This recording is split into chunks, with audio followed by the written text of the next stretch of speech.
Good morning. We are live from Chamber. Before we begin, I'll go over the emergency response plan for this room. In an emergency, everyone must evacuate through the nearest safe exit. Please take direction from security to evacuate. After evacuating the room, please proceed to a stairwell, take the stairs to ground level, and evacuate the building through the doors marked emergency exit and go to the muster point. Do not take an elevator or walk through the city room. Anyone with limited mobility should identify themselves to security or myself during an evacuation. Finally, please speak with security or myself if you require first aid. Thank you.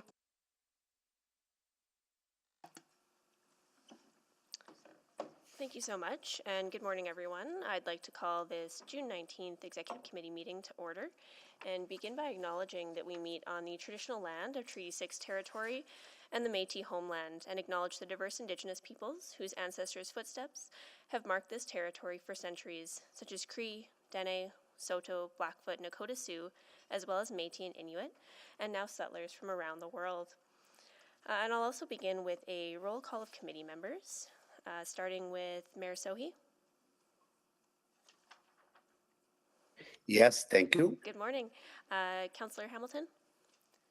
Hello. Hello. Councillor Jans. Good morning. Good morning. And Councillor Wright. Good morning. Good morning. And we're also joined by Councillor Stevenson. Good morning. Good morning. Councillor Tang. Good morning. Good morning. And I'm just going to check online here as well. I see Councillor Knack. Good morning. Good morning. Councillor Rice. Good morning. Good morning. Councillor Principe. Good morning. Morning. And Councillor Cartmel. Morning. Good morning. All right. So with that, we'll move to adoption of the agenda.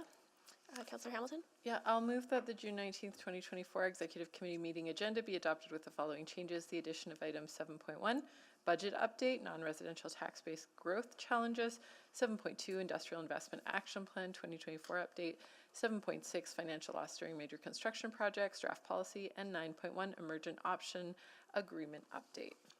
Great. Thank you so much. Please vote on adoption of the agenda.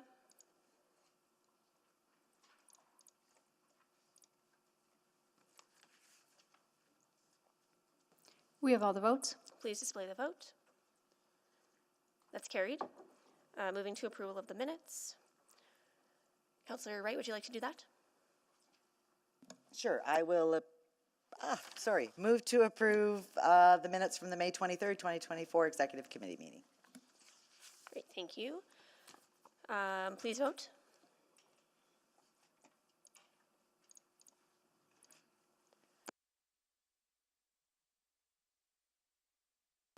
We have all the votes. Please display the vote. That is carried. Great, thank you so much. So moving to protocol items, I do have one for us this morning. All right, so I'd like to start this meeting by acknowledging that June 21st is National Indigenous Peoples Day, and all of June has been National Indigenous History Month. This day provides all of us with the opportunity to both celebrate and reflect on the contributions of First Nations, Inuit, and Métis peoples. Edmonton's fortunate to be home to the second largest urban Indigenous population and the largest population of Inuit south of the 60th parallel across all of Canada. Indigenous peoples make incredible contributions to our community and demonstrate inspiring strength and resilience. During this month, we encourage all Edmontonians to seize the opportunity to engage with the Indigenous history that marks our land, as well as the ongoing contributions made by Indigenous people. Learning about Indigenous history and culture allows us to connect and build understanding in order to make vital progress on our shared path of reconciliation. It also helps us appreciate the many ways in which diverse Indigenous cultures and peoples strengthen our city. Edmonton was built on the wisdom and teachings of the First Nations, and their legacy will forever be preserved and celebrated. The City of Edmonton is committed to reconciling the past and strengthening our current relations with Indigenous peoples through the adoption of the Indigenous Framework. Through it, we aim to be better listeners, connectors, advocates, and partners in all that we do. Together, we're on a journey of reconciliation to help build a better Edmonton for all of us. Thank you so much. All right. And just making sure there's no other protocol items from my colleagues. No? Okay, wonderful. So that moves us on to selection of items for debate. So I'll look to the board. I know we have a fair number of speakers. Mayor Sohi. I see your hand is up. I assume that means you want on the board, so please go ahead. No, here you go. Sorry, here you go. Yeah, I want to select 7.1 and 7.2. I know there are speakers for 7.3 as well, but I won't be able to stay for that. But I'll leave that for the another committee members to select that. Great, so 7.1 and 7.2, which will be dealt with together. Thank you. Councillor Hamilton? Yes, I will select 7.3. And there are speakers on 7.4, so I'll select that, as well as 7.5, 7.6, and 7.7. Those all have speakers. Great, thank you so much. So that was 7.3, 7.4, 7.5, 7.6, and 7.7. Councillor Jans? Nothing left, really. I'm gonna... I'm just scrolling. I can't remember the number here. Is 9.1 must be selected? Okay, I'll select 9. I'll select 9.1. Great, so 9.1, and I'll select 7.9 as well. Okay, so we got almost everything. At this time, we can vote on reports not selected for debate, which would just be 7.8, as well as, maybe Clerk, you can go through that. So 5.1 and 5.2. perfect, thank you. All right, and let's vote.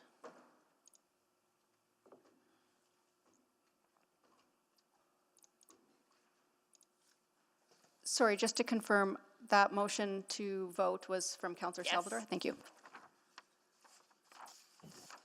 We have all the votes. Please display the vote. That is carried. All right, and Clerk, do you want to just go through what we've accomplished so far? Yes, thank you. So today, June 19th, Executive Committee has approved the following without debate. Under request to reschedule report, item 5.1, multi-year transit funding plan with a revised due date of October 9th, 2024. Item 5.2, capital and operating funding shortfall analysis with a revised due date of October 9th, 2024. And 7.8, single source request, Industrial Scientific Canada, ULC. Great, thank you so much. Now we'll move on to request to speak. I know we have a fair number. Councillor Hamilton, would you like to do that for us? Yeah, I'll move that Executive Committee hear from the following speakers and panels where appropriate on items 7.1 and 7.2, Anand Pai of NAOP Edmonton.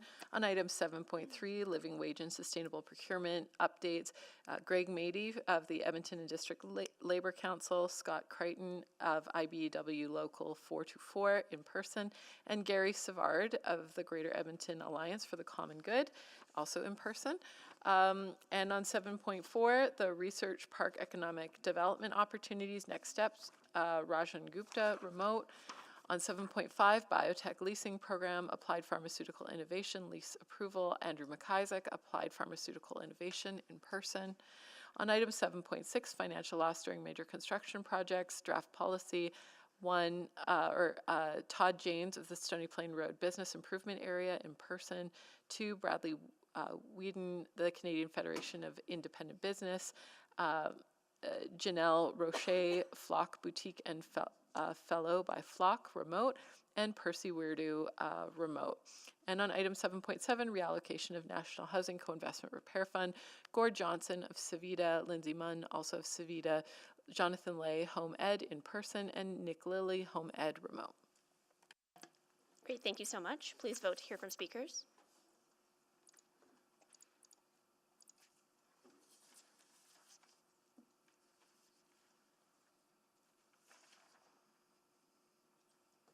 We have all the votes.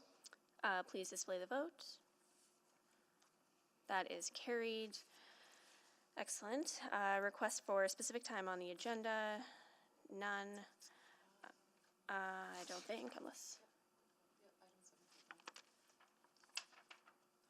Oh, yes, actually, item 7.9, time specific for 3:45. That was already approved at Agenda Review Committee. Yep, we're okay there. Perfect. Excellent. So councillor inquiries, none. Reports to be dealt with at a different meeting. We've already, do we need to move 4.1 and 4.2, Madam Clerk? No, for the section 4 is for wayfinding for the public and for anyone else who might look Gotcha. to see where those items were dealt with. Perfect. And then request to reschedule reports, same thing there. Which means we can move to public reports, starting with item 7.1 and 7.2, which are going to be dealt with together. And just before we get to that, I am going to talk a little bit about the process and expectations for today for everyone's awareness. So for each item, administration may provide opening remarks or a presentation. Members of the public who have registered to speak will then be invited to make their presentations. Speakers will be heard in panels, and each speaker will have 5 minutes to present. The clerk will run the official timer in council chamber. The timer light on the podiums will be green for the first 4 minutes, turn yellow when there is 1 minute remaining, and flash red when the 5 minutes are up. If you're participating virtually, you may wish to use a timer of your own. When everyone in your panel has had a chance to present, members of council may ask questions of you or other panel members. For this reason, you may wish to remain in the meeting until all questions have been asked of your panel. If you're participating virtually, please remember to mute your microphone when you're not speaking and refrain from using the raise hand function, as it creates issues of fairness and decorum. If you're experiencing any technical difficulties, please reach out to the Office of the City Clerk using the contact information provided in your confirmation of registration or at city.clerk@edmonton.ca. If you're here with us in person, the clerk will guide you to your seat when it's your turn to speak. In the event of an emergency, please follow the clerk's directions to evacuate. City staff will direct you to your muster point.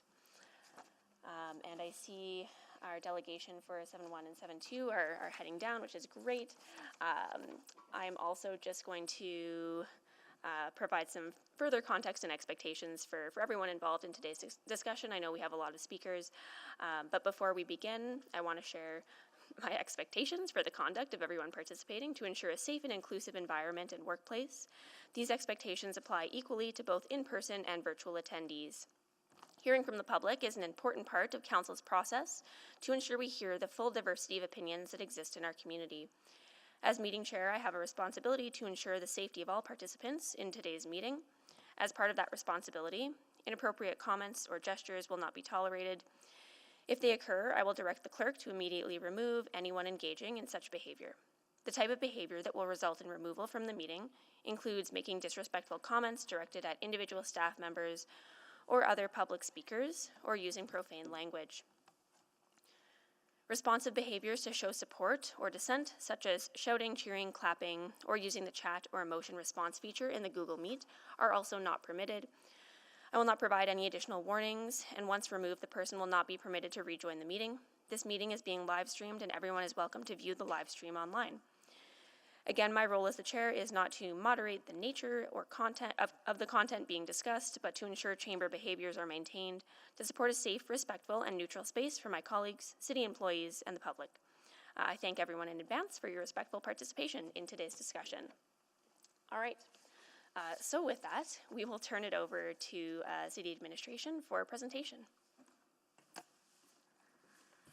Good morning. So our first presentation today will start with an information report on non-residential tax base growth challenges. Joining me for this part of the presentation is Malat Petigara, Principal Advisor in the Budget Planning and Development Office. This report is specific to Edmonton and the Edmonton region. Today we'll be speaking very specifically about the composition of our tax base. While Edmonton's economy is strong, the composition of the city's tax base and types of non-residential properties that fall within our borders present some challenges. We're sharing our observations to ensure a greater understanding of the fiscal sustainability challenges that persist and are likely to have an impact on future budgets. The trends you see here today were years in the making, and reversing the trend will take a long-term, multifaceted approach to build our city in alignment with the city plan and welcome an additional 1 million people to our city. I'll now pass it to Malat. Thanks, Stacey. Good morning, Executive Committee. Today I'd like to present two highly important topics relevant to the fiscal sustainability of the City of Edmonton.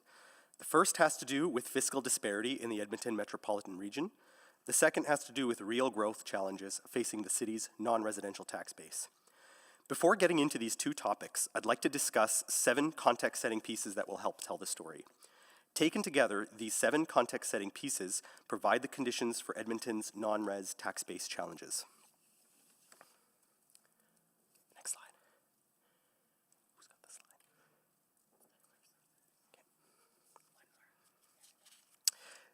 Okay. Edmonton's non-res tax base was valued at $42 billion in 2023. It comprised 1% hotel, 38% industrial, 29% retail, 10% office, 10% land, and 11% special purpose. Next slide. Second, historically, non-residential building construction in the Edmonton metropolitan area has disproportionately occurred in business and industrial parks. We can perhaps infer from this that there is a market preference for this type of land use for significant segments of non-residential development. Next slide. 3. Metropolitan Edmonton is a conglomeration of municipalities, with 12 municipalities centered on Edmonton, all competing for non-res growth and development. It should also be noted that many surrounding municipalities have a more abundant land supply than the city. The fourth context piece has to do with place-bound versus non-place-bound firms. A place-bound firm is one where the locational siting is imperative to the operations of the business. For example, a mineral mining firm is place-bound to where the mining facility is located. In contrast, a knowledge-based technology firm could be non-place-bound with locational options in a variety of urban centers of developed economies. Similarly, at the Edmonton regional level, many firms are place-bound to the region, but are not place-bound within Edmonton's municipal boundaries. Non-place-bound firms are a large part of the metropolitan area's non-res tax base. All else equal, non-place-bound firms may locate within the region where costs are lower and building intentions may occur in municipalities with lower property taxes, lower development costs, and lower land costs. The fifth context piece, the Edmonton metropolitan region functions as one interconnected urban economy.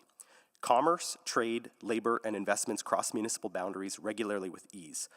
All municipalities in the region benefit broadly from the same positive economic factors as Edmonton, such as a skilled labor force, similar construction building costs, access to markets, and the same federal and provincial regulatory and tax environment. The sixth context piece differentiates between the local economy and the city's tax base. The City of Edmonton's non-res tax base and the Edmonton metropolitan area's economic performance are not necessarily correlated. Edmonton's economy can be performing well. However, if non-residential properties disproportionately develop outside Edmonton's boundaries, while at the same time residential properties disproportionately develop within the city's boundaries, the city's fiscal health will be negatively affected. Lastly, the property tax model in most of North America is one that, by design, levies higher property taxes on non-residential and business properties than residential properties. At the same time, the residential sector tends to use more service and drive municipal expenditure budgets more than the non-residential sector. The model becomes challenged in a multi-municipal city region when non-residential growth and residential growth occur at different rates in different municipalities.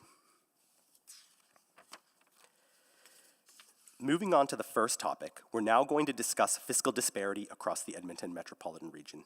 Throughout the next several slides, the analysis will focus on the 13-member municipalities of the Edmonton Metropolitan Region Board. This slide shows 2022 population estimates.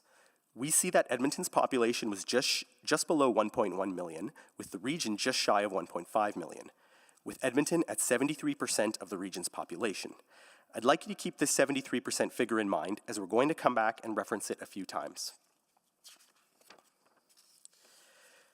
Drawing your attention to the first two columns, when looking at the region as a singular metropolitan economy, we see it had a total tax base of $303 billion, with a composition that was 71% residential and 29% non-residential. Edmonton had a tax base of $189 billion, with a composition that was biased much more towards residential, at 78% residential and 22% non-residential.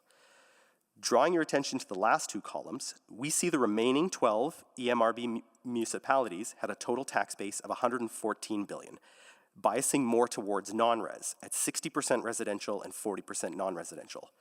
Further, The 12 municipalities surrounding Edmonton had more non-residential tax base than the City of Edmonton at $45 billion compared to Edmonton's $42 billion. This is in relation to those municipalities only comprising 27% of the region's population. The impression provided by these figures is that in metropolitan Edmonton, non-residential properties are disproportionately located in the donut, whereas residential structures are disproportionately located in the center. This presents a significant fiscal problem for the city. Broadly speaking, the residential sector drives city expenditures more than non-res, whereas non-res pays more in taxes and uses fewer services. On this slide, we'll look at tax base per capita. I'd like to draw your attention to the highlighted Edmonton row and the lowermost regional average row. For non-res tax base, Edmonton had $38,000 per capita, whereas the regional average is more than double, at $77,000 per capita. Combining machinery and equipment and non-res, Edmonton had $38,000 per capita, whereas the regional average is almost triple, at $110,000 per capita. We also see that the city's residential tax base is below average, as well as its total tax base, at $174,000 per capita, compared to the average of $269,000 per capita. The reason we scale tax base by population is that population is one of the primary drivers of municipal expenditures. This slide shows that Edmonton's per capita tax base is low across all categories. This slide shows tax base as a share of the regional total. Contrasting with Edmonton's 73% of population share, we see that we are below this percent across all categories. Where this presents the greatest fiscal challenge is on non-residential, where Edmonton is 60% of the region's share, in contrast to being 73% of the region's population. Again, the reason this is important is that non-res, in general, tends to pay higher taxes and subsidize the provision of services. So the previous topic presented a point-in-time representation of the city's tax base. This second topic is going to show how these figures have trended over time. And this first slide is for context setting and shows metropolitan Edmonton's tax base as a share of Alberta's tax base. This slide shows that over the last 22 years, metropolitan Edmonton's tax base share has moderately increased as a share of Alberta's assessment. Total assessment increased from 25 to 29% of the provincial total, residential increased from 28 to 31%, and non-res increased from 21% to 26%. These trends show that metropolitan Edmonton as a whole has gradually grown its share of provincial tax base, suggesting that construction of new non-res properties has occurred at a healthy rate. This is consistent with the increasing urbanization trend in Alberta. Metropolitan Edmonton has grown as a share of Alberta population over this same time period, from 30.5% to 32.3% of Alberta's population.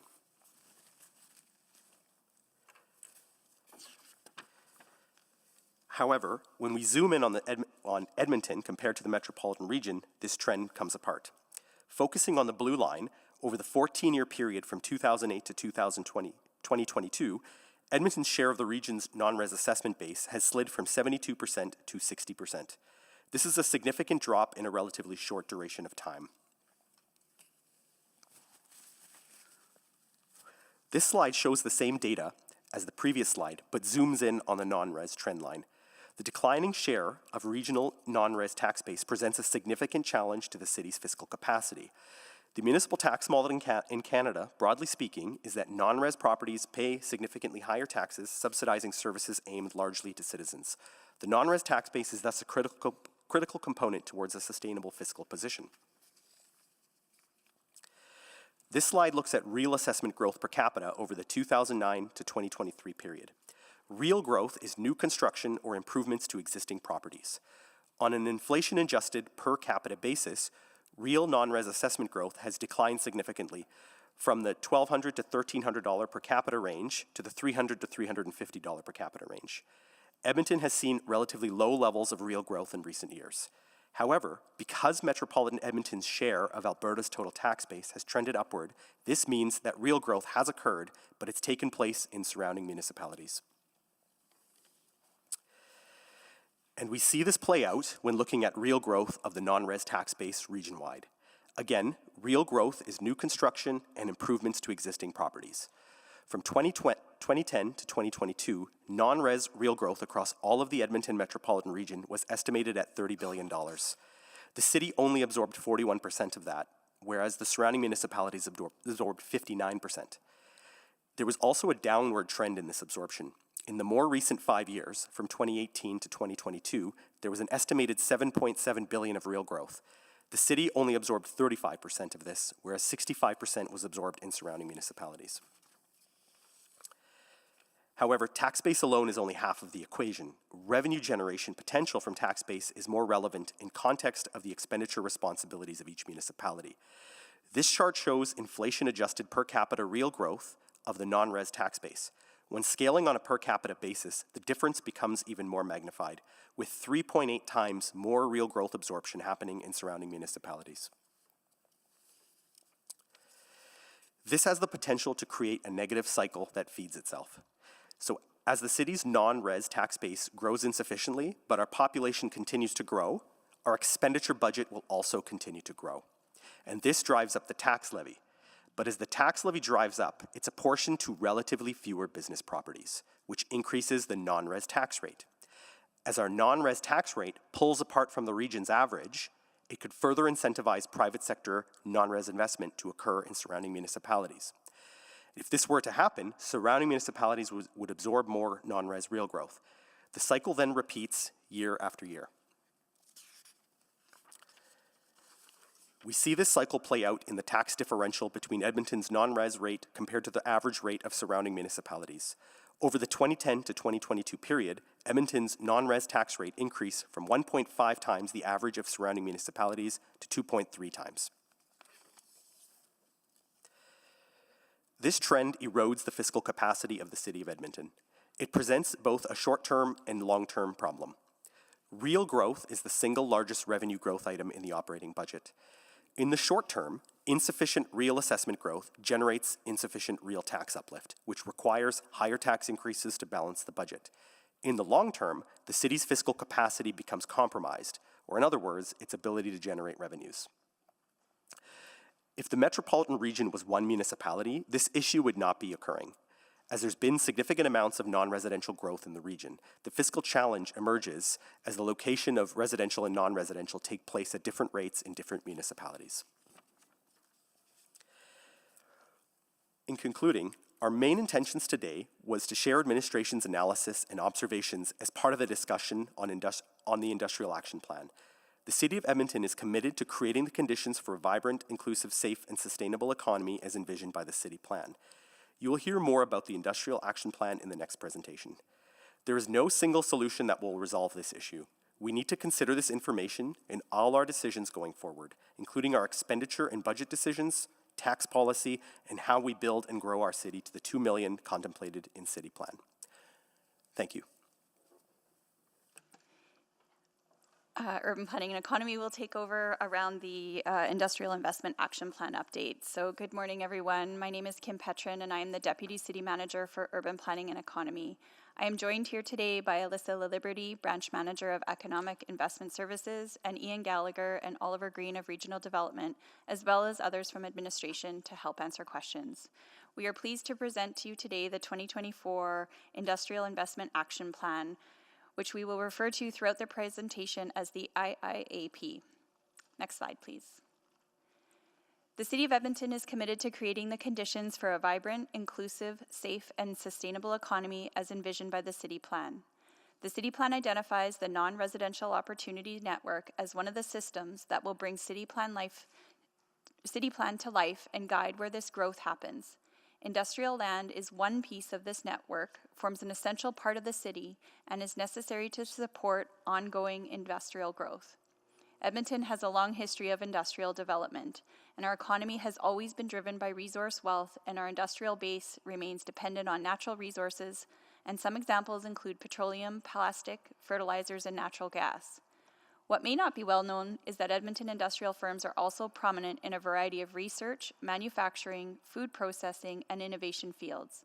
There is an array of high-tech industries which have been more vital to the growth of Edmonton's economy and movement toward a net zero as organizations seek solutions to improve environmental performance while at the same time achieving profitability. More specifically, the IIAP creates the conditions to increase industrial development in Edmonton by attracting new and supporting the growth and retention of existing businesses. Achieving real growth in the industrial development is a key component for increasing Edmonton's industrial tax assessment base and revenues. Next slide, please. Industrial development is a critical component of our city's financial sustainability, but it's just part of the equation. In 2023, industrial development made up approximately 1/3 or 17% of the total collected tax revenue and 8% of the city's tax assessment base. It is expected that the city's long-term fiscal sustainability will benefit from increased industrial growth and investment as it contributes to our overall tax base and helps to balance the tax burden between residential and non-residential properties. Next slide, please. When we take a closer look at Edmonton, you'll see on the pie graph and the map that over half of Edmonton's industrial land has already been developed or absorbed and is mostly located in the city's industrial parks. The remaining undeveloped or vacant land shows that various states of readiness for development with different expected timeframes for this development. The largest available amount of land is in EETP in the northeast. Generally speaking, EETP is largely unserviced with low demand and generally has the longest time frame to develop. While the city has a large supply of raw industrial land, only 0.1% or 133 hectares is considered shovel-ready. This shovel-ready land is in high demand and has the shortest time frame for both development and in generating property tax returns to the city. Industry has indicated that the amount of shovel-ready land should be between 4 and 5% to ensure that there is enough land inventory to attract businesses of different sizes across a variety of sectors. Over the past 5 years, an average of 68 hectares of industrial land was absorbed per year, meaning we are still seeing growth in industrial development in Edmonton. At the current rate of absorption, we have approximately 23 months of shovel-ready industrial land inventory available. This is further compounded by increased pressure placed on many mature industrial areas to convert to residential, further limiting the supply of shovel-ready serviced industrial land. Now that we've covered what Edmonton's industrial land looks like, let's dig deeper into what may be positively or negatively influencing Edmonton's industrial growth. Next slide, please. An analysis of Edmonton's industrial development current state and a competitive analysis on how we could improve our industrial growth over the long term was completed as part of the development of IAAP. This analysis illustrated that Edmonton is well positioned and benefits from strategic location in terms of access to the Port of Prince Rupert and serving as the gateway to the north. Outside our region, we are competitive with lower taxes and industrial property values compared to other major Canadian cities. Having a skilled labor force and a growing population, a large supply of undeveloped industrial land, being a hub for research and innovation with expected growth in advanced manufacturing, food processing, health and life sciences, energy and clean technology, AI, and the transportation and logistics sector.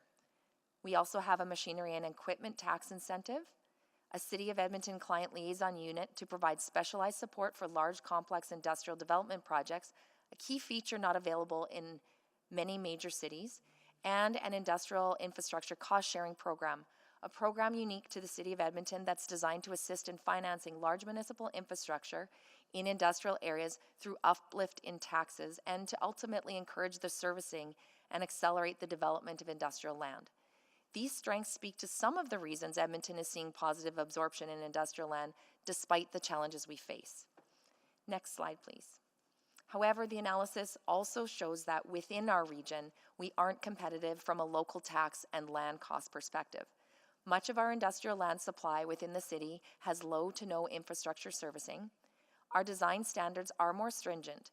Edmonton has flexible design standards for industrial development, but how to implement these standards is not well understood. Our internal permitting and licensing processes are perceived as cumbersome, complex, and oftentimes inefficient. The city has achieved awards for the work we have done in this realm on residential development and has expertise in-house to make real changes in the non-residential development space.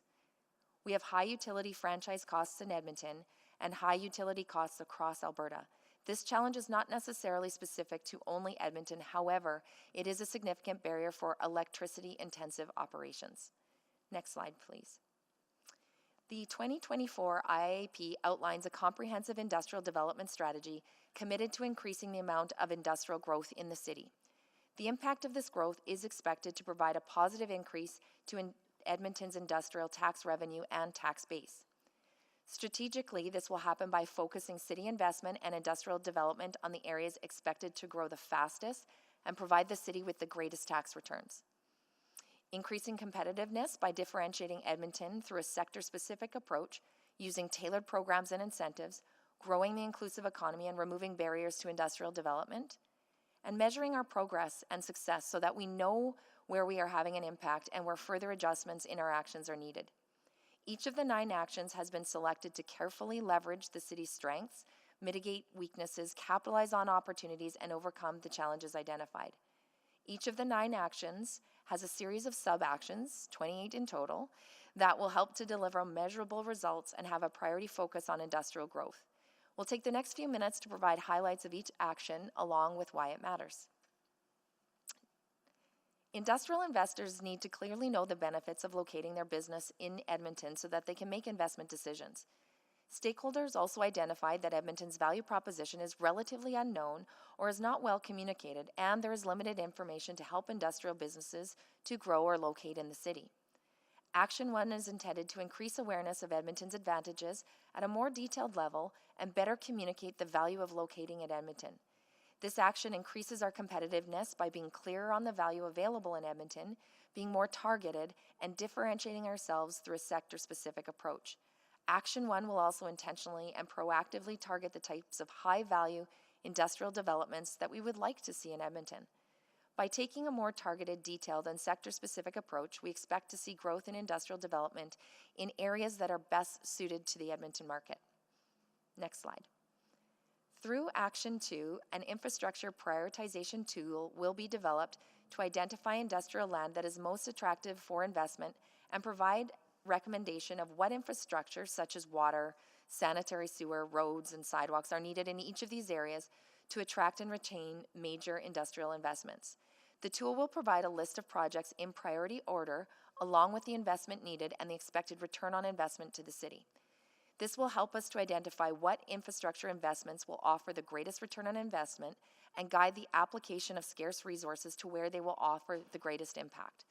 This is also important to help industrial developers and investors plan their investments accordingly. Next slide, please. Through Action 3, we will streamline the industrial permitting and licensing approval processes and provide predictable, transparent, and competitive timelines for industrial development. Through this action, we will look at increasing efficiencies in the city's industrial development process and will work with the City of Edmonton's Client Liaison Unit and Business Friendly Edmonton team to ensure that industrial investors have the support they need. The amount of time and cost required for a business to be operational is a major factor when making a decision to locate in a particular jurisdiction. Increasing efficiencies and improving business processes will reduce the time it takes for a business to get up and running, making the city more competitive in attracting and retaining industrial investments. Next slide, please. Stakeholder consultation indicated that Edmonton has more stringent urban design standards relative to regional competitors, which makes Edmonton less attractive to industrial development. The 2016 IAP created the ability for developers to request flexibility in how the city's design standards in industrial areas are applied. While this action was fully implemented, feedback from the development community has been mixed, with some having positive experiences applying flexibility, while others indicated that there is a lack of clarity on how and when flexibility can be applied. Action 4 aims to address the concerns raised by stakeholders by creating additional guidance on the application of flexibility in the city's design standards. A better understanding when a variance can be applied to a design standard will increase Edmonton's attractiveness and competitiveness. This flexibility also maintains some standards that creates the environment for higher value industrial areas with industrial businesses that are seeking areas with more amenities. Next slide, please. Building the strongest and most resilient economy possible requires careful attention to who is included and who is being left behind in our considerations and policies. In alignment with the city's ongoing Indigenous consultation and reconciliation work, Action 5 has been developed through direct feedback from Indigenous organizations. This standalone action and the identification of Indigenous organizations under sub-actions throughout the IAP was a direct request through our engagement with Indigenous stakeholders. This is a new area of industrial development for the city and is one where Edmonton can work in real partnership to be a leader. Through Action 5, we will work with Indigenous communities, organizations, and businesses to identify the barriers that they are facing, find solutions, and work to advance Indigenous industrial development opportunities. Economic reconciliation aims to address economic disparities and injustices that have historically marginalized Indigenous communities. By working together to explore opportunities for economic reconciliation and advancing industrial development initiatives, we can advance sustainable development so all members can fully participate in the economy, contribute their talent, skills, drive innovation and productivity. Ethnocultural and all equity-deserving communities often face disproportionate levels of unemployment and economic marginalization due to factors such as discrimination, systemic barriers, and historical injustices. Through stakeholder consultation, the city heard that members of ethnocultural and other equity-deserving communities within Edmonton are having difficulty finding supports or programs to assist in starting up industrial companies. Building on the work that has been completed on the city's anti-racism strategy and the anti-Black racism action plan, Action 6 is designed to identify and remove barriers that exist for ethnocultural and all equity-deserving communities who would like to participate in industrial development in our city. Administration will work in collaboration with the appropriate ethnocultural and equity-deserving community agencies and organizations to identify gaps and barriers they are facing in accessing existing industrial development support programs. Action 6 is another new area of exploration in the city's industrial development activities and again sets Edmonton apart from the industrial development efforts of other cities. Most of the IAP focuses on industrial development within the city of Edmonton, where Action 7 supports regional prosperity and focuses on collaborative industrial development at the regional level. Under Action 7, we will build on the work that is happening around the region and continue to collaborate with our regional partners as well as with Indigenous communities and investment groups to partner on unique regional and interjurisdictional investment attraction and economic development activities like the Collaborative Economic Development Initiative. Collaborative economic development allows jurisdictions to pool investment funds, build mega sites to attract large investment opportunities, and share in the generated tax or lease revenue. It's an example of what can be achieved when we work collaboratively as opposed to competitively. Through Action 8, the City of Edmonton will focus on developing tailored programs and incentives that target industrial development within Edmonton's key sectors.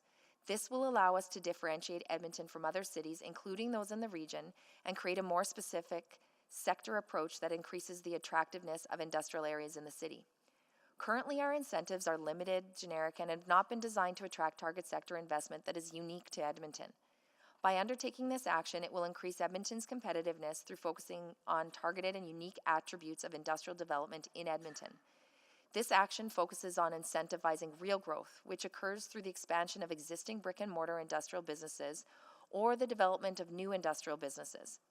Any sector-specific tailored programs and services that are developed would also be included in marketing and promotion activities under Action Number 1. As IAP is implemented, Action 9 will measure the results of our actions. Data will be collected on a regular basis, and key outcomes and progress will be communicated at regular intervals. This will allow us to evaluate both the cost and the outputs of the action plan, as well as guide future change. The 2024 IAP will be implemented over a 10-year period. It will be carefully managed and monitored to measure progress, ensure accountability, inform decision-making, and optimize resource allocation. Following Council acceptance of the 2024 IAP, Administration will develop an implementation plan for the initiatives under each action and sub-action. This implementation plan will contain a number of interrelated initiatives, each with their own scope, budget, and timelines, with a common goal of advancing Edmonton's industrial attraction and growth. Administration has identified 8 sub-actions found on page 10 of the Council report to begin in 2024 without the need for additional resources, and will proceed on them immediately. We expect this significant work to take place over the next 6 months. If during the development of the implementation plan a need for additional staff or budget is identified, administration will put forward a request for additional resources. By implementing the IIP, it will create the conditions to attract new and support the growth and retention of existing industrial development in Edmonton. The actions specifically differentiate Edmonton, increase our competitiveness, reduce development barriers and barriers to economic participation, and improve efficiency, all towards increasing industrial growth in Edmonton. The map enclosed provides an example of the work administration will lead on the identification of industrial growth areas across our city. Prioritizing this work is important to invest in the areas first where Edmonton will see the growth and therefore the greatest returns, while recognizing there are limited financial resources to do all of the work ahead. Edmonton is a great place to live, visit, study, and thrive, and we have the strategy to be a leader in industrial development in the region and across Canada. With that, thank you for your time and consideration. Great, well, thank you so much for the thorough presentations, and we'll now go to questions of administration. Actually, no, we won't. We have speakers. We will welcome our speakers down to, I'm just checking if our speakers in person or not. Great, yes. Anand Pai, you can make your way down to seat number 1, the clerk here.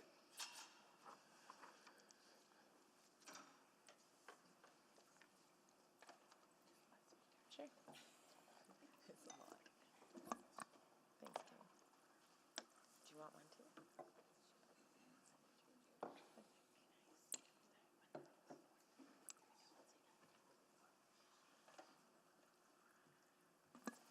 Excellent, and you know the process. You have 5 minutes. Please go ahead. Thank you very much. My name is Anand Pai. I'm the Executive Director, actually now CEO of NAIOP Edmonton. We represent commercial and industrial developers in Edmonton and the region. Thanks very much for having me today to speak to this plan. I thought I might, if you'll indulge me, talk about the history of this plan, starting kind of in 2015 from the original plan. Before I worked at NAIOP, I'd sat in this room and heard a presentation from administration that was very similar to the one that you received today on item 7.1, talking about Edmonton's standing in the region, our non-residential tax base, and how much of the share of new industrial investment we were getting. At that time, Edmonton's non-residential assessment had fallen below 70%, and we were getting less than 50% of new non-residential investment. And council at that time was frankly really upset.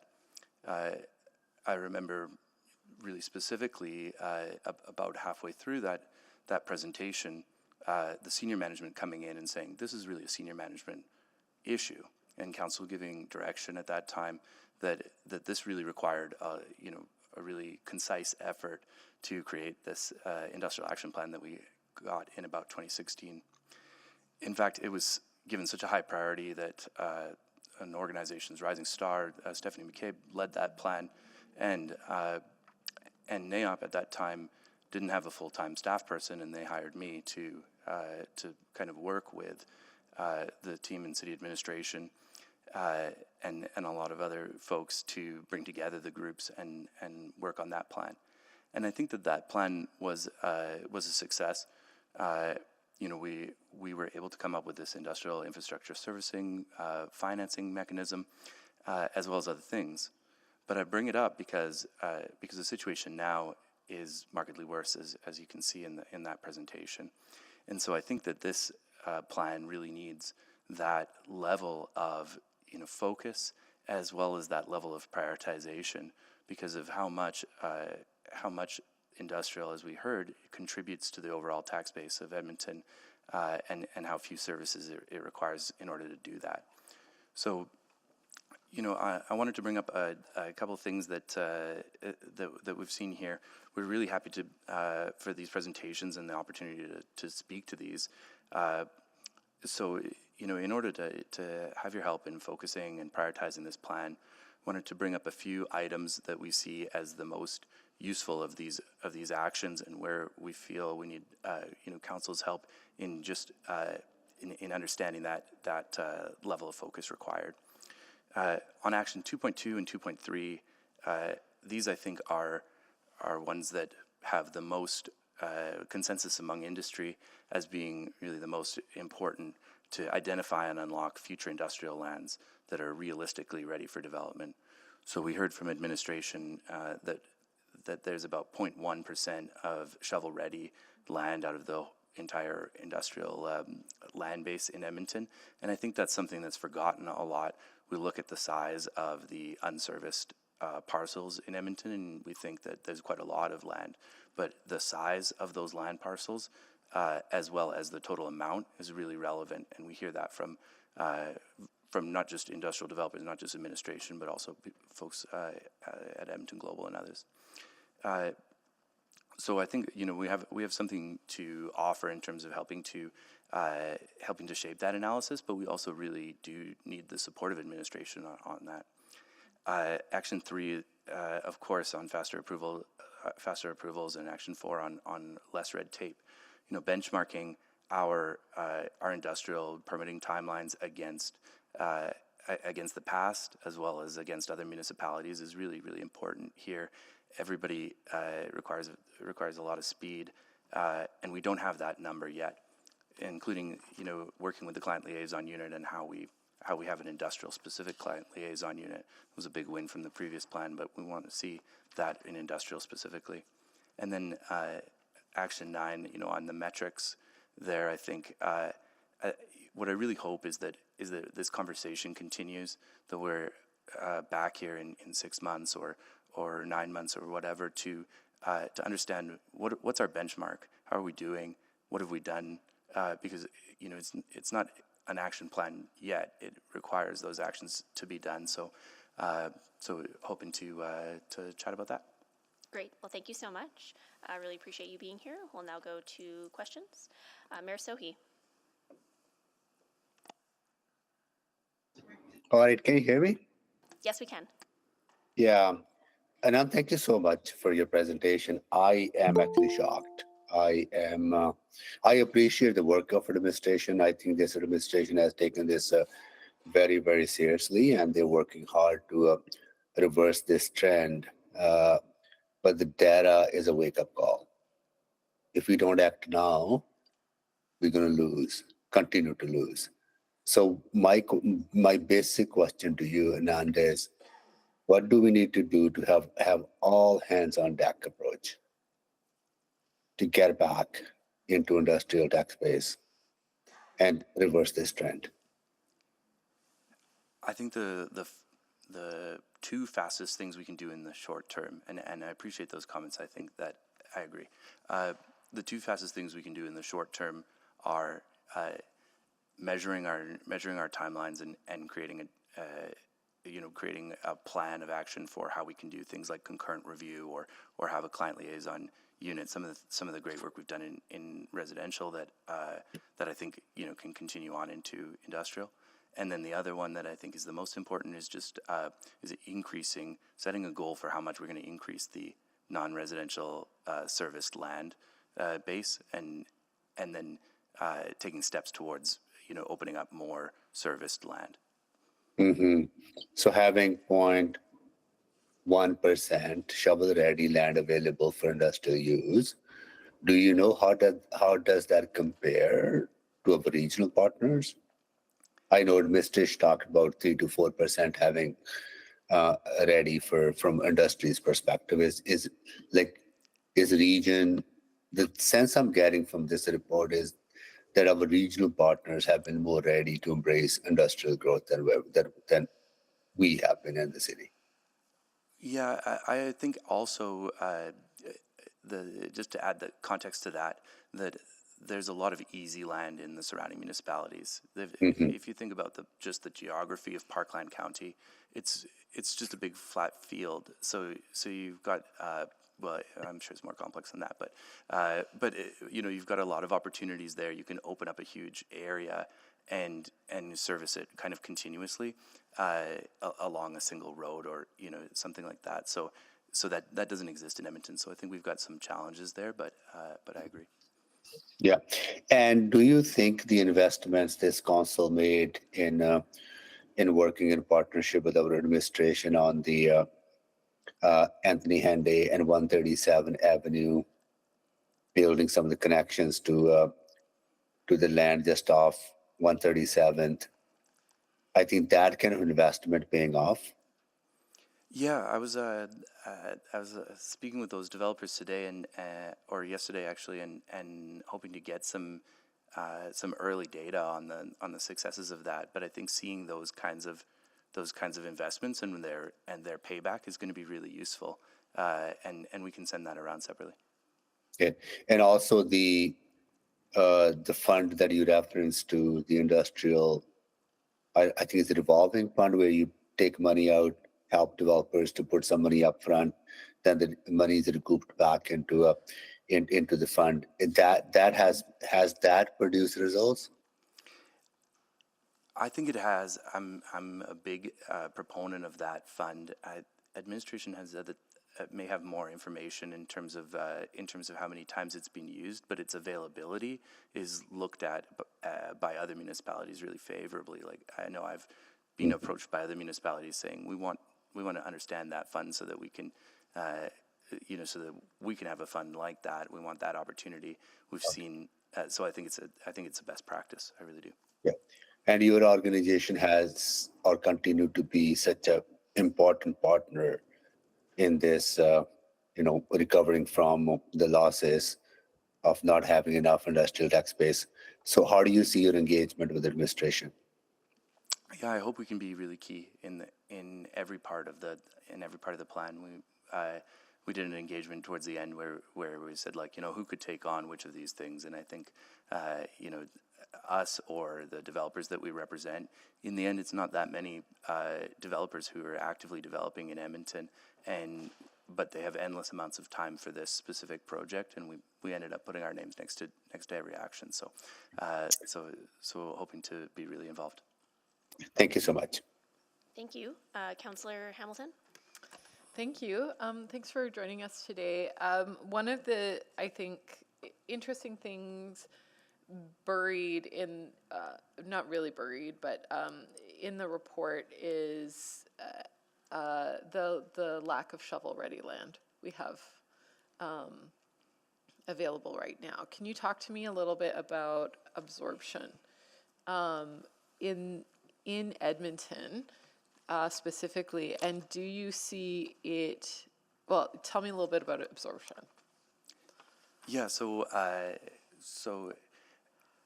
what we see is that absorption is actually affected by land availability in a lot of cases.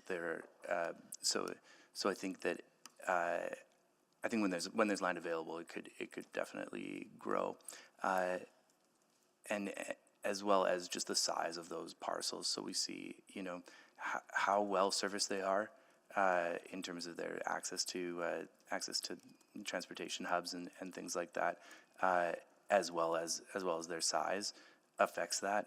And I think so even within that 1.1%, we see some land that's not ideal. Yeah. So, and you started in on sort of where my question was going, which is something administration talks about in terms of being place-based or not place-based. Tell me, because we have a large amount of industrial land in the north, in the south, and in the northeast, but from an industrial developer perspective, you wouldn't see those tranches of land equally, would you? No, I'd say not. We're seeing a lot of absorption in the south. Okay, and do you, given the proximity to the airport, you would consider that you will continue to see that absorption in the south? Yeah, that's a huge advantage. I think when we considered those developments in the north, we were imagining a kind of it would have been in the early 2000s, and we were imagining a lot of trucks moving up and down between Fort McMurray and here, and we haven't seen that as much as we had anticipated at that time in the early 2000s. Yeah, that's really helpful context. And if you're not a place-based, or if you just need to be in the capital region and you can't you can't find the location, an ideal location in, say, the city of Edmonton, or say you want to be close to the airport on the south side, you will not move to the north side of the river, correct? That's correct. That's correct. Yeah, But there's a development on the other side of QE2 that's available, and as we saw, has about 2.5 times less taxes, so that they really play that up. But yes, correct on the first point. You wouldn't go north. Yeah. So I guess I'll hinge now to your. I think the crux of what you're saying is that these are. We've been given a list of key actions. Your recommendation to us today is to really focus in on 2, maybe 3 of those key actions. If you were to reorder them, I have limited time left, but if you were to reorder them based on what you said, you would have us focus on the supply issues, item 2.2/2.3, and developing the statutory plans so that we can get land shovel ready. Would you say that's your biggest priority? Yes. Okay, and then you said that we need to continue to benchmark our performance in terms of creating, I would say, a welcoming environment for industry to set up, yes? Yes. Yeah, okay, that's, I might leave it there for now. Maybe talk, actually, in my dying seconds, talk about the notion of a client liaison, because you mentioned it had success on the residential side, but we don't have the same thing on the industrial side. Well, we do have it on the industrial side. Okay. What I guess I hope to see, and this is maybe my own. Industrial developers don't go very often, right? We don't have that many industrial development permits, and so a lot of the time it's their first time, which is just a fact of the fact that it's sporadic. What we really need then is to be able to demonstrate at NAOP, at Edmonton Global, in administration, and at council, how long is it going to take you between, for a standard development and building permit? What's that timeline? What's the cutoff threshold for a client liaison unit? And it's possible we have those things. I think we do have those things right now. But we just need to be more forward in terms of identifying them, benchmarking them, and knowing that we can all share that metric. Thank you. That's my time. Thank you. Councillor Stevenson? Yeah, thank you very much for being here today, and really appreciate your insights. Maybe just as the first one, I heard you speak about the importance of actions 2.2 and 2.3, and I'm recognizing that in what's presented, we wouldn't get started on those until next year. What's your sense of the level of urgency for us to start to move those actions forward? I think they're going to take some time to do. I wouldn't say that we need to rush to know the exact kind of a market, the exact market and the exact kind of which areas in which priority, how much it would cost to open them up in 6 months. I think though that starting on that work, that would be where I would start is to try to parse out what are the things we need to know, and then work towards knowing them.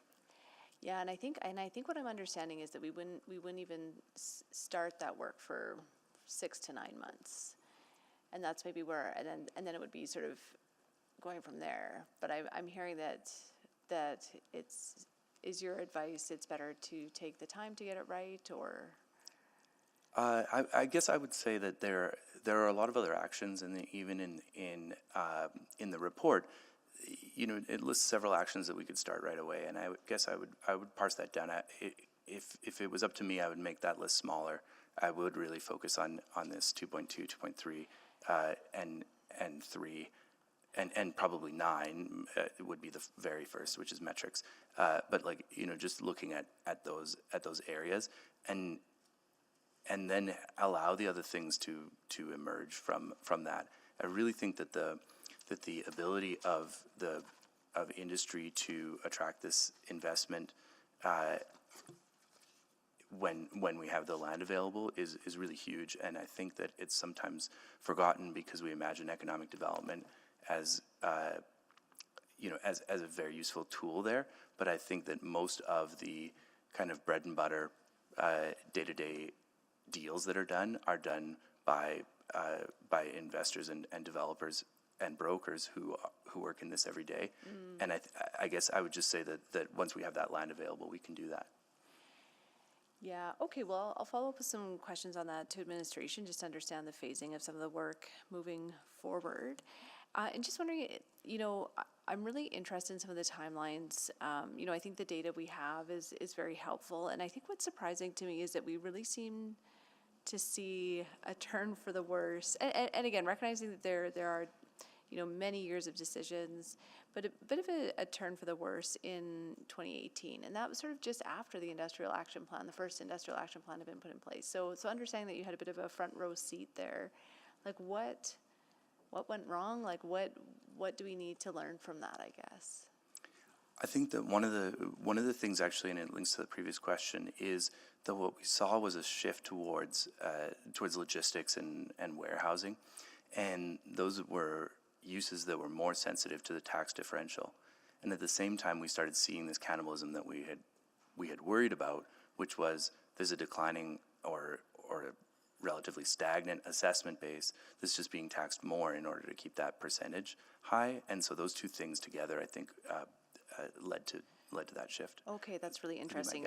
And so your thoughts are that the refocus on some of the priority industries, by refocusing on that's the higher value, maybe less sensitivity to taxation. Again, not that it's meaningless, but a bit less sensitivity compared to the logistics and warehousing. Yeah, I suppose, though, I think that as I was saying a little bit before, that I think there's an element where economic development does their best work in terms of new industries and these kind of moonshot, like larger industrial users. And then there's the work that really our members do more day to day. And I think we need to increase both of those in line. I think we could have gotten more of the share of warehousing and logistics if we'd really taken advantage of QE2 and kind of really focus there by reading the market. And we did do that, just that some of it's outside of Edmonton and some of it's in. Okay, great. Thank you. Thanks again for being here today. Thanks. Great, thank you so much. Councillor Tang. I actually had the same question as, that 2015 story you had mentioned. And if you look at slide 19, it's still a steady decline to where we are. I guess my question was what would you recommend, for the next 8 to 9 years of implementing, or however long we're implementing this plan? What do you think we need to do differently? One thing I heard is around a bit of the sector. And do you feel that Action 8, which is more tailored, sector-specific kind of adjustment, do you think that will help? And that whole cannibalism you're referencing, maybe just a bit more thoughts on what do you think we need to do differently? Yeah, it's definitely something that we've struggled with. We have been at this work for a year or two with administration, working on what can we really do. Some of those larger ideas include things like I think there are some economic development fundamentals that are done by Edmonton Global that we could consider whether we're doing them through Edmonton Global or through us. Those include things like a clustering or sector-specific strategies that are contemplated in this report. Incentivizing that first-in user that's not contemplated in this report, but is has potential to start building those clusters. We can use I think it's Bill 7 powers, to do things like that if we want to. Creating an industrial infrastructure fund that could open up new industrial areas might make it so that it was something we had talked about and at that time in 2016 was if we want to open up these new areas, we're not going to know which areas they are, but if we wanted it to be fully led by the market, we could just have a fund that was available to the developers that wanted to do it, and say as long as you're contributing 70% to the fund, then then the city would come in for the other 30%. We see that in some places, mono cities like Calgary, I think, kind of do that development themselves. So they make that initial investment upfront, and we don't, as private developers, have quite the capital to do that. Right. So there's some other that's a little bit beyond what this report is. But and what's Bill 7? it's a tax tool that would allow the municipality to defer or lower taxes for a specific industry. The advantage is of course, that you could incentivize that industry to come to Edmonton, and the disadvantage is that it would need to be used in collaboration with other municipalities, so that you're not saying, well, we'll decrease taxes for food and agriculture by 70%, and Leduc County says, well, we'll do 80%, and Parkland County says 90%. So yeah, it requires the region to agree to something. Yeah, I mean, with our regional approach, it's always we hunt in packs, and it does make me sometimes wonder, when we hunt in packs, does it benefit some municipalities more than others? And I feel like we're seeing that a little bit, right?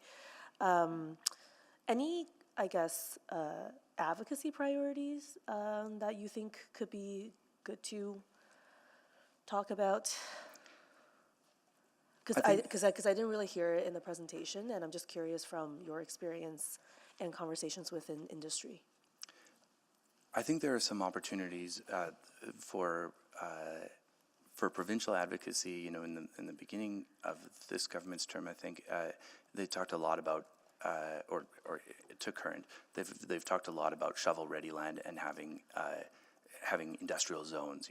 A pre-approved industrial zone. We see that working really well in the States, where they say, we've got 1 million square feet of ready buildings just available to you.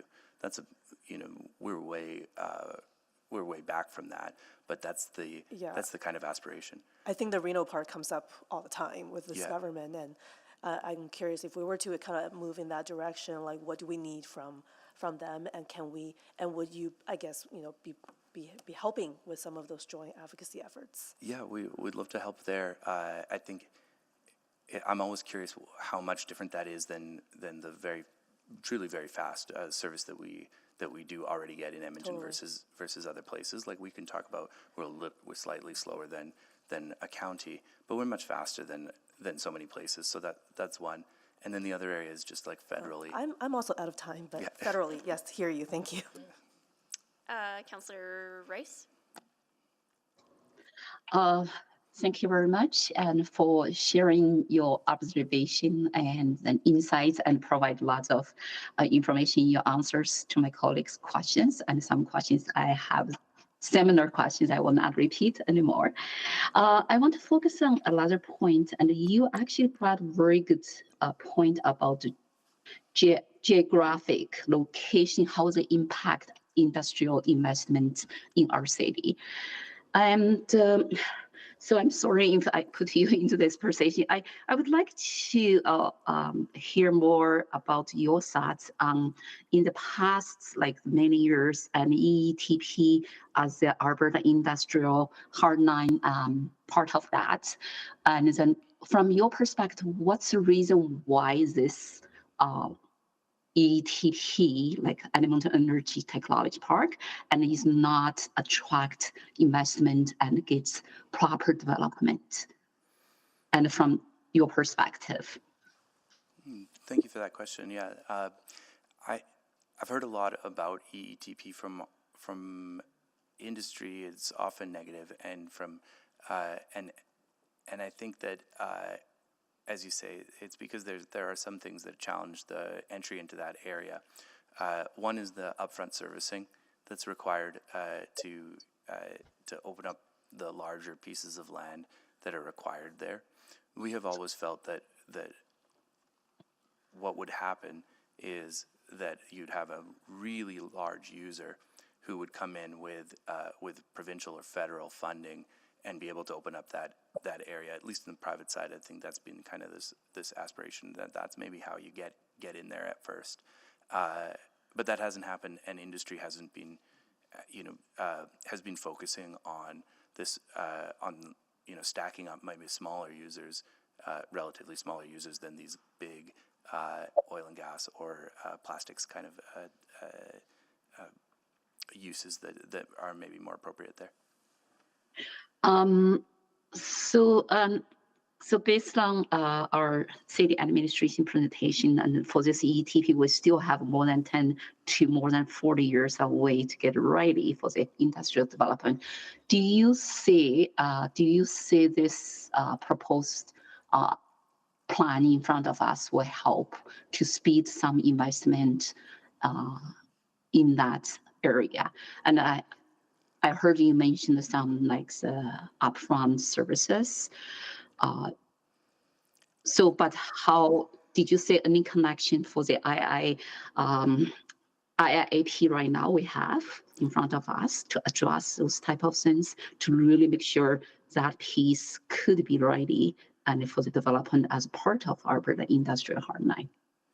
I think this plan will help with opening up EETP in the sense that we'll understand better the market for those kinds of uses. I think there's some actions, maybe 1 and 2, deal with understanding the market better.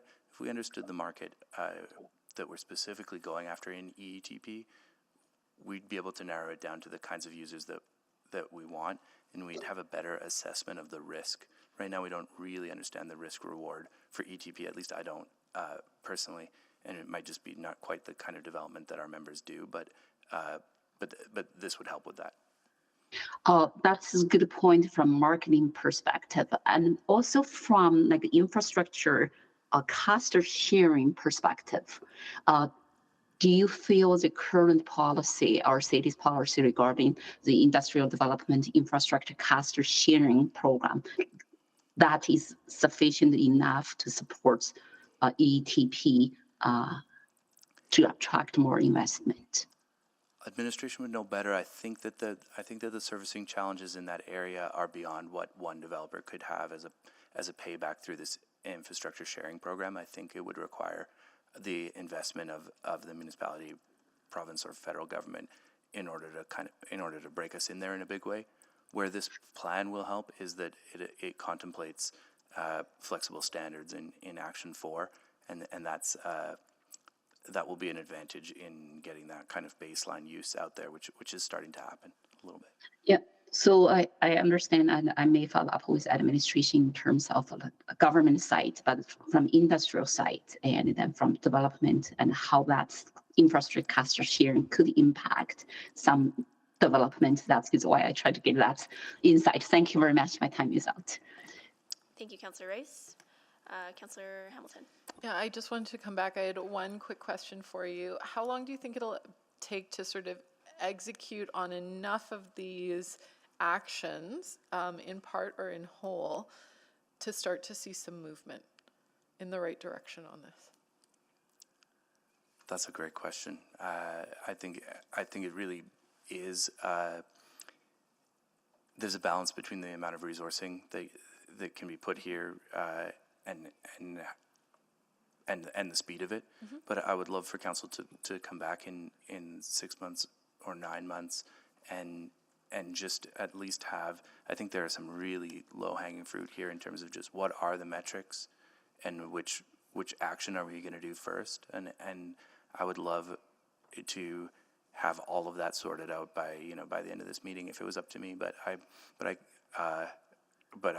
love this stuff. I could do it all day. So I think that you would know at least those two things, in 6 months at least. Okay. So say, and this is conceptual, 6 to 9 months, we get a report back, and I'll telegraph that I agree with you. I think that's actually a really good idea, and I've shared a draft motion with administration, and I'll share it with the rest of the group in short order. But in part because I don't think we want to lose the thread on this. A year is too long, so we just want to keep moving this along. But say we come back in the 6 to 9 month period, and we've got some priorities. Let's, for argument's sake, say it's 2.2, 2.3, and items 3 and 4, as you have articulated. How long do you think how much time do you think, if we had dedicated resources to addressing those issues, would it take to start to see some positive movement? Yeah, I think on action 3 and 4, Yeah. those are things we're so close on. We've done really good. So I think we could do that in less than a year. And in actions 2 and 3, a year plus would be more realistic. Okay, so somewhere in the neighborhood of 18 months to 4 years, sort of within a budget cycle, you think we could start to see some progress on this? Yes. Okay, thank you. Great. Thank you so much. Not seeing any further questions of our speaker, so thank you so much for being with us and joining. We'll now go to questions of administration. And again, this item was selected by Mayor Sohi. I might go to you if you have any questions of admin. Yeah. Well, thank you so much. Can you hear me? Yes. Yeah, first of all, I really want to show appreciation to administration for collecting all this data, even though this data is very, very disappointing.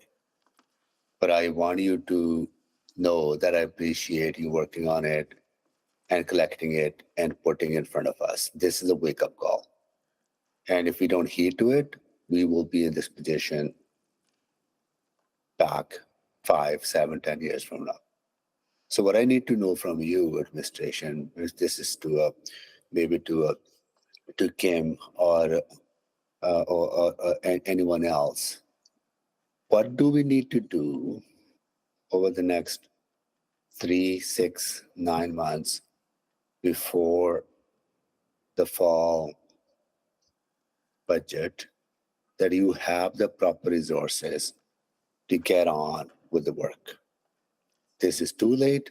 We already lost huge amount of money, going from 72% to 60% of non-res tax base. What do you need from us today to get that work done? Mr. Mayor, we recognize the urgency and priority of this work. We have a dedicated team that will be focusing on priorities of the action plan, which are well aligned with what we heard from the speaker. We want to take the next 6 months to really mobilize on those actions. And as Anand had shared, there's a few that are already on the go. So if council was to accept this report for information, which is, I think, what the report says, then that gives us direction to go and do this work. And I'll just look to Alyssa to complement that with anything further. No, you've got it. All good. Thanks, Mr. Mayor. No, I appreciate that. I know in our finance department, there's always nervousness about expenditures, and we need to be cognizant about that. But this is about growing our tax base. This is about long-term sustainability of the corporation, where previous councils have dropped the ball. I'm sorry to say this, but council have dropped the ball on this. I don't want to have that situation come fall. If I am willing to go if we have to put more resources into this, I'm willing to have that conversation. So just want you to know, are you being constrained by, I know you are constrained by financial realities of this corporation, but I want you to know that what do you need to be more ambitious? Thank you, Mr. Mayor. So for the next 6 months, that's part of the work that we need to take away in terms of the implementation. So we've got what we need for today to take that away and come back with more details on the priorities, the costs, the resourcing, how we can go faster. So early in Q1 2025 is where we expect to have that outlook, and where we'll be able to give you a priority list of things that could be invested in the city. What the return on investment and what the cost would be, and how quick these things could be implemented. And that would be the point in time we'd be looking for council support, decision, and direction to take further action. We have what we need to take Q1 the first 2025? step. Yeah, we have what we need to take these first steps. So the 8 actions that are in the council report are the first things we need to do to implement. So those very first steps. So I can't tell you specifically the costs I need the time to do the work with the team over the 6 months and with industry and others. And so Q1 2025 is the time frame. Absolutely. We'd be looking for resources to take those next steps, and they're So going to be bigger. is there an opportunity between now and that time to come back to this committee and report on the progress or whatever interim resources that you might be needing? Yeah, I think as we get further into the work, we'll have more information and be able to provide a better lens. My suggestion would be to follow up with a report, perhaps 3 months in terms of where we're at that point in time and what's coming next. So 3 months from now?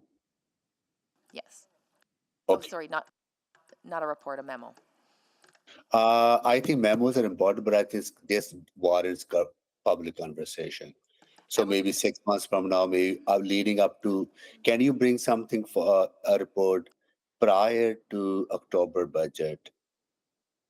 Sorry, fall budget, if we need to put resources that we are actually aware of that information. If that's what we can materialize as we begin this work, we would certainly do so. As Alyssa was suggesting, we need 6 months to work through the priority actions and the implementation to better inform budget. We can certainly bring back a report on that body of work in, after 6 months. So I would suggest in the first quarter of 2025, and that ensures line of sight for council. As it relates to budget, I potentially fall might be too soon to know what we need based on where we need to invest additional resources. Okay. I'm out of time. Great, thank you. Councillor Jans. Thank you. My first question is for real estate. So I think that analogy of the spiral is for administration, sorry, just on the presentation for real estate. I think that analogy of the spiral is really interesting. Like, as tax burden goes up, it can lead to lack of competitiveness, which can then harm tax burden, which can then, and sort of seeing there. I'm wondering if there's kind of another spiral, which is like, because we're building less industrial, but we're building a lot of suburban residential. So as suburban residential goes out, which is more expensive to service, which requires higher taxes, which then drives up the tax rate, which then scares off industrial, which is then like, so I'm wondering, because right now it seems like we're getting a lot of the housing starts, the region is getting a lot of the industrial, and so we got the most expensive mouths to feed and the least revenue generating horses. My analogy is coming apart here. I think that's animals. Am I understanding that correctly?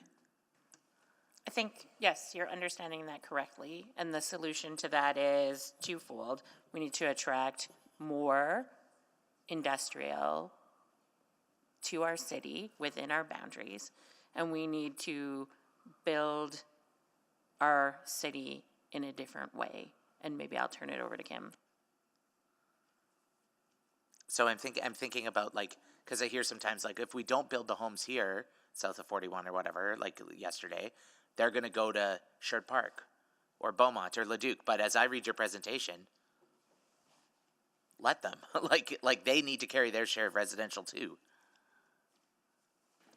I think in addition to that, though, we are having those non-residential area needs people to work there, and where people work live in the city of Edmonton. Yeah.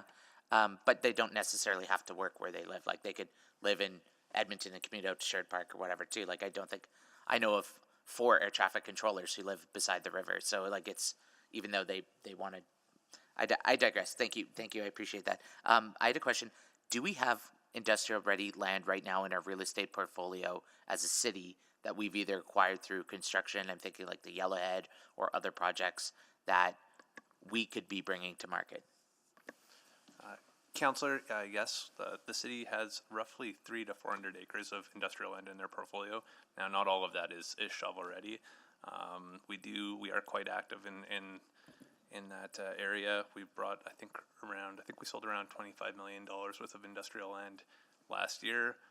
We have some lands that are for sale currently, and I think over the next couple of years we have projects coming online in the Ellerslie and Southeast industrial areas, and in the in the Rampart area as well. So I think we do have significant plans to invest in those properties to bring them online over the next period. I guess my question to the admin team or the presentation then is this going to be part of our top priority then, getting these lands online? Because if I hear industry saying we need shovel-ready land, we have surplus. Shouldn't we be making a buck off of our own land first? Yes, Councillor, we are policy directed to ensure the adequate supply. We do have a balance in terms of our capacity as a program to bring those lands online just financially, but we do have plans, again, in those areas that I referenced previously. So is this embedded in the report already, or does that require subsequent direction? Like when I hear we're policy directed, is that sort of a flag we need more direction from council? So this is a reflection of the sum of the parts to some degree, Councillor Jans. What we'll be doing with the IAP is looking at all of our land, city land, private land, all the land for development, and the prioritization project or the prioritization tool is really important for helping us take our limited resources and applying it to the projects that are going to see the growth the fastest and the return on investment. So should it be these lands that the city owns that show up in the prioritization tool, those will be presented as first priorities. So instead of looking at particular areas individually, we're looking at the system overall, and that's what we'll be coming back to after the first 6 months of this work, to say this is what this looks like in the city, and this is where your dollars are best applied. Okay. All right. Thank you so much. I look forward to the report and any subsequent motions. Great, thank you.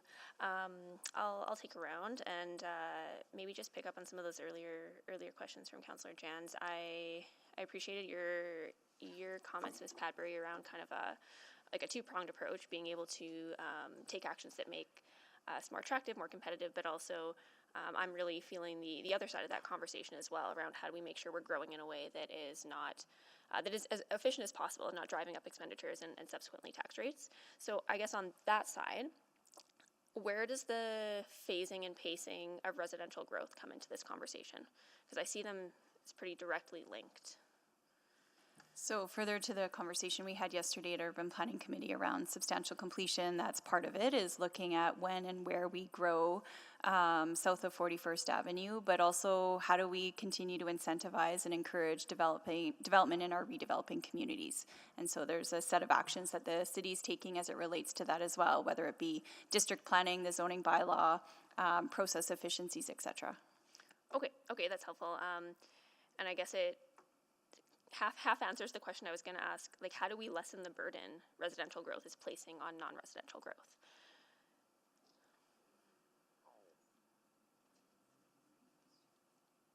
That's continuing to increase investment in our city so that we continue to grow our non-residential tax base. Okay, because I guess what I'm thinking about is, it kind of ties to yesterday's conversation, but like some forms of residential growth drive higher costs than others. And how do we ensure that the type of residential growth we are pursuing is as cost efficient as possible? But I think that gets to your point around district planning and some of the other steps we're taking. That is exactly where we're looking at how we intensify, encourage greater density along our nodes and corridors to allow for more units in less space in terms of what is contemplated through district planning. Okay, that's helpful. And because what I keep coming back to is I think there are absolutely actions that can move the dial to make us more competitive, more attractive, better place to do business. But I'm also, there's like sort of this undercurrent of just the structural growth challenges that I think have been driving this over a matter of decades, and we're now feeling the consequences of that. It's both and, right? Yeah. How we grow, but also how we attract investment. Yeah, okay. I really appreciate that. So one of the questions I wanted to ask, I was maybe a little surprised to hear that one of the barriers to industrial development is that we have a more complex permitting process. And I've been really impressed with the steps we've taken to, accelerate timelines and be really competitive on permitting. Is that more on the residential side, or how are we applying some of those learnings on the non-res side? I think, Councillor Salvador, the thing we heard was a little bit of mixed in our engagement. It's definitely a perception. We've got just as many experiences of that we are fast, efficient, even on the non-res side and in the industrial space as well. But we do have also evidence and experiences where, you know, perhaps the process didn't go as well. So what we've done on the residential side of the business licensing and permitting in terms of our process improvements, we are the best at doing this in the country. So we're looking at those same types of processes and applications and learnings being applied to the non-res side. So we're already there, but this is going to elevate what we do in the city based on what we already know. And again, this is so important to give the confidence for investors and those that are looking to grow in our city that they can do it and do it quickly and efficiently. And this is where we've used the client liaison unit, which really started and focused around supporting industrial development and investment in our city. And I think council's heard the success stories of the body or that team of work. And it's just looking to further enhance and expand it so that we can continue to support non-industrial growth. Totally, and maybe just to jump on that one, how do we further expand, bolster the work that the client liaison unit is doing? I think it's is doing incredible work. I'd love to see that broadened. I guess, is that part of the plan already? That is one of the actions. I would need to... And maybe this is a more direct question. Is that something that you would eventually need budget for? I understand that, you're going to be doing some immediate actions. A check-in is in order with council or committee as well. And at that point, would we be able to provide that type of direction? Absolutely. Great. Okay, I'm out of time, but I'll go to Councillor Hamilton. Thank you. I think most of my colleagues have asked sort of the questions, I think, in the general direction of where we're going. But the speaker spoke to earlier the need to prioritize and really, I guess, do you agree with the premise that there are some short or some quote unquote low-hanging fruit here? Yes, absolutely. Yeah. How long do you think you might need to start to action some of these? Sorry, I'm going to use the word action twice. How long will it take for you to sort of start to deliver on these actions to see what you think the movement will be? So we'll be able to take action on the actions immediately. So we've got the 8 sub-actions. These are naturally the first steps in implementation. So that will happen immediately. In terms of when I think what you're alluding to is when are we going to see movement in our tax base or in our growth? That's part of what we'll be scoping out under Action 9. Okay. So we need to figure out what will directly be impacted by these actions and then be once we've defined that, start to measure that so we can directly show our progress. So that's something that'll happen under action number 9. Okay, thank you. And maybe this is a question for Ms. Padbury's team, but there's a lag, right? And Bill 7, using the mechanisms available to us under Bill 7 was mentioned, but that would sort of further the lag. And I'm wondering if you can expand a bit on taxation policy is complicated. Any kind of economic development activity is complicated because of sometimes the delta between when you put in the money or the resources and when you get it out. And I'm wondering if you can expand on that a bit.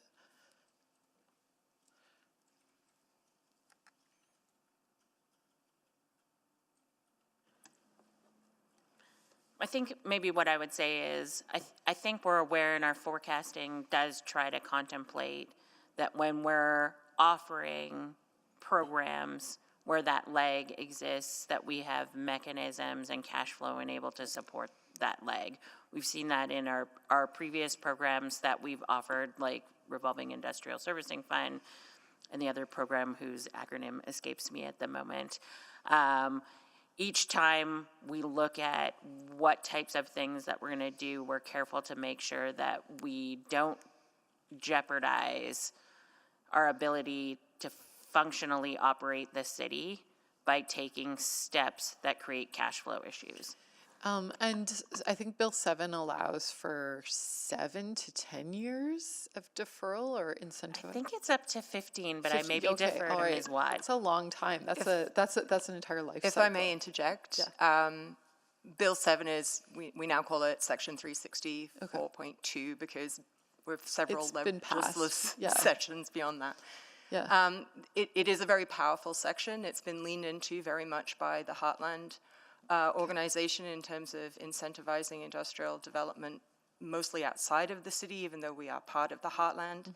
I would suggest that is absolutely a place that this work would look to be able to make some recommendations on how we can make our tax environment more competitive with some of the industrial competitors that we might have within the region.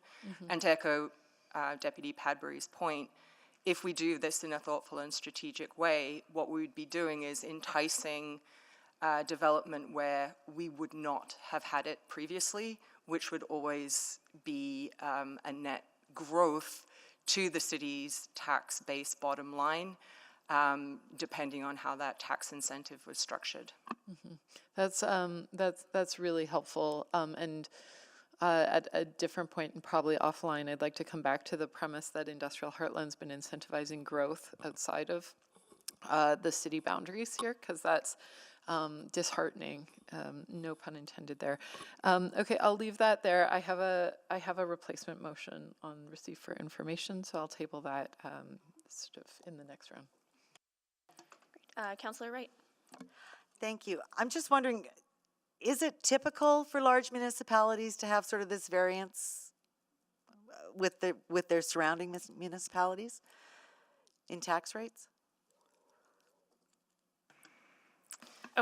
So I think this is a challenge of any sort of municipality that operates within a wider region.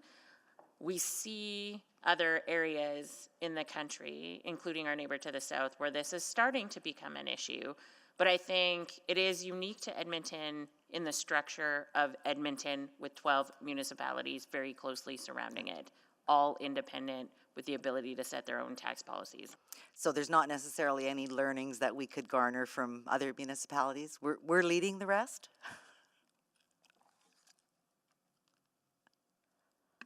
I will jump in there and say, Okay. no, we're absolutely not leading the rest. In Malap's presentation, you would have seen there sort of a tax or assessment base per population. And if you look down that list, what you see is that the urban centers, even if they're small, have a lot lower. And that has to do with the difference that occurs in population. We have a large population that requires an intense servicing need, as does many of our urban municipal partners. The rural partners, however, have much, much smaller residential urban populations that don't require as much servicing. So it is a phenomenon that exists across this province, and I would suggest probably across Canada. What we miss here in in Alberta is a form of equalization through the provincial government. That doesn't exist, so we have to sort of deal with the system that we are given, and urban municipalities are often disadvantaged as a consequence.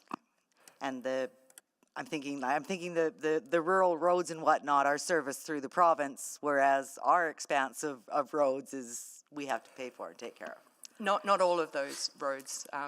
One of the things rural municipalities will often point out is that they have a much larger road network and a smaller population to service it. So it's finance as always is a complex and multi-layered conversation. But in its simplest terms, it is harder to fund a large urban population when you don't have a large non-residential tax base. Okay. And then I'm just wondering, so the work that's going to be going with the IAP, that's not going to slow down or hinder any other developer or investor that wants to proceed with doing industrial development? No, none of the actions that we're looking at undertaking in the IAP is going to put a moratorium on development. We are still full steam ahead looking at growth while we also make these improvements. So hoping we see that that benefits start happening immediately while we're implementing. Okay, good, awesome. And then I just, one quick question on, I'm glad to see the work with the Indigenous community, but I'm just also wondering about what sort of outreach, or is there anything sort of formalized with other cultural groups?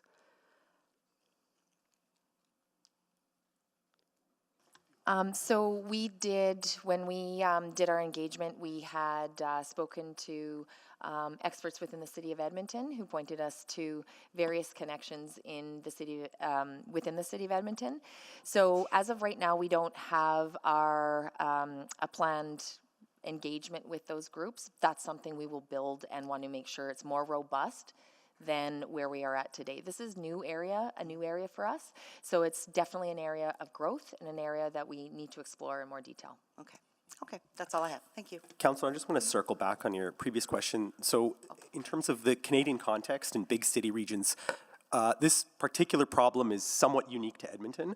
There are multi-municipal regions like the Greater Vancouver area where there are tax rate differentials, but the other side of that coin is also the types of non-residential properties that tend to get built and some of the underlying market conditions. So in Vancouver's case, while there are differences in tax rates, there's certain kinds of business capital or business buildings which will favor the center city for various economic and market reasons. So for example, an office tower construction is only likely to occur in central Vancouver, whereas in the Edmonton scenario, a significant amount of non-res development is that sort of business park-oriented development, which can occur in a variety of jurisdictions.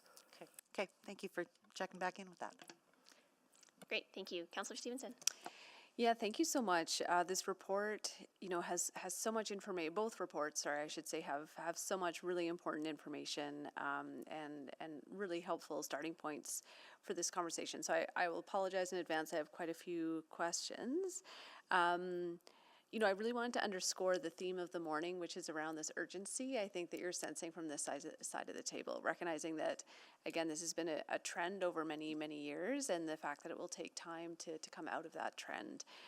So I think that I'm understanding that in terms of sort of the immediate actions that are going to be taken, that 2.2 and 2.3 are not those immediate actions. Could you speak to that a bit? Yes, of course. We agree with what we heard from our stakeholders, which was definitely the first 4 actions in the action plan were seen as more of a priority. All of them were identified as a priority, but the first 4. In terms of 2.2 and 2.3, the first step that we need to actually take to get to 2.2 and 2.3 is 2.1. So this is the one where we need to actually take a look at where our growth areas are, so I can come back with a priority list so that we can then start putting the plans in place. So the only reason why 2.2 and 2.3 aren't there first is because we need to get to 2.1 as a first step. Okay, and I guess maybe I'm just thinking about, depending if that's going to be done in-house or done through an external party, like just thinking of procurement timelines, right? It can take 6 months to even get someone lined up. So if we're waiting 6 months before we start a procurement process, again, just wondering if there is ability to advance some of this work in parallel, even if we don't have all the answers, not all the clarity, but just to get some of those balls rolling. We can definitely take a look at that. Right now, we have a little bit of experience and would recommend that we move forward using internal resources with these things to avoid the delays that you're speaking of. And in terms of how these items will unfold, if you look in the action plan, we've also signaled, and those that we engage with signaled who wants to be a part of this development. So this isn't something administration is going to be doing on our own. Mm-hmm. It's going to be doing with the ecosystem to advance as quickly as possible in a way that makes sense. Okay. And maybe just also on action 8.1. So, really appreciate that work on incentives. And again, I'm thinking about Edmonton Global, the projects that they have in the pipeline. How quickly can we give them some of the incentives that they can be offering to the folks that they're meeting with and having conversations with? Hearing that the new tax, whose numbers I won't remember, but the new legislation that provides new tax tools. Again, how quickly are we getting some of that into the conversation with this prospecting that's happening? So in terms of getting new incentives, this one will have the needs assessment completed for the first to come back or completed by Q1 of 2025. But in terms of what that implementation looks like at that point in time, we can tell you how fast and how quick. From an Edmonton Global perspective, in terms of attracting investment, the number one thing that investors are looking for is labor, so the supply and the cost, which Edmonton is strong on. From an industrial standpoint, the second thing that they're looking for is shovel-ready land. So in order to have something available to sell, the incentive will help, but first we have to have, you know, something that is quite saleable. So in Q1 of 2025 is when I'll be able to come back again and tell you specifically the timelines and what those incentives perhaps would look like. Great. Maybe just a few quick ones. In the implementation plan, will there be an opportunity to reflect on the different roles that the city plays? So a landowner in some cases, an investor, or, you know, I guess investment in public realm, also as a regulator, like just the different roles and the different tools that we have? I believe so, because we're taking a systems level approach of this. So although majority of the lead for this work is coming out of UPE, we've had groups from right across the city. Many of the people are answering questions. So we'll definitely take a look at all of those roles that come to the table to make the implementation of this plan a success. Okay, great. I will come back. Thank you. Thank you. Councillor Rice? Thank you very much. I would like to start to say thank you for both financial team and the UPE team, and provide really strong data to demonstrate this work's urgency and importance.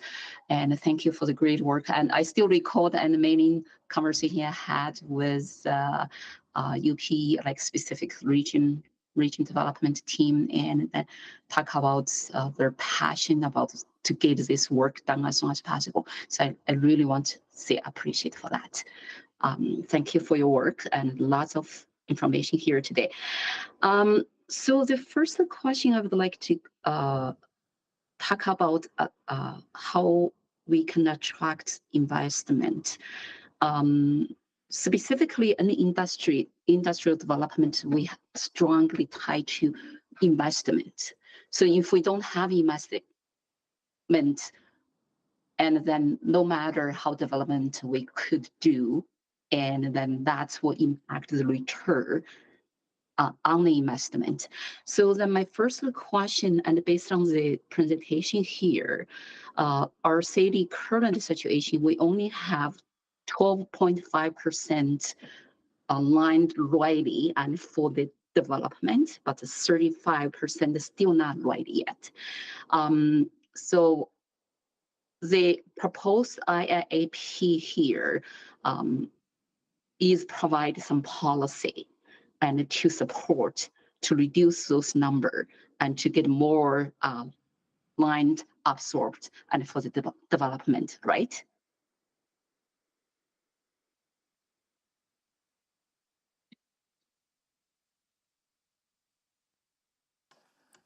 Yes, Councillor Rice? In terms of action plan, I know we have the specific policy here.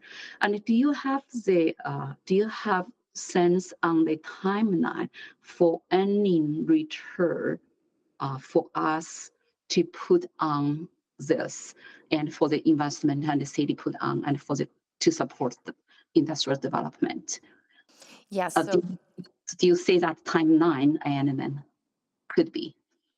Yes, so Councillor Rice, we're looking at Q1 of 2025 to be able to provide you with the investment that we need to support the next steps in implementing the action plan, along with the return on investment that would be expected and the timelines associated with each respective priority project. For me, why I'm asking this question, because we're talking about our tax base. If the return the timeline is 5 years or 10 years, that means during this time window, we still need to find the policy or strategy to support and how we could balance that tax base. and then instead of keeping, increase the residential tax. So that is why my question comes from. So hopefully we can get very clear what's the timeline for the return. That's one question. The next question is about the infrastructure cost sharing program. And for this program right now, with this new plan, is there any change for this program, or we still implement the same program as the one of our strengths to attract investment? Or is there any gap in this program? For the industrial infrastructure cost share program, since it was implemented after or as a result of the 2016 plan, we've done one revision to make improvements to the program overall, and just recently made some further refinements to the program to address some issues that we had uncovered with a particular project. So we are in a space of, as we see issues, to continuously look for ways to improve. One of the things we are being mindful of is we do know that the City of Calgary is looking at their own unique financial tools, and so we think they might be looking at a similar program to this. And so should they come up with a best practice, that's one that we could learn from. That's something we've got our eye on, and we'll bring that into this exercise as we come across ways we could further advance what happens here in Edmonton. So you don't need direction, you will do that work. That's correct. Okay, thank you. Thank My you. time is up. Mayor Sohi?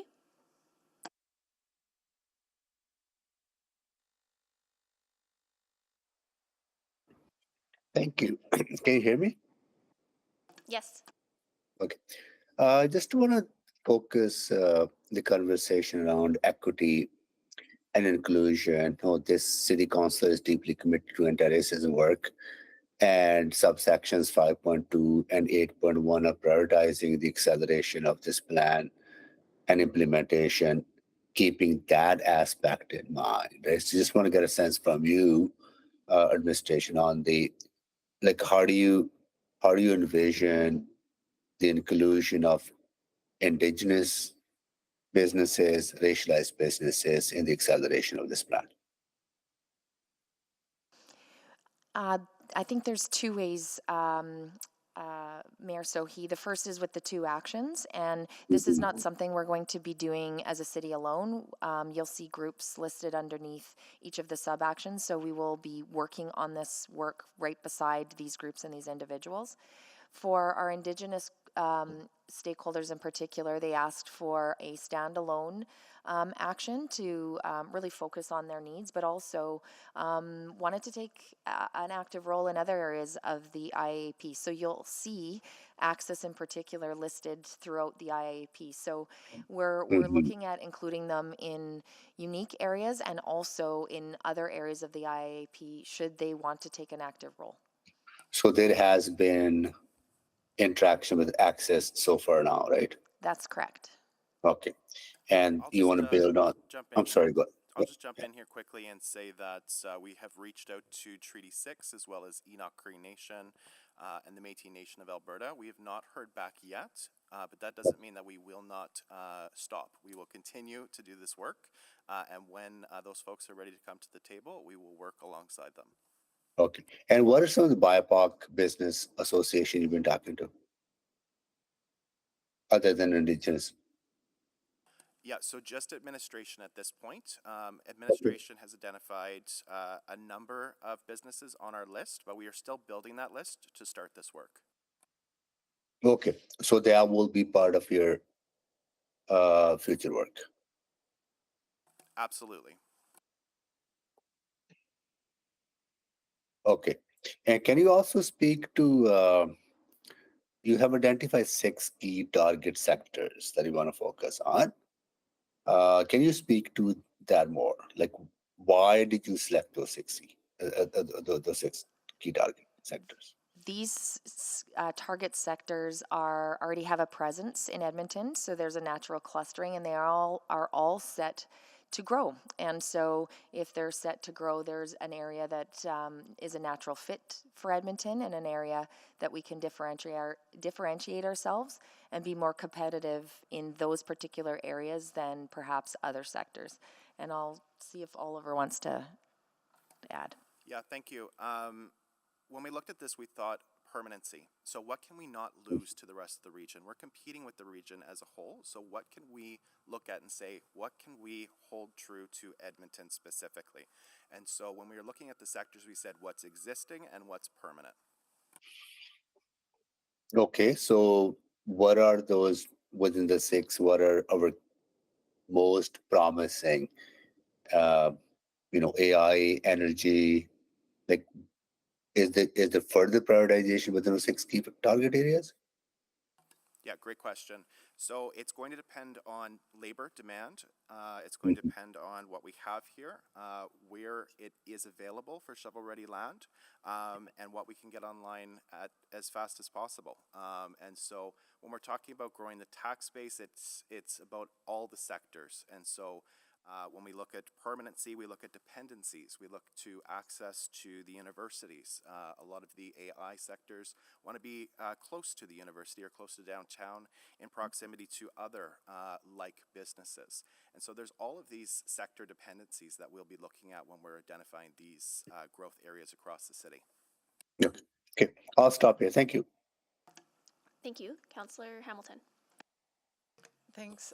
Madam Chair, would it be appropriate at this time to table a replacement motion? All right. I will move that administration provide a report that includes an update on the Industrial Investment Action Plan, including what steps have been taken to progress key levers and return to Executive Committee with a due date of Q1 2025. And two, that administration bring forward an unfunded service package for consideration by council during the spring 2025 supplemental operating budget adjustment deliberations to deliver on key metrics and deliverables in the Industrial Investment Action Plan over a 3-year period with a due date of spring 2025 supplemental operating budget adjustment. And to take a minute to introduce that, I agree with Councillor Stevenson that I think what you're hearing today is a sense of urgency around this. I would personally like to see some of this work come back sooner, including the budget piece, and some of my colleagues may ask about if that is at all possible. But I think Council has identified that over the next 3 to 4 year period, we need to get a handle on this, because I think that we are at an inflection point in terms of what this could mean for our long-term economic growth and prosperity in the city. So, my instinct is to hold it close and keep it close to us until we start to see movement in the right direction on this. So I know that the intention is to bring bring an interim report back. Some might prefer a memo between now and then, but by directing this, it means that council then gets some updates on any challenges that may emerge in terms of bringing this work back. And we can continue to have an ongoing conversation about the actions that we're taking with this. Additionally, my instinct now is that this is going to take resources to get resources. And so I'd like to start administration thinking about how we're going to allocate resources into reversing what I think all have identified as a fairly concerning trend here. So I'm open to questions, and there might be some questions for administration as well. Thank you. Great, thank you so much. So yeah, happy to have questions about the motion or just general questions. I will ask a few more general questions. So for action 2, with the industrial infrastructure prioritization tool, I'm just thinking of some of the work we've done around priority growth areas and like using that as a tool. Is there an equivalent that would be developed for industrial in particular? I'm just trying to imagine what that would look like, and how that would be communicated.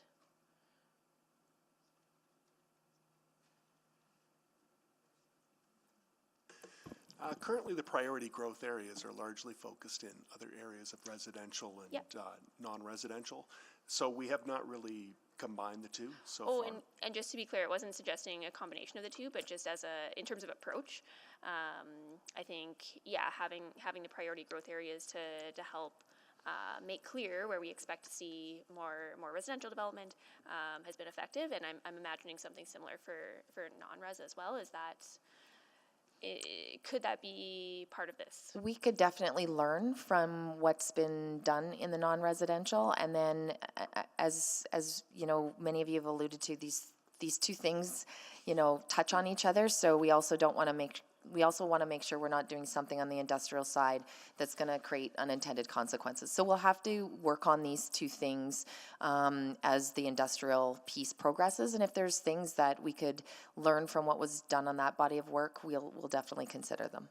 Can I just add really quickly that in industrial areas, they're not necessarily going to be mixed use, but in some types of our target sectors, we will have mixed use, and so they may exist in existing priority growth areas, but there will be other industrial priority growth areres. Great. But I think to your point, Councillor Stevenson, also it's about how we communicate where we're prioritizing and putting in investment to attract growth in those areas and create a target. Great. Did you have more to add?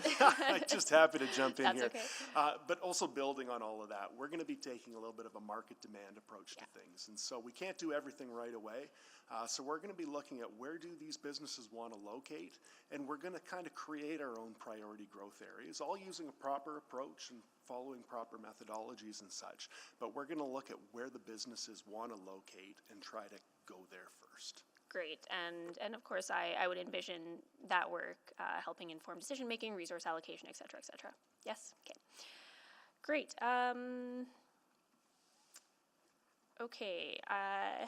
So for this one, recognizing that industrial lands, particularly in and around the airport, would require some statutory planning to occur. Can you help me understand what the process looks like in terms of getting going on the non-res side, or does that have to happen in tandem with residential planning? How do we accelerate the non-res side without having to wait for res? Yeah, I'll use the example of lands that are identified for non-residential south of 41st Avenue, just north of the airport. So we're approaching that land to do a high-level servicing study. Further to that, there'll need to be an area structure plan or some kind of statutory plan for those non-residential lands, and that doesn't have to be dependent on the residential component. In other areas of the city, we may want to change the policy direction or create more flexibility within the area structure plan, so that would be another body of work around statutory planning. Okay, great. And then maybe just with the remaining time here, one of the things that was interesting to me, the report talked about exploring opportunities to prioritize industrial projects with green components, LEED certification, et cetera, using fast-tracked applications, creating specific incentive programs. I'm just thinking of some of the work we're doing through the Climate Resilient Planning and Development Framework, and wondering if there's an opportunity to kind of piggyback on that and get going on it sooner rather than later as a bit of low-hanging fruit. Absolutely, and I know Travis Pollock is on the line if he wants to expand further, but definitely when it comes to permitting and how we approach that and prioritize that work, that's part of how we will address that action. Fantastic. Okay, I'll leave it there and go to Councillor Stevenson. Thank you, Councillor Salvador. I'll try to run through these as quickly as possible, maybe just building on that clarity in the Southwest. So in Q1, when some of that work comes back, could one of those recommendations be that we authorize the commencement of an ASP process for the non-res lands? Potentially, yes, Councillor Stevenson, and we know that there's an interested ownership group that we can certainly follow up with to look at their staging and timing for doing the planning work in that area as well. Great. Would really love to see that if it's feasible with the owners. I guess as a really broad question around land use planning, will actions, I think 2.2, answer the question of whether we have adequate industrial land? Because to the best of my knowledge, through city plan, through district plans, we haven't identified any new areas for non-res, and are we okay with that? Or do we need to start looking at that land mass balance between res and non-res? So I think based on all of our planning that we've done to date, it will indicate that we do have enough non-res land. Okay. What it doesn't do is tell you the type of land. And so this is where we might want to get more granular within what we have within our base. And this will change over time. So as land gets absorbed, this is an area we need to be keeping our eyes on, because we may get to a point where we actually do need more residential land beyond what we currently have. We're just not there today. Or more non-residential land? Yes. Okay, and I think that those are questions that we need answers to sooner rather than later, given that other statutory processes may go into swing. I think, and maybe this, this could be a quick answer, but would you anticipate that some of the work ahead will also identify very specific actions we need to activate EETP and the feasibility of that happening? Yes, so with EETP, it'll be included in our prioritization. And so when we take a look at what can be done, what we, without doing the work and making some assumptions of what might be coming, is you're likely not going to see EETP as a whole, but what you might see is pieces of EETP that is more readily available to be developed. Okay. So the importance of that... Go ahead. The importance of that is over time, incrementally, you can get faster versus waiting 40 years. So perfect. Yeah. Okay, that's great to hear. Really appreciate that. The mayor asked about some of the work happening. I was really glad to hear that we are working specifically with our MOU partners for the Indigenous economic development side of things. I think that's very important, and I just note that the action plan doesn't name our MOU partners specifically, and I think that's really important. I think also, I would anticipate that this is the case, but there are existing Indigenous industrial actors like Alexander Valve and Supply. I'm thinking of Western Varieties Wholesale, for example, and just wanting to ensure that they continue to be included in those conversations. With 2.3, are we looping in ETS? They're doing some work on their sort of ideal transit investment plan. And so is this lens around the economic development opportunities with providing ETS service part of that work that they're doing? Yes. Great. A last few... Oh, I was very confused about the design standards discussion. So when I look at our zones for industrial areas, I didn't find any, there's a bit of screening requirements along some corridors, but I didn't see any design regulations. Is this in the road design and other? It's more related to infrastructure. Okay, so that's great to hear.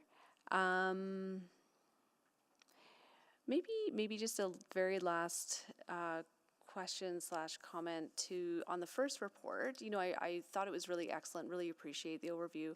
I was interested to hear some of the framing around businesses not benefiting from amenities or services as much. I'm just wondering how we square that with, businesses needs to have workers, people who want to live in a community that's viable. Just wondering what led to that framing, I guess.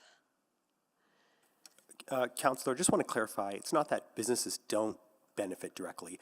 It's just that most of the composition of municipal services are provided more towards the residential sector than the non-residential sector. So they both benefit. It's just that there's more of what the city is doing is aimed towards the residential sector. And I guess in my mind, what supports the residential sector does support the business because it supports the people to work in the businesses. But appreciate the point. Thank you. Sorry, I'm out of time. Councillor Tang? Yes, great, thank you. Great reports. Obviously, back in the spring when Stacey talked a lot about the structural systemic challenges, like to me, this is also part of that course correcting for long-term viability, and really appreciate the information. I think lots of questions have been asked, and I think the motion on the floor is great. And I guess just want to follow up on a few pieces around the Indigenous partnerships specifically. Glad to know that you're talking to them, not yet any response back. But I'm wondering, are you going to be looking at things like I'm thinking about our urban reserve, our MOU. A lot of it has been focused on housing. Are you going to be kind of working with our IRO team, with the MOU partners, to kind of dig into that about economic opportunities using those tools? Yes, so thank you. We are going to be exploring all opportunities for economic collaboration, if this is in direct partnership or through economic reconciliation. Yeah, because I think a lot of the things like economic house zones through urban reserve aren't new things. They have been using other parts of the country.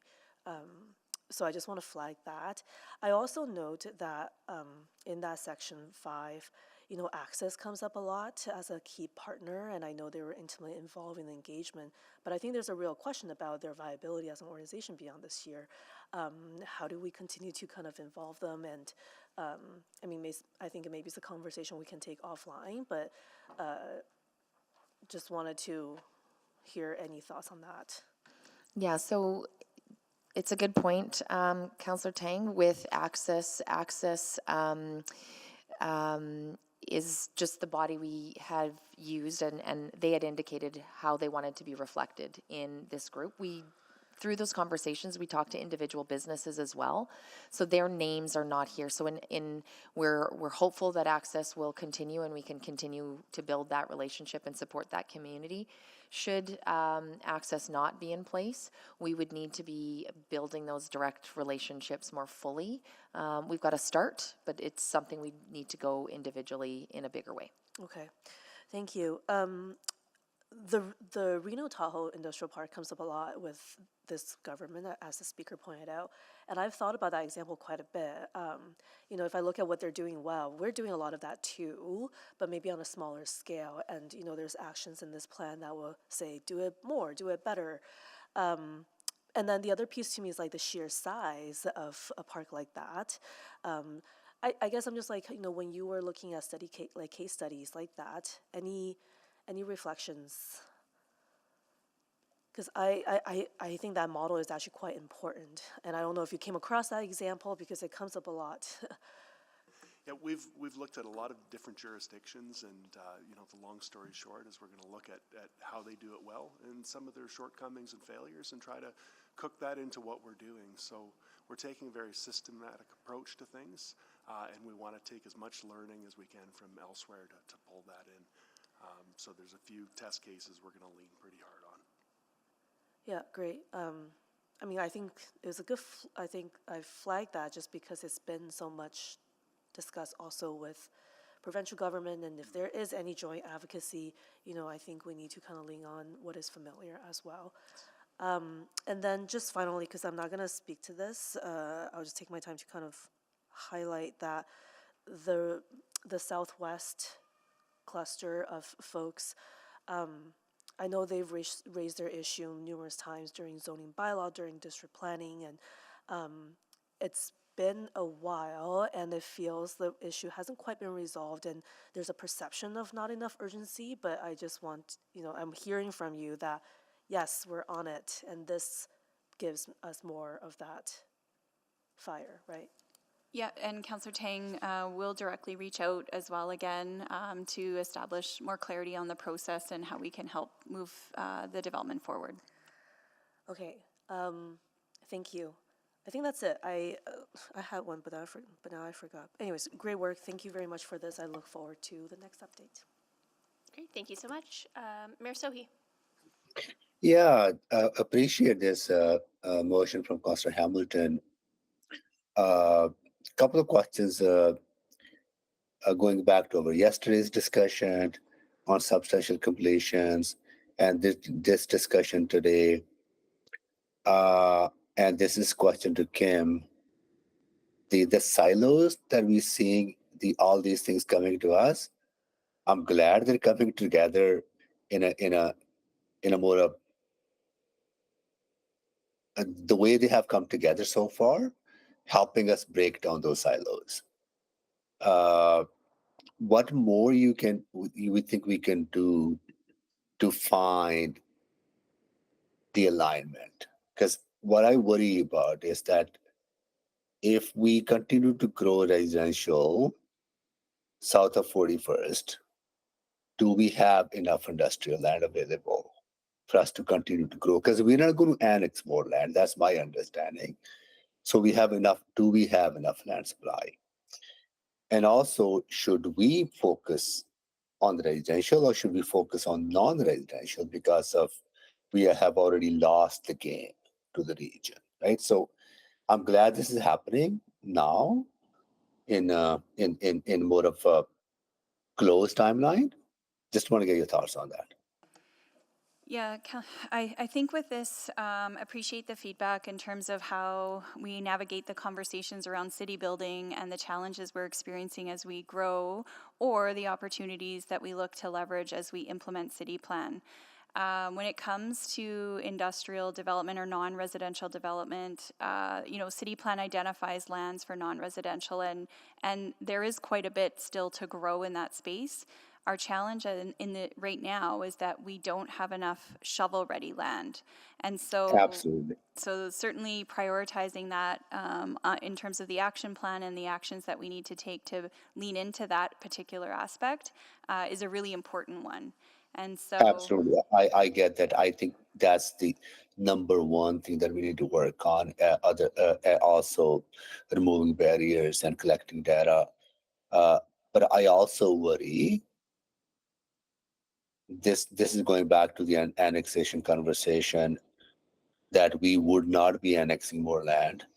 So thinking 20, 30, 40 into the future of the city and the balance of non-res and residential tax base, are we setting aside enough non-res land that will be available to us to catch up on that balance that we have already lost? From going from 72% to 60%, it's going to take a lot of effort to get back to 72%. You are correct, Mayor Sohi. This is a long-term issue that's going to take a lot of effort to course correct. As of right now, as long as nothing changes to take what is existing industrial land and use it for other growth pressures, we have enough industrial land. As Kim had mentioned, that what we don't have enough of is the type of land that's serviced. Yeah. And we have enough land because we also include the Northeast Industrial Park as part of our inventory, right? That's correct, and ETP, yes. And that is very, very difficult land to develop. That is correct. Very expensive, very expensive land to develop, right? So if we know that we're not going to have much success or as much success that we would like to see in that part of the city, then we need to think about what are the other opportunities. So that's where I'm kind of struggling. I see holistic approach to city, which I absolutely support. But if that area is going to be so difficult to develop, and including that into the inventory skews the overall land supply, doesn't it? Can I jump in here just talking about the annexation? So when we did the annexation in 2019, we did an analysis of how much non-residential land we would need in the south, knowing that the north part of the city wasn't moving through the market demand. And so through that process, we calculated how much we would need over the next 30 to 40 years, and that's what's reflected in the south annexation at this time. So that projection was done based on us having 72% of the share of industrial non-res growth, or like what was built into that assumption? Yep, so that was based on absorption at the time in 2019. Now our absorption rate has decreased currently, and so that would allow for additional absorption lands. Okay, I'll stop here. Great. Well, thank you so much.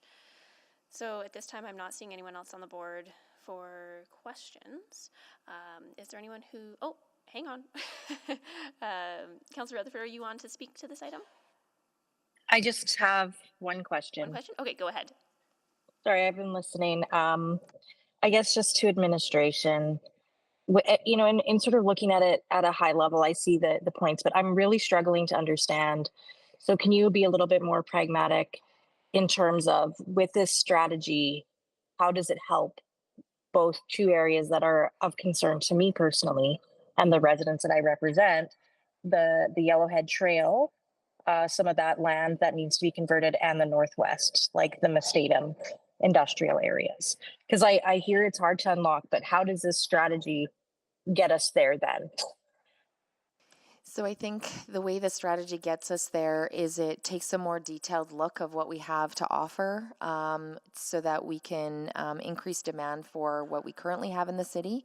When it comes to specific land in the city, instead of not knowing when development or investment will be made by the city into projects, we can give that outlook. And so again, residents will be able to, and investors will be able to know what projects are coming when, and and how attractive those projects particularly will be, not only for investment directly into that area, but perhaps you know, those adjacent to. And Councillor Rutherford, if I could just add, it's really about also how we focus capital resources to create that or increase the supply of shovel-ready land in key areas that we want to grow. So what of the strategies and what of the sub points would do that, would be the things that I could point to and say, this is what's going to help as this work is happening to unlock those lands, or have those lands in the Northwest fill out a bit more? Action 2. I think action 1 as well, talking about raising awareness of what is currently available. So those lands specifically being talked about and promoted. Action 2, absolutely. And then action 3, particularly around efficiencies. So if someone's got a project in the city, if we're working on the efficiencies, we can get them done quicker in those particular areas. And I would just add. So have we? I would just add action 4 as well, specifically to the target sector. And so if we say that in Mustatum, it's manufacturing, then we would say, okay, what standards do we need to have specifically for manufacturing so that we don't lose these businesses to the region? Okay, that helped. That's okay. Thank you. And are we, because the first question, the answer was around, you know, investment spurs, but we've invested $1 billion in the Yellowhead Trail Freeway Conversion Program in order with other orders of government to create a goods and movement corridor. Are we seeing that indication from industry that that is a place they want to be? What industries will this strategy talk about? What industries we're going to be targeting along that corridor in any of the action items? Absolutely. So when we're looking at our sectors specifically, Yellowhead Quarters, transportation, logistics, and so that's one of our major target sectors that we'll be looking at right across the city, not just Yellowhead Corridor, but then what strategies and actions can we put in place for target sector specific policies in each of these areas?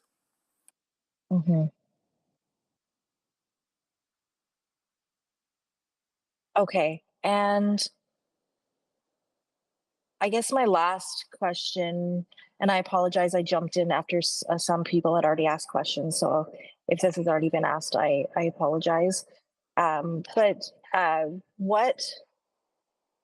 is this strategy looking at, from the business community, what is disincentivizing them besides just, like I heard land size, a few of those other things, the capital, but are there other pieces that we need to be coordinating better? I think I'm getting to the same question as Mayor Sohi around land use and any types of land use within industrial areas. Yep, absolutely. So right now our shovel-ready land supply is only for light industrial. So that only hits about 3 of our target sectors. We need to have medium industrial land supply. We need to have heavy industrial land supply to hit some of our other target sectors. So those are the land use specific. Bring in the big money. Exactly. Those are the land use specific pieces that we need. But we'll also be looking at what other challenges we have right across the zoning bylaw, area structure plans within these areas once we identify those target sector growth areas. Perfect. Thank you. Great, thank you, Councillor Rutherford. At this time, not seeing any further questions on the board, but we are also at noon. So just getting a sense, I'm going to assume folks are probably going to want to speak to this. Nodding heads. Councillor Salvador, Yes. unfortunately, I won't be able to come back after 1:30 because I'm away somewhere else. It's getting late and I haven't had a chance to catch up on my sleep for the last 48 hours, right? So Yeah, maybe we can extend. is it possible to finish this? Yes, so maybe we can extend orders by 15 minutes here, if that is okay with the Assembly. And maybe, do we want to limit speaking? I only need 2 minutes to speak. Okay, you know what, we'll just extend by 15. I don't see a huge number of folks on the board, and we'll get through it. Good, unanimous consent. Okay, Councillor Knack speaking to you, go ahead. Thanks. I'll be quick. I didn't have any questions, but I just wanted to respond a little bit to an earlier question or comment I heard from Mayor Sohi, and as we think about how we go forward, because I think the issue wasn't that the past councils dropped the ball, because just to put a bit of context in June 2019, we made a motion around how we're going to service the unserviced industrial areas. That work came back the following year in May 2020, where we actually approved funding to start some of that work, where we actually made reference specifically to Bill 7 and examining Bill 7 and how that could be used to help us expand industrial areas. I think what the issue is that was the beginning of COVID and then leading into an election in 2021, because we actually had a report come back or actions come back as part of the November 2020 capital budget adjustment, which resulted in servicing or building new roads in the unserviced industrial areas. But where I think the ball was dropped, and this is a collective between council and administration, is that because we were in the middle of COVID and because we had the election coming up, there wasn't that ongoing champion. Because we never really got to dig into the Bill 7 piece, which council had actually made motions on. We never, I would argue, never really got the industrial renewal plan that I think council made clear direction on last term. So I think this motion is good, because what I think I've learned from that is we need to have these motions so that there are continuous check-in points, both for council so that we can hold ourselves accountable to this work, and then also we can ensure that there's champions within administration. Because I think the industrial action plan is excellent. So I don't want to take away anything from that work. That's why I didn't have any questions. But I just think we need to come back to that there were actions and motions approved by last council, and actually, frankly, before the council even there. And that doesn't even include the motions that folks like Councillor Burkett did around the Edmonton Energy Technology Park and these areas. So there's been a lot of work, but there hasn't been an ongoing champion. There hasn't been one central point from both council and administration's perspective. And I think that's what we need going forward. Thank you. Thank you. Councillor Jans? Very quickly, just want to say this is excellent, and if you look at the steps our council has taken to legalize housing, we've had an enormous amount of focus on zoning bylaw, on district planning, on the other planning elements, and yes, acknowledging district planning is still open, and our minds are all open as required by law, but like there's this focus we've done on residential development and creating more legalizing more options for more housing in more places. That has been our focus, and I think as we come to some sort of conclusion on that area, I think we now are going to have enormous administrative capacity to take a look at how we can look at the industrial areas and think about this work ahead of us. So yeah, I commend the team and commend all of the leadership on this file, and I'm happy to support the mover's motion. Great, thank you. I'll also speak briefly to this. I just wanted to thank administration for bringing both of these reports forward. It's an incredibly important body of work, and as a number of us have mentioned, there's a real sense of urgency here. Maintaining a healthy balance between residential and non-residential development within our city is essential to long-term competitiveness and fiscal viability. I think that the work administration is doing through the Industrial Investment Action Plan is a critical step towards reversing the concerning trend that we've been seeing over the last decade. Really pleased with the actions outlined in the plan. I think that will help reduce barriers to non-res development and enhance competitiveness. At the same time, I think it's important to recognize that the trends we're seeing are also reflective of structural growth issues that will take time to course correct. The type of growth that we've seen over the last 50 years has resulted in rising servicing costs and expenditures citywide. As the financial consequences of that growth start to come home to roost, of course, that has been placing strain on our ability to compete with our neighbors over the share of non-residential growth. That combined with rising population and further demands being placed on the city of Edmonton as a major regional center in northern Alberta, it compounds those challenges. So not lost on me that being a big city in a regional cluster means we are experiencing big city challenges, and that maintaining competitive tax rates also depends on other orders of government fulfilling their responsibilities to ensure that cities, major cities like Edmonton, which are the economic engines of this province, can continue delivering. So that being said, I'm really hopeful that we can chart a course to a more competitive future here. I look forward to implementing the actions that are proposed within the plan. Thank you so much to Councillor Hamilton for bringing this motion forward. Looking forward to following it closely and looking at options to adequately fund it as well to ensure we're getting the best return possible. Thank you. And we'll go to Mayor Sohi and then Councillor Hamilton to close. Yeah, thank you so much. When I was seeking this office, I made a commitment to ensure that we are growing our non-res, particularly industrial tax base, to ensure that we were reducing dependency on the residential property taxes. We have made some significant investments as a council, particularly investments around Henday and 137 Avenue for the infrastructure to help grow their industrial tax base. My office has been working with our city administration over the last year or so to accelerate this work, and I really, really appreciate the sense I got from our administration that they're deeply committed to this work. They also want to accelerate this work, and they are looking for leadership from council to ensure that we are setting that direction, that this work is important to us, this work is important to Edmontonians, that we need to get ahead of it. We have lost too much ground on this. This is not about pointing fingers. This is the reality that going from 72% of regions, assessment on non-res to 60% is a huge, huge loss. It's going to take decades to recover, and we need to catch up. So I really appreciate the effort that administration has put into this. Look forward to further work. We cannot just let go of this in any way.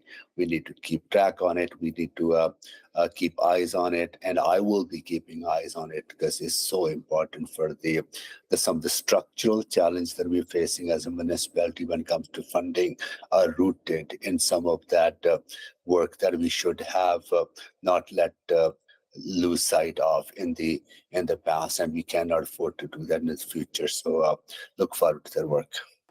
Great, thank you. And Councillor Hamilton to close. Thank you. I appreciate what my colleagues have said.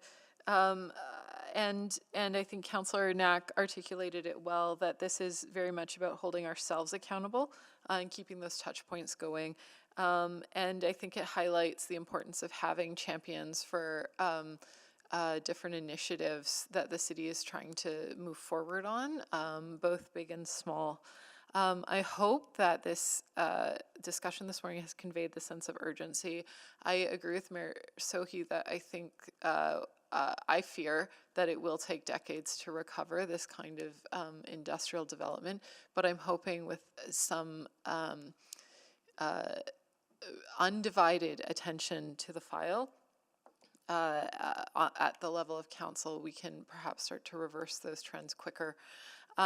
So it sounds like there's support amongst my colleagues for this. Thank you for that support. And I look forward to the subsequent touch points around this.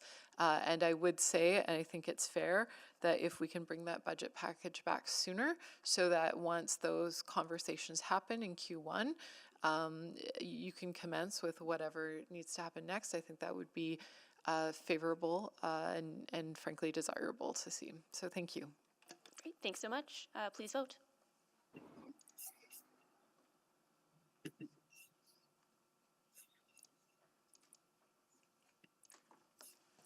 We have all the votes. Display the vote. That is carried. Excellent. Thank you so much, everyone. So we will now recess for lunch, and we'll be returning at 1:30 to deal with item 7.3. Thank you.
We are live from Chamber.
All right, good afternoon, everyone. I'd like to call this meeting back to order and begin with a roll call of committee members. Councillor Wright. Good afternoon. Good afternoon. Councillor Jans. Good afternoon. Good afternoon. Councillor Hamilton. Good afternoon. Good afternoon, and I don't believe Mayor Sohi is joining us. I'm here. We're also joined by Councillor Tang. Hello. Hello. And online, Councillor Principe. Hello. Hello, Councillor Knack. Good afternoon. Good afternoon. I think that's it. Excellent. Okay, so just prior to moving on to our next item, just want to do a little bit of agenda management. We have quite a packed agenda, and just want to be clear and upfront around what we're going to be able to get to today and what we are not. So I understand there is a willingness to postpone 7.6 to the next committee meeting. So wondering if I can have a motion to do so. So moved. Great. And for clarity to the clerk, that would be August 14th. Yes, that's correct. The next executive committee meeting is August 14th. And just for clarity, once that motion is dealt with, we would do our standard process of reaching out to speakers to let them know that information specifically. Excellent. Thank you so much. So we have a motion to postpone item 7.6, the financial loss during major construction projects, to the next executive committee meeting. Any questions or concerns on this? Seeing none, please vote.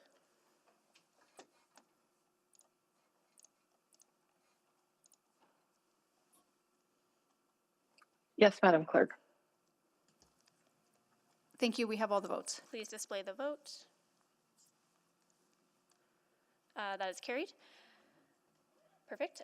So also along the lines of agenda management, I understand there might be some time sensitivity around item 7.7 and that administration needs a decision today on that. So I'll move that we bring 7.7, the reallocation of National Housing Co-Investment Repair Fund forward. And again, this is just to deal with this item sooner. I understand that some of the speakers may or may not have presentations, so I just want to get that clarity. Any questions or concerns on this? Madam Chair, I'm just wondering, so we're bringing it forward before 7.3? Correct. Okay. And just to, again, for agenda management purposes, I think we can get this one done fairly quickly. Great. Please vote.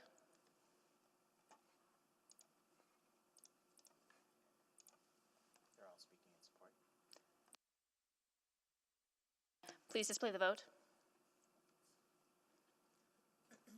That is carried. So I'll just ask administration if they can come down. I know this was selected by Councillor Hamilton. I'm wondering, Councillor Hamilton, I understand there might be some speakers who may or may not be signed up to speak or might just be here for questions. So I just wanted to give you the opportunity to ask for that clarity as you selected this item.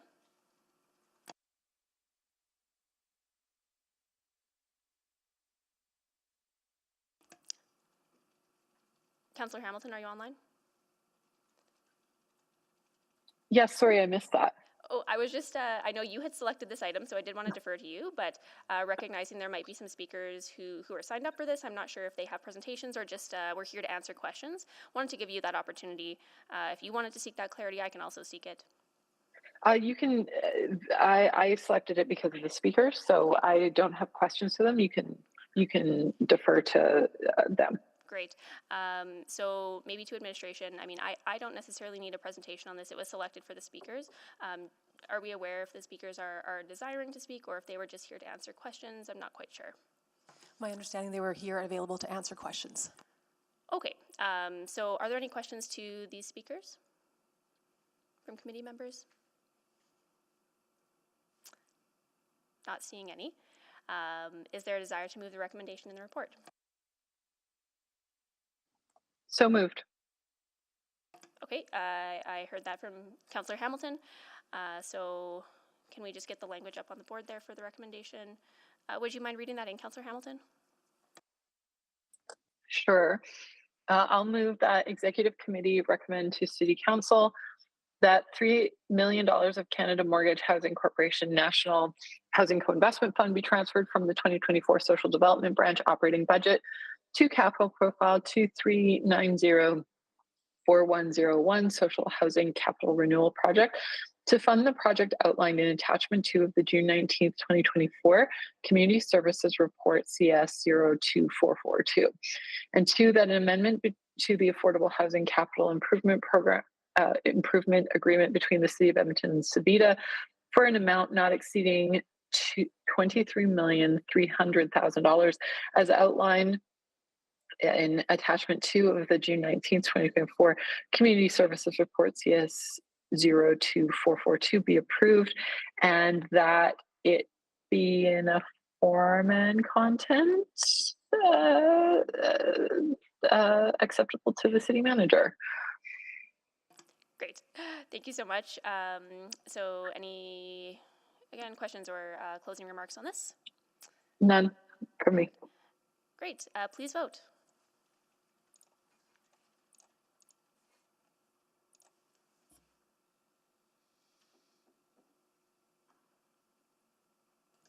We have all the votes. Please display the vote.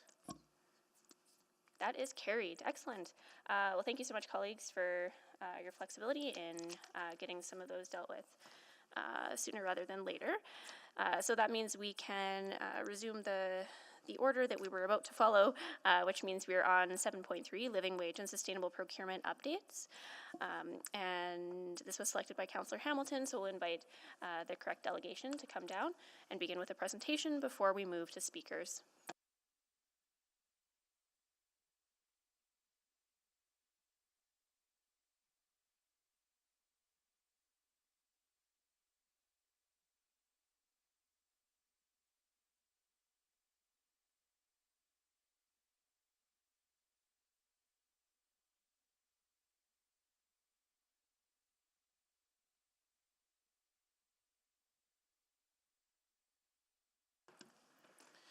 Good afternoon. We're here today to recommend a change to 2 council policies, the city's living wage policy and the sustainable procurement policy. At this point in time, living wage is not included in our sustainable procurement process. It is instead a separate requirement for all employees of the City of Edmonton and employees of contracted services for the city's goods and services contract. This blanket approach to living wage with contractors has created unintended challenges for both the city, our contractors, and potential contractors. The city is committed to living wage, and revisions to the policy maintain our commitment for living wage for City of Edmonton employees. Shifting the living wage under the sustainable procurement process provides greater flexibility in the application of living wage through the City of Edmonton's procurement processes in a manner that ensures that the city selects contractors that can deliver the best overall value for Edmontonians, not just in terms of price and quality, but also in terms of environmental and social considerations. Inclusion in the sustainable procurement framework also provides opportunities for enhanced reporting on these considerations. With me today is Sarab Sarabi, Branch Manager of Corporate Procurement and Supply Services, and I'll now pass it over to Sarab for the rest of the presentation. Thank you, Stacey. As Stacey mentioned, there are 2 policies we are recommending a change to, the living wage policy and the sustainable procurement policy. Both policies have been in place for a number of years and have had updates made to them as we build on our experience and our understanding evolves. This is part of our continuous review of the work that City does, and today is just an extension of that work. We have reviewed the policies above and have proposed updates to them as our work at the City progresses. The proposed policy update, which shifts the living wage for contracted services from the living wage policy to the sustainable procurement policy, will allow us to look at each procurement or contract using an industry and community-informed approach and consider using the living wage as a requirement of the contract, or if that option is not feasible, evaluating compliance with the living wage requirement as an evaluated criteria in the procurement process. In developing customized criteria for individual procurements, based on market conditions, industry standards, and community-informed approaches, we aim to achieve the greatest impact while also balancing the best quality and value for the taxpayers. I'll give you a bit more context for how this would work as part of the procurement process. At the beginning of a procurement process, specific sustainable procurement considerations are determined based on 4 sustainable procurement pillars, which are indigenous procurement, environmental sustainability, ethical standards, and social value considerations. This could include criteria such as waste reduction, including diverse or indigenous suppliers in the supply chain, and including living wage. If a contractor is required to paying staff a living wage will be a requirement of the contract. Or, if that option is not feasible, contractors that commit to paying a living wage would be given a higher score in the procurement process, and they could potentially be successful if they score well in other evaluation areas as well. Ultimately, and as part of the contract, it would be required that the contractor report on the wages being paid to their staff and confirming that a living wage is being paid. Also, audit and compliance provisions would be augmented in the contracts to allow the city to delve deeper into contractors' compliance. We believe this change will address the unintended challenges of the current situation for contracted services, including financial impact of increased contract costs without the assurance that the living wage policy outcomes are met. Contracts include provisions allowing the city to audit a contractor or subcontractor's wages. However, auditing comes with its own challenges. Different requirements for organizations receiving grants from the city compared to contracting of the contracted services, as those receiving grants are not required to pay a living wage, leading to unequal treatment. Additional barriers for some local businesses, a startup, diverse, indigenous, or other organization to bid on contracts, and the unintended equity impact between workers performing the same work at different facilities. An organization who has a staff performing work at city facilities would be required to potentially pay a higher wage than a staff doing same work for the same organization in non-city-owned facilities. Additionally, this change will enable the city to consider living wage on a broader range of city contracts, not just contracted services. And finally, we would like to confirm that this change is not going to change the living wage policy for city employees, and that will remain in effect. The city has made numerous advancements in sustainable procurement program in the last few years. Sustainable procurement is governed by 4 guiding principles: indigenous procurement, environmental sustainability, ethical standards, and social value considerations. As you can see on these slides, there are a number of frameworks that gives a structure to how the policy will be implemented, some of which overlap more than one guiding principle.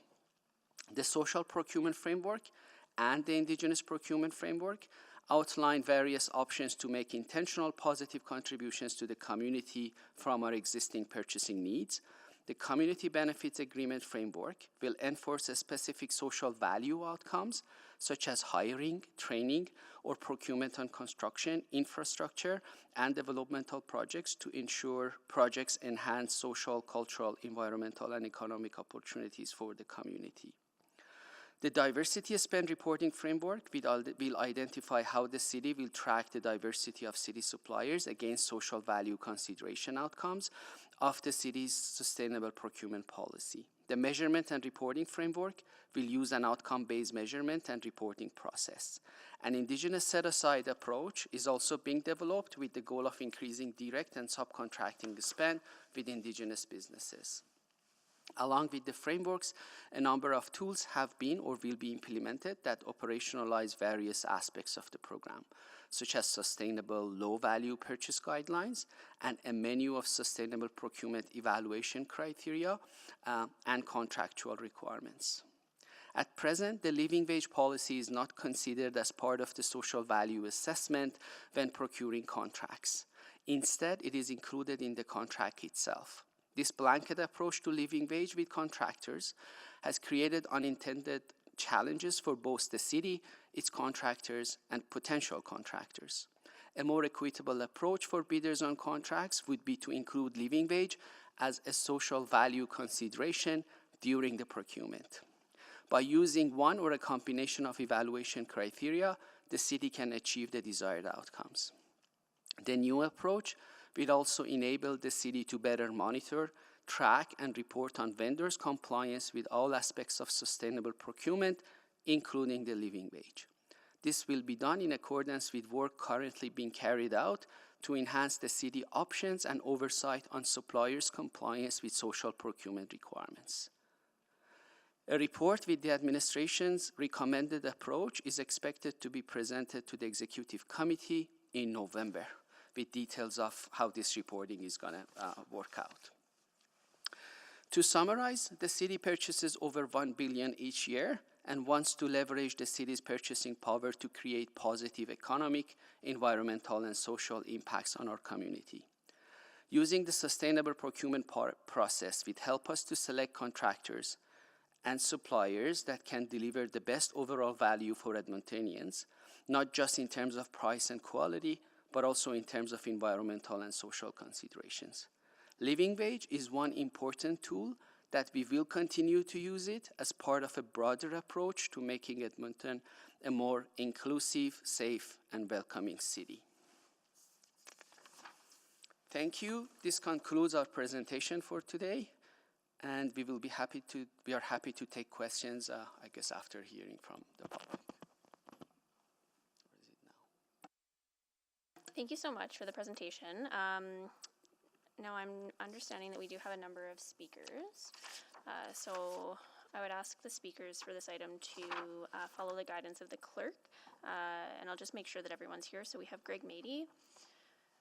You can go to chair number 1. Scott Crichton and Gary Savard. Please come down.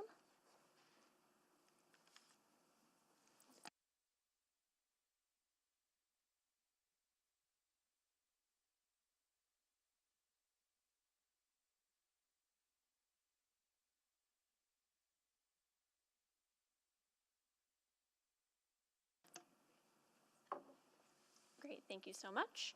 And just as a reminder, you'll each have 5 minutes for your presentation and speaking, and we'll start with Speaker Mady. Please go ahead. Thank you. Hello, Executive Committee and councillors. Just a quick reminder, in a way of introduction, my name is Greg Mady. I'm a postal worker who has personally walked every street of this city within the Henday, and elected president of the Edmonton District Labour Council. We represent 45,000 unionized employees in the Edmonton Capital Region and stand up for the interests of working families whenever we can. I would like to acknowledge that today I'm wearing purple in solidarity with the education workers across this province who give their lives and sacrifice their personal safety, both mental and physical, to ensure that despite a lack of funding, our children get the most out of the education as they can. For their sacrifices, these workers earn what can only be called a poverty wage. And while we know the provincial government seems to think this is okay, based on them providing the lowest per student funding in Canada, we do expect more from our municipal government. 6 years ago, I stood before you and spoke about the need for our city, well, not before you, but before City Council, and spoke about the need for our city to become a living wage employer. Yet, here we are again, as city administration feels the need to relitigate something that the vast majority of Edmontonians, council members, and indeed Albertans support. Edmonton is a city we all choose to call home and take great pride in working hard to build.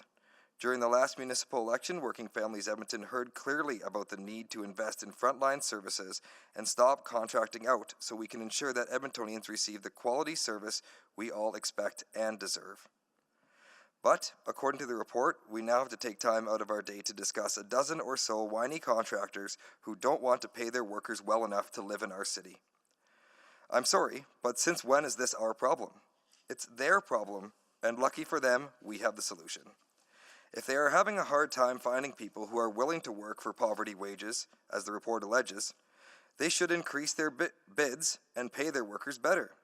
Isn't this the effect of supply and demand, so often referred to as the golden rule of economics? If this is a concept too difficult for them to understand, and auditing and enforcing a living wage is too onerous on the city, the solution is so simple, it's even in the report highlighted as a potential mitigation. Bring the services we regularly need in-house. Think of the savings. You don't need to spend time and money on investigating and enforcing this policy across contracts because you know they are being paid enough to live a dignified life in our city. This is something every Edmontonian deserves. And if the city takes a stance counter to this, you are effectively saying that there is a group of Edmontonians who deserve to live in poverty. Is this the kind of city we are looking to build? Saving a bit of hassle and a few dollars off the backs of the lowest paid Edmontonians? This is not the city anyone wants, and there is a moral imperative for the city to lead by example. This stress and position faced by some of these contractors is exactly what will happen when the city is doing the right thing and leading. It's causing private industry to decide whether they want to be partners in building a city we all want to see, or if they would prefer to see Edmontonians struggle to live in the city they love. I would like to draw attention to the fact that the person who you will not be hearing from today are people who actually do these jobs. People who are actually at threat of losing these wages because they are, I'm sure, too busy working shifts, putting in overtime, stitching together multiple jobs in order to make ends meet. Of course they couldn't take the day off to come here today because they're looking at really trying to eke by within the city they love. The recommendations in this report need to end here and now and serve as proof that a living wage policy works in lifting Edmontonians out of poverty and helping to create the city Edmontonians want to see and in fact should be expanded, not contracted. I look forward to answering any questions you may have, and I'm always available to make further comments. Thank you. Thank you. And we'll move to our next speaker. Please go ahead. Good afternoon, Council. My name is Scott Crichton. I'm a Red Seal journey person electrician, and I'm Assistant Business Manager with IBEW Local 424. We are a labor union located at 4232 93rd Street Northwest here in Edmonton, Alberta. And I'm here to speak against proposed changes to the City of Edmonton living wage policy. Reliable public polling is showing that people overwhelmingly, regardless of their political stance, want to see workers in all sectors making more money, not less. Municipalities can't control the province's decision to endorse poverty wages, but I certainly don't want to see our City Council making it optional for any company or organization providing city services to prevent their employees from being able to afford the basic necessities of life. Earning a living wage is foundational to the dignity, quality of life, and productivity. I've seen job sites where workers are exploited and don't get the respect and opportunities that living wages provide. And I can tell you that their morale, their health, and their ability to escape poverty were damaged. They were held back and life got harder with barriers piling up. Conversely, I've seen what happens when workers aren't paid what they're worth, or are paid what they're worth. They thrive. They contribute more to their workplace, to their family, and to their community, and to their own well-being. If people on the other end of these contracts all of a sudden see a loss in pay, what happens to them? Chances are good that their need for the food bank, subsidized transit passes, subsidized rec pass, and other things goes up. That's also a cost to the city. Their local economic needs don't go away, they just get shifted somewhere else. The city needs to walk the talk on values. Every line of business and every capital project the city oversees should be used as a vehicle for us to do our part as Edmontonians to strengthen local economic impact of our dollars, support wage fairness, and improve equality. Thank you. Thank you. And our final speaker, Speaker Savard, go ahead. Hello. I'm the organizer for the Greater Edmonton Alliance, which is a broad-based organization of faith, labor, and community organizations. We cross economic, faith, and neighborhood lines to find common ground and act on our values. I'm here today to speak in opposition to this recommended changes in 7.3 living wage sustainable procurement updates. First, let me state that the Edmonton City Council made a bold and courageous move in November of 2019 to include employees of contracted services in the city's living wage policy. So why did they do that? I believe they saw more and more people working for low wages, these families and individuals were facing impossible choices: buy food or heat the house, feed the children, pay the rent. The result can be spiraling family debt, constant anxiety, and long-term health problems. In many cases, it means that the adults in the family were working long hours, often at 2 or 3 jobs, just to pay for basic needs. Employees that earn a living wage can face fewer of these stressors. Employers that pay a living wage can be confident they are not keeping their employees in poverty, and they retain their workers. Since 2019, we endured COVID pandemic, high annual inflation rates. So what has changed in 2024 that we believe, or the City of Minden believes, that the living wage requirements should be downgraded in value? Inflation has slowed. However, slowing inflation doesn't mean prices overall are dropping. Stats Canada noted in the February inflation report that between February 2021 and February 2024, grocery prices rose 21.6%. Add to that insurance rates increase, rapidly rising rental costs, Bank of Canada lending rates, those have leveled off, and all other expense increases that families and individuals had to endure over the last number of years. None of these cost increases are within the control of City Council, but through the foresight of the 2019 City Council, the impacts to some individuals and families in Edmonton was lessened by the living wage policy. Do not give it up. It needs to stay first and foremost a requirement for contracts under the living wage policy and under sustainable procurement. Over the last year, Greater Edmonton Alliance has been in a listening campaign with our affiliates, organizations, and our community groups of Edmonton. We listen to the personal stories of our members and identify common issues to act on. On April 25th, GIA affiliate organizations and allies came together to have this discussion. A common thread throughout the discussion was affordability, whether it was tied to housing, rental issues, to mortgage rates, or rising costs of goods and services due to inflation, grocery prices, and even their mental health due to the stressful environment they find themselves in.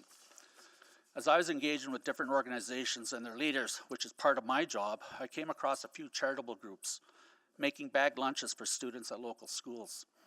One of them spoke to me about the numbers have increased from 200 pre-COVID to roughly 900 lunches now. Will removing the living wage requirement help this situation? Unlikely. The calculations that determine the living wage only include the basic needs, rent, food, utilities, prescriptions or health care, some savings for education, and a short break from the daily grind of life. To be clear, they're not jetting off to Paris to take in the Olympic Games. There are negative consequences of getting rid of living wage requirement. It's bad for individuals and families. Workers who make below a living wage will have their mental health suffer, financial stress, working multiple jobs, longer hours per week, no time or energy to connect with their loved ones, their families. And it's also bad for business. There's an increased turnover, low productivity when paying below a living wage. And it's bad news for communities and local economy. When more people don't make enough to cover their basic needs and participate in the community, the local economy suffers. Less money flowing in the local economy, less vibrant community. If you remove the living wage requirement from the living wage policy, it's saying that our community, the city we live in, regulates people to poverty if what we perceive as their market rate is below a living wage. It means that here, in one of the most well-off places on the planet, we're okay with having people work full-time and still not make ends meet. It's a choice that will affect the kind of community we live in. Do we want to live in a vibrant community with sustainable local economy, or one where our lowest paid workers struggle, can't afford to participate in the community, and ultimately want or will need to leave? Thank you for my time. Thank you so much. So now I'll look to the board for questions of our speakers. And this was selected by Councillor Hamilton. Do you have questions for speakers? Yeah, I can start. Great. So thank you for your presentations today. I'm going to seek some clarity from administration and maybe from you as well in terms of what my understanding of this report was. First of all, I want to say I 100% agree. People should be paid a living wage. Something I've heard from and not just employees, not full-time, not FTEs, but just like contractors and subcontractors. And what I understand is one of the issues that we're encountering is in the subcontractor space, that we can have a policy in place, but we don't have necessarily a mechanism to enforce whether or not the subcontractors are being paid a living wage. And I'm wondering if you have any commentary on that, if you've seen that as an issue or you see that as a gap. Any Scott, perhaps Greg? Yeah, sorry, I mentioned it just quickly. I mean, it is in the report. I mean, bring the work in-house, especially the work that's getting done regularly. I mean, I know there's obviously going to be some elements of we can't account for the fluctuations and everything, but you know exactly how much people are getting paid when they're working for you, and there's no need to audit. And think about the savings then. You don't have that staff member working on auditing and enforcement. Fair enough. And so something else I've heard from industry is that we talk a lot about a living wage, but we don't talk about the prevailing wage. And that's also a not insignificant. I see Scott's. Scott, would you like to comment on that? Sure. Thank you for that, Councillor Hamilton. So when we talk about a prevailing wage is typically, a wage that would be covered under a collective agreement. So if we look at what the City of Hamilton has, they have a fair wage policy. That would be what we would call a prevailing wage, and it's more related to the construction industry. So whatever the wage is in, the collective agreement, that's the wage that would be followed. Now, union and non-union are allowed to bid on the contracts, but now there's one set agreed table of wages that all contractors, union and non-union, must adhere to. So in Hamilton's case, they actually have a committee that's made up of the typical craft unions, CLAC, and the Merit Shop Contractors Association that sets out the wage table. They actually have resources within the city to make sure that these contractors are audited, to make sure that apprenticeship ratios are followed, and prevailing wages are paid to the workers. If they're not, then fines are issued, and contractors also risk being disqualified from being able to bid on any future city work. Mm-hmm. And so it functions essentially as a schedule it functions as a schedule. I think of in different sectors, for instance, Canada Council for the Arts has a schedule of what artists should be paid for different types of work. And it doesn't preclude you from paying more than that, but it says this is the minimum that artists, and it's similar with prevailing wage, right? It doesn't preclude you from paying more. It sets out sort of what the standard should be. Absolutely. Okay, that's really helpful context. One of my understandings of this policy change is that currently, when it comes to our sustainable procurement policy, living wage hasn't been included in that. It's been separate, and it's created, I think, some friction in terms of our ability as a city to enforce on these contracts or to ask questions about how people are being paid. So I don't hear you arguing against that. I hear a concern that we are stepping backwards in terms of the living wage. What would your recommendation be on the sustainable procurement policy for us to sort of keep some momentum in terms of making sure that the contracts we're signing do abide by, I think, the shared values we have?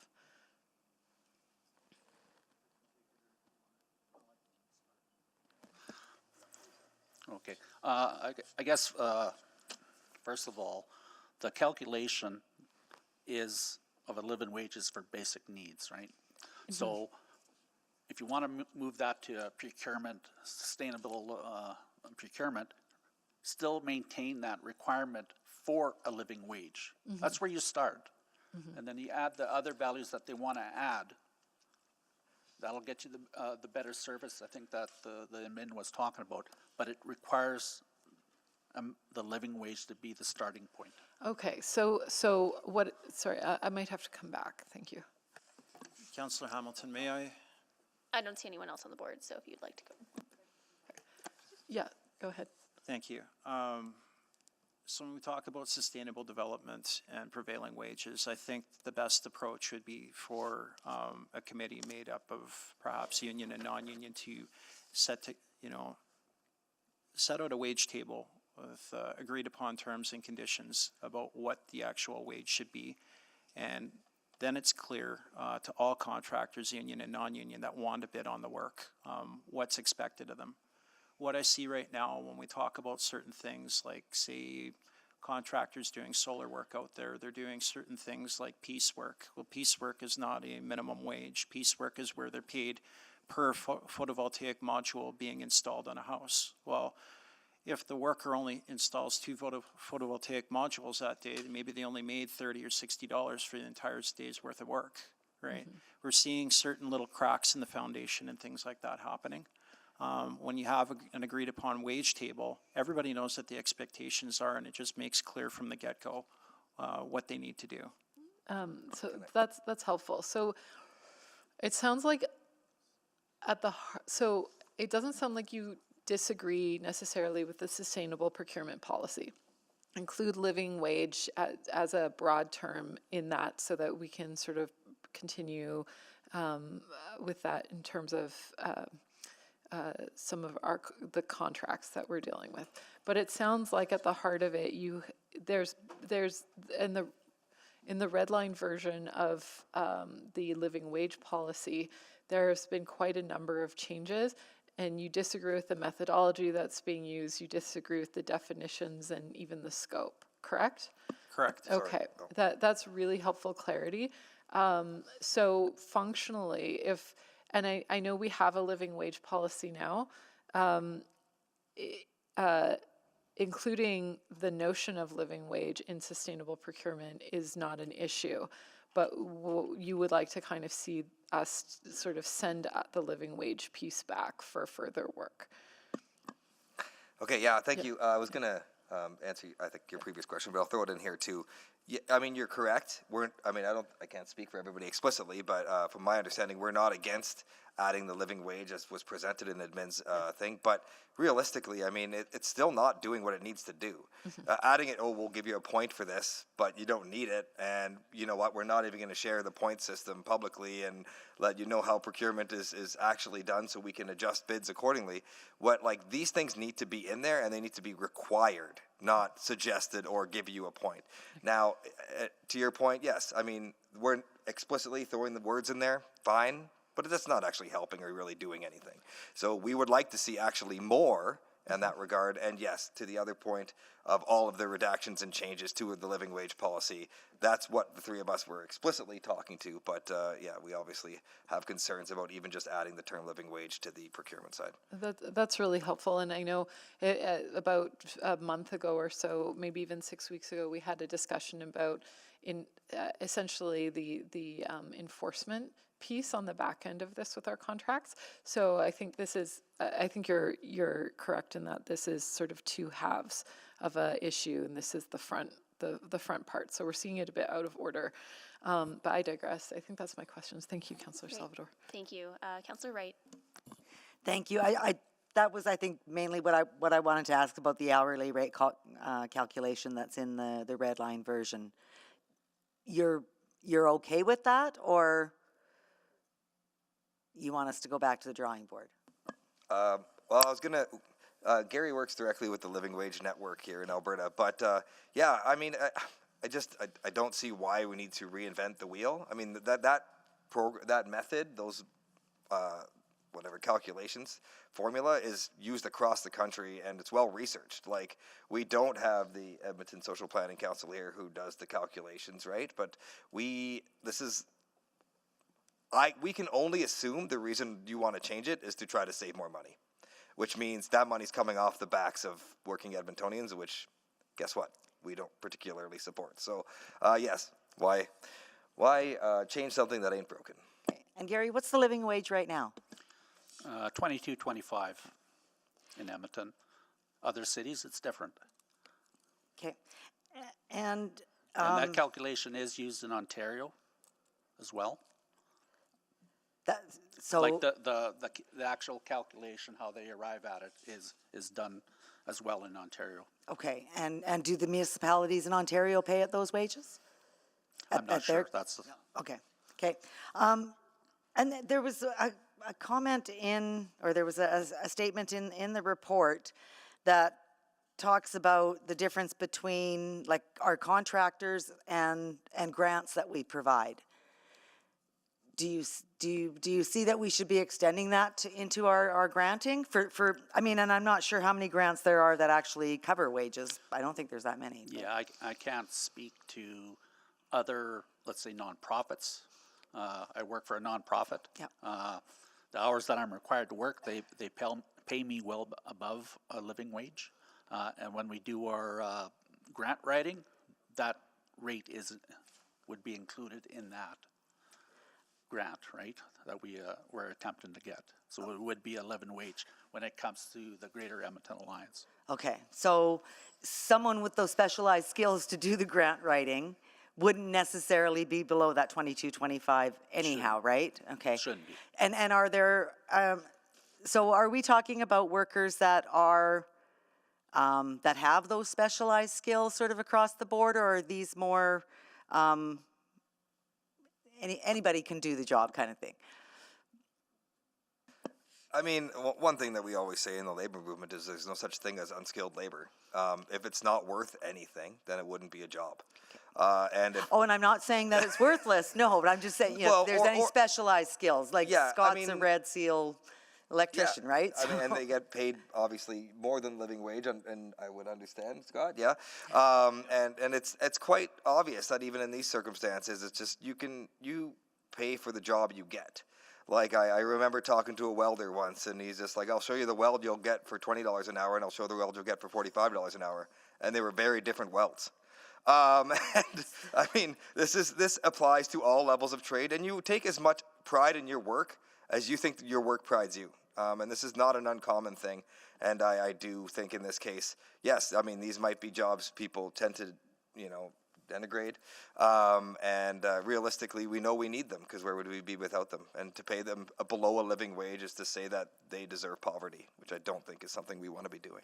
And would it create disparity if you've got, because you said we don't necessarily need full-time workers to do all the jobs. We need that contract worker, right? So if the contracted worker is making less than the city employed worker, is there some disparity in the worth of their job, I guess? Well, yeah, I mean, I'm sure if we had one of those workers here today, they'd be able to tell you they'd love to work for the city of Edmonton. In fact, what I read in the report was that those contractors are having a hard time having their workers do the other work because it's the same job for less money. So, which is why I tried to mention, if we're looking at this from a supply and demand, that works on labor too. And you won't have a hard time finding people who are paid adequately for the work that they do. Okay. All right. Thank you very much. That's all I have. Thanks, Councillor Wright. Councillor Paquette. Thank you. So the living wage is $22.25. The minimum wage is, remind me? 15. At this point, 15. And okay, yeah, I'm surprised. How many years has it been 15? That's right. I believe since 2018. Right. 19. Yeah. 18 or 19. I'm pretending as if it's all surprising to me. Okay, so yeah. So is there a class of workers who would make less than minimum wage? I think they're under 17, I believe, the under 18. Under 18? What about adults? No, I don't believe so. No, everyone? Sorry, just for a little bit of clarity, I believe it's under 18 and those in the service industry. And those in the service industry. Yeah. Thank you. Okay, so if contractors are not, I'm having trouble here. Maybe you can give me your perspective. The proposal is that we keep a living wage as our policy, but not to require it, is what I'm hearing. And I don't know if that, is that your understanding? That's our understanding of what the report. I just want to make sure that we understand where you're coming from, so when we go to administration, we have that very clear. I guess I'm stating that we, Greater Edmonton Alliance, wants the living wage to be a requirement. Right. Whether it's in the living wage policy or whether it's in sustainable procurement. Okay. And sorry, as I read the adjustments, it's not necessarily the case that it is a policy, obviously, for the City of Edmonton employees directly. Yep. But as I read it, the contract employees would be getting a potentially a different wage based on the calculations and on what the bids are from the contractors that we are willing to forego it, I suppose. Right, and if they're not required. This is talking not the procurement side, right? And like I said, Councillor Hamilton's questions, these are two different conversations. But That's right. So if contractors are not required to pay a living wage, how do we know if they will or not? I think, yeah, well, wouldn't. They were stating how there was an issue with having to do the enforcement and auditing and the amount of time and the value in that. So we won't unless we invest in those people doing that work. And I don't think there's an appetite of the city to necessarily do that either. Do you have any examples of contractors who voluntarily pay a living wage? Do I have examples? I can't name them right now, but I know there's called the Alberta Living Wage Network, has contractors who are voluntary paying a living wage. And so they wouldn't have any problem with the way that we with our requirements at present. So there are companies that are like, yeah, we'll do that job. Yes, there should be companies who would be willing to do that job. Yeah. Okay. Interesting. And they still manage to make a profit, I'm guessing. They're still here. They're still here. Okay. Great. Thank you. Thanks, Councillor Paquette. So not seeing any further questions for our speakers, we'll transition to questions of administration. And again, Councillor Hamilton, you selected this. Would you like to start with questions? Sure. Sorry, I was just calculating my own hourly wage based on hours worked per year. And it's, it gets depressing. Yeah, I know. I'm not going to say it out loud. But I want to go to administration on that clarity of contractor requirements, because that seems to be a friction point here. Could you talk about whether or not this is the updated sustainable procurement policy would require contractors to abide by a living wage? Sure, I can speak to that. So the proposed change is not going to stop administration or take the option of administration asking for a living wage from contracted services. It's just going to take it out of the employment policy and put it into where every procurement and contract related requirements are, which is sustainable procurement policy. Mm-hmm. So in majority of cases, we want contractors to compete with each other during the tendering phase based on a requirement to pay a living wage. Mm-hmm.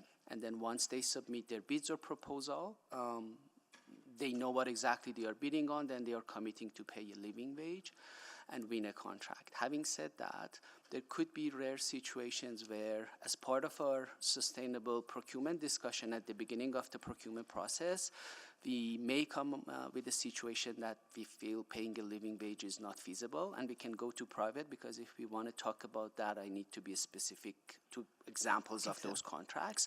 But again, it's rare for majority of contracts that we are currently providing a living wage.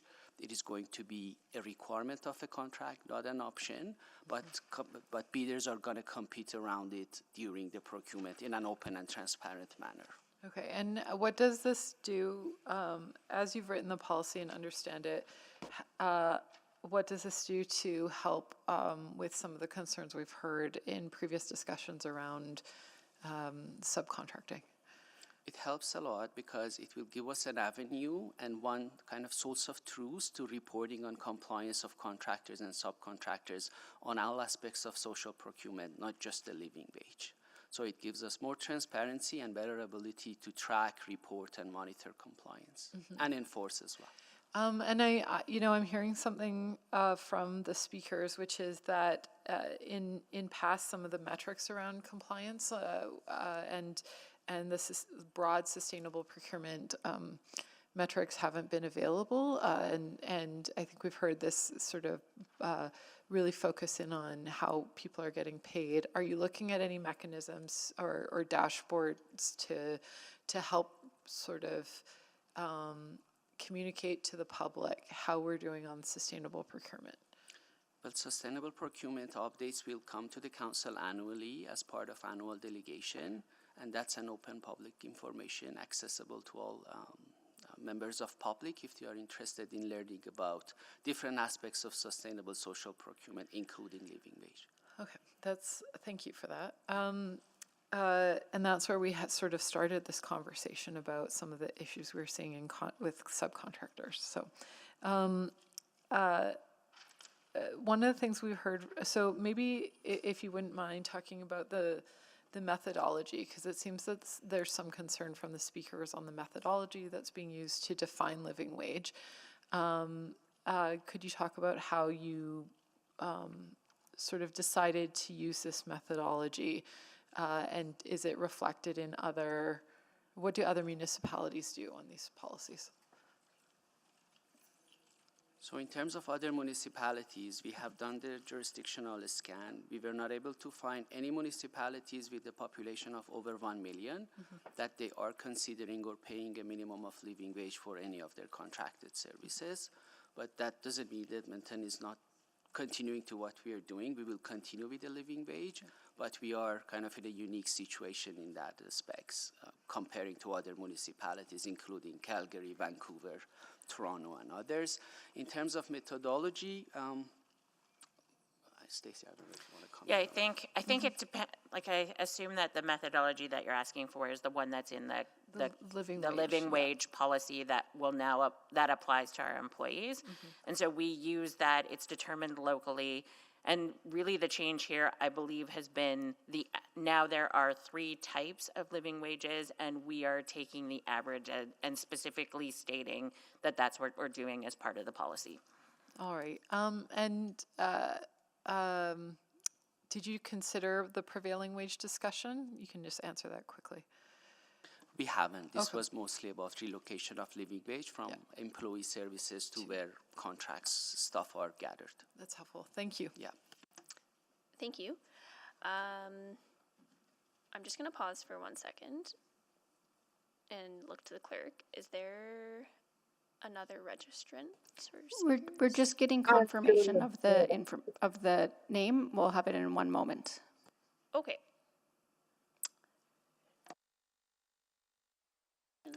All right, well, we'll continue with questions until we have that. Councillor Jans, go ahead.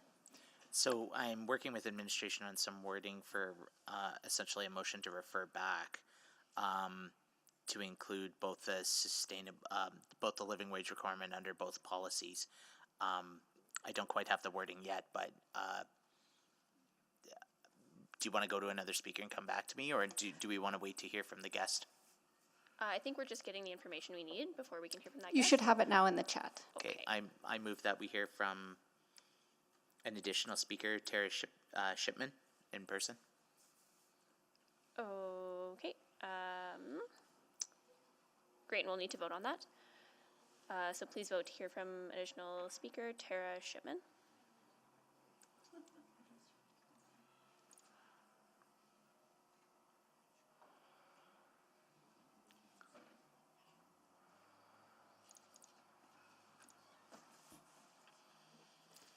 We have all the votes. Display the vote. Hi, everyone. Yeah, just 1 sec. And so that is carried. And now we'll go to our speaker. And just as a reminder, you have 5 minutes. And then you might have some questions from colleagues. Go ahead.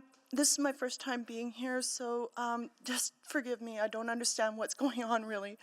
I have autism and ADHD. I'm a member of this community of Edmonton, and for the last 20 years, when it comes to the minority and lower end of the gap of wage, a lot of jobs call someone like me a liability at the starting gate.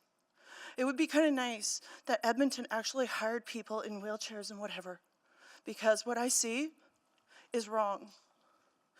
And when it comes to lower wage earnings, that is someone like me. We're relegated to McDonald's and bosses being our 14-year-old children. No offense to kids for those that are moms. Forgive me, I'm a little bit nervous and anxiety.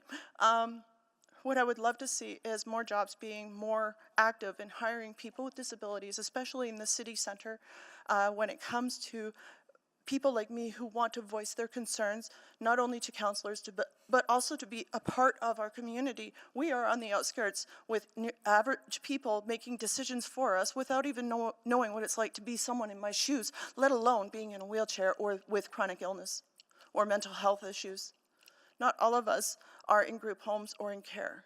I'm not, and I've been married 3 times. How do I support my husband if something should happen because I don't qualify for AISH or PDD funding due to the requirements and restraints that I'm put towards? I am primarily dependent on my husband. Where do I go to get a job if he should get sick or support him? How do I navigate systems that I don't understand because policies are not made for someone like me? They're not plain language. I'm sorry, but this has to be said. Humans like me matter. We have a voice, but how do we voice our concerns when nobody listens? Thanks. Well, thank you so much for taking the time to be here with us today and for sharing your perspectives. And if you wouldn't mind, I'm just going to verify with colleagues if there are any questions to our speaker. If not, we can go back to questions of administration.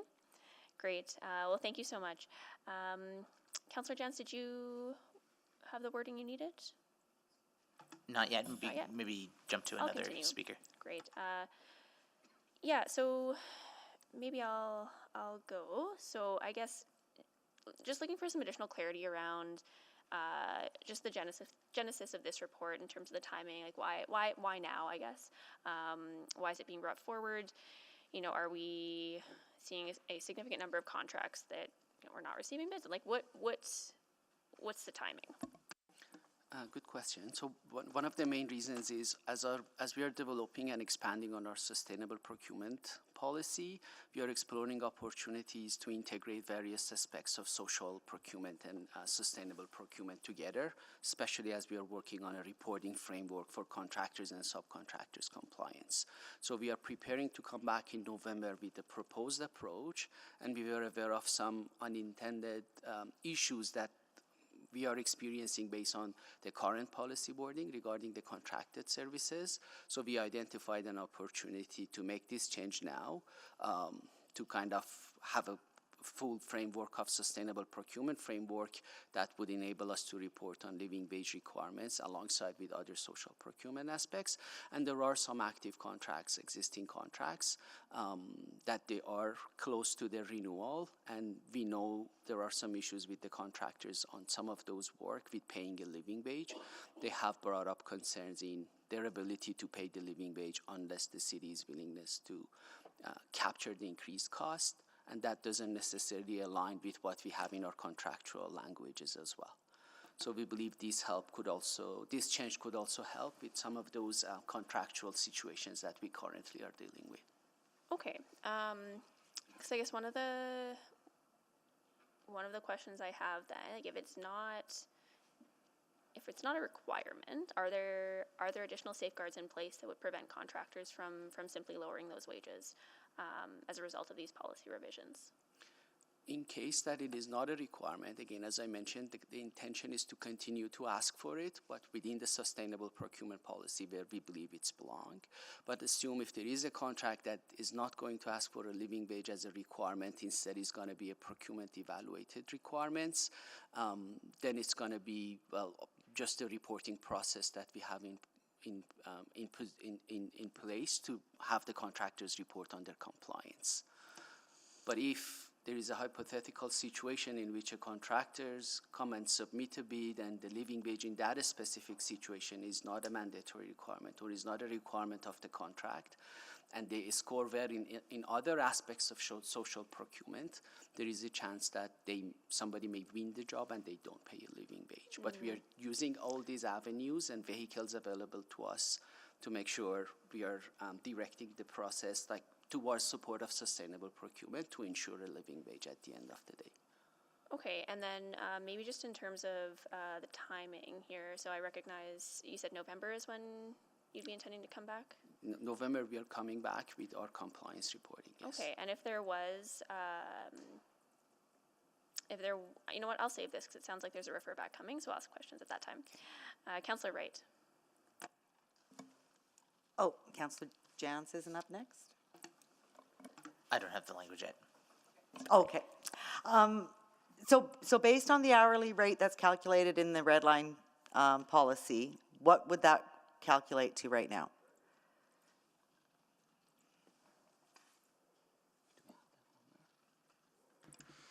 So that would be the average of the 3 listed living wages. Yeah. So I'd have to do some math here on the side. Which for 2024 is 22.5. Thank you. As the speakers indicated. 22.25 for 2024. Okay, but that's based on this calculation here, so is that different than what is used by, I'm sorry, which organization it is, the social?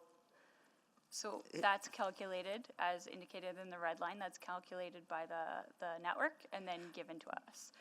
But that's for the Edmonton area. It's different for different municipalities, and it's also different for the city of Edmonton because you take into account our collective agreements. Okay, so that is the same calculation then, as, Yeah, I And think that like what we've done is update the policy to match the living wage requirements of the Social Planning Council. So that definition matches what is in their living wage framework. That 22.25 is the weighted average of the 3 types of living wages that are calculated. listed there, okay, Yes. okay. Although I can certainly see how it'd be good for the single adult working full-time, but not necessarily that family of 4 with daycare. But I guess if that's the way the calculation goes. Okay, and then I was going to actually ask about what are the other sort of factors in that social procurement within the goals and metrics and that, but I think one of the speakers said that that's not made public. Is that correct? Can you tell me what those? Well, I can confirm our sustainable procurement policy and then our social procurement framework and Indigenous procurement framework are public documents. And they speak to like 4 main pillars, as I mentioned, Indigenous procurement. But within those pillars, because I think one of the pillars is social value consideration. Right, yeah. So what else would we be looking at if we're not just if we're not looking at living wage, or that's only one factor? What are the other factors that we're looking at? Yeah, there are 4 main outcomes under that specific pillar, and one of them is employment and training opportunities. The other one is community benefits, social value supply chain, and we also have one specifically to employment. So like having a specific target to employ from underrepresented groups could be one example.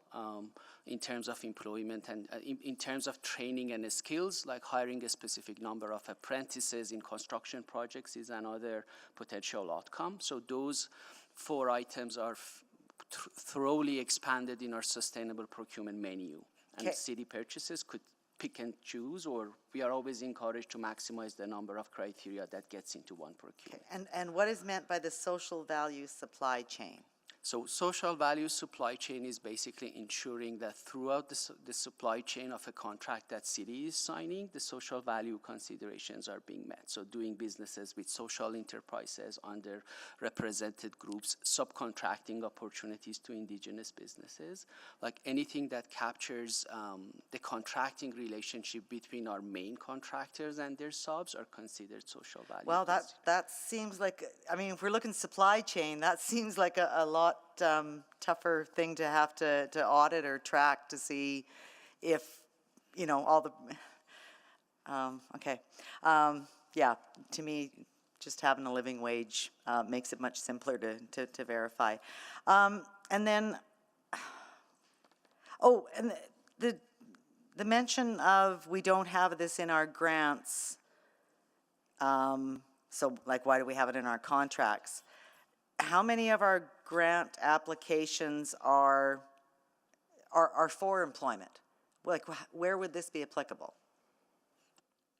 I've just quickly looked. I see the CSWB early intervention does include grants for employees, but I think most of our grants are for volunteers, or they're for like property taxes for nonprofits.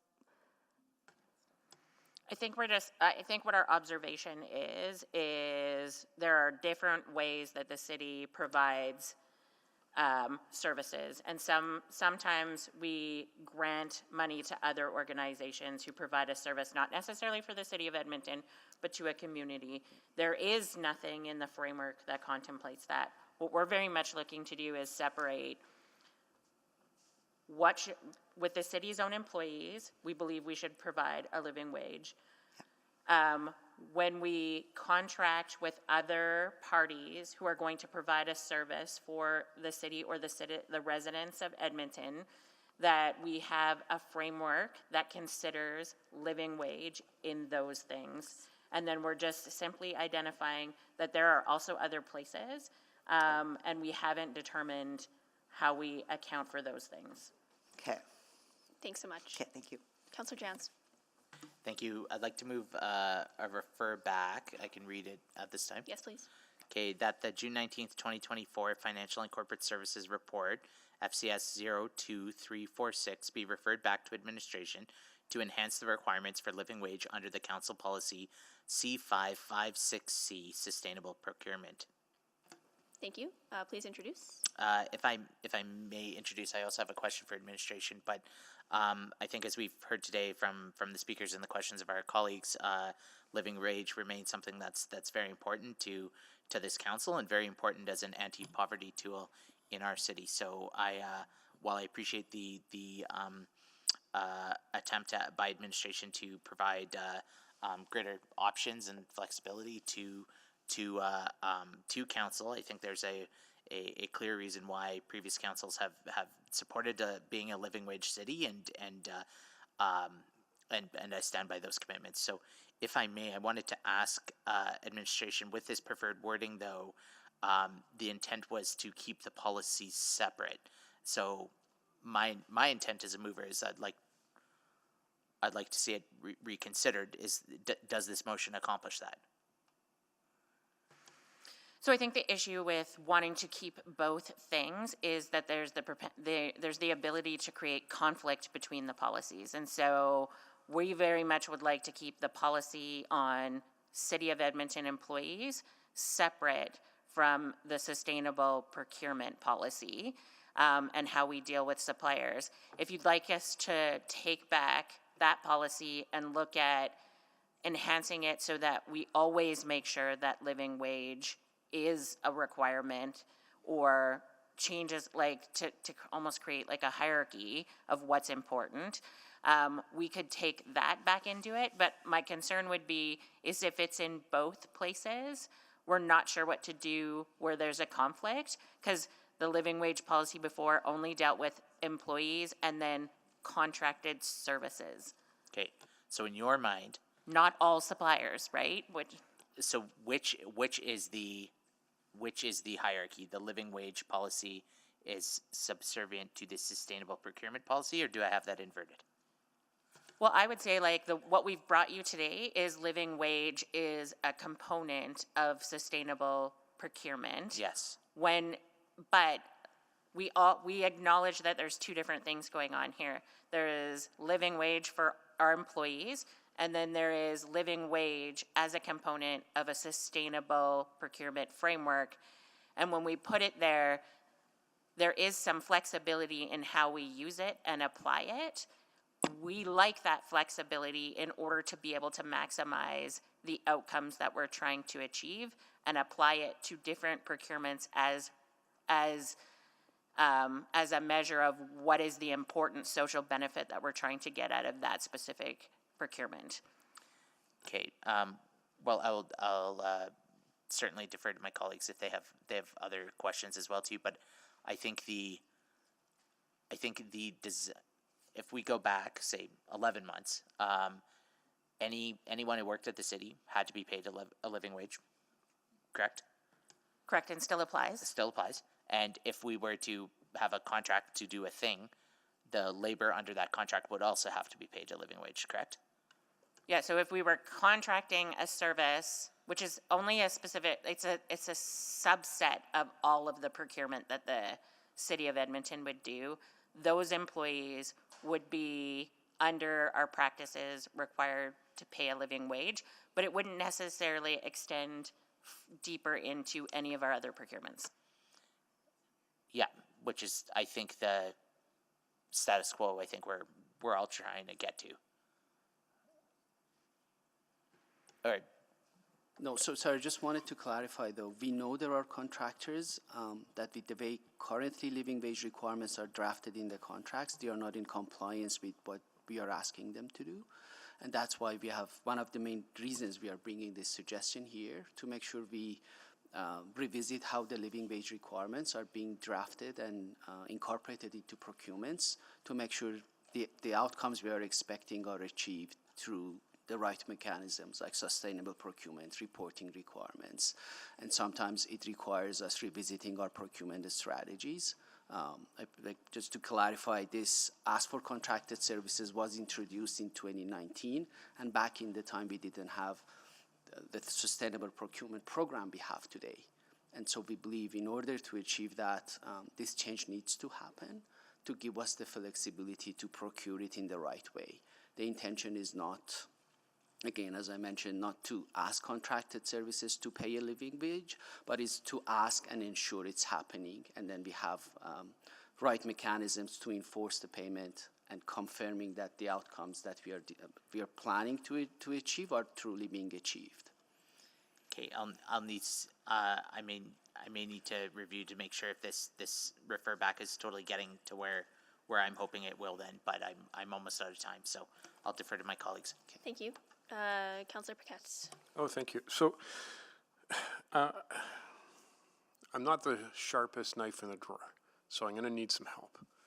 I understand that we have a problem in that some of our contractors are not meeting requirements, and that we want to do the work that will make it easier for us to ensure that they are.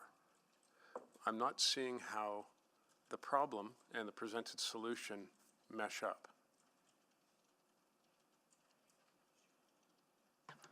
And Okay. I want to see it. Yeah, so I'm going to try and then I'll have Saurabh supplement.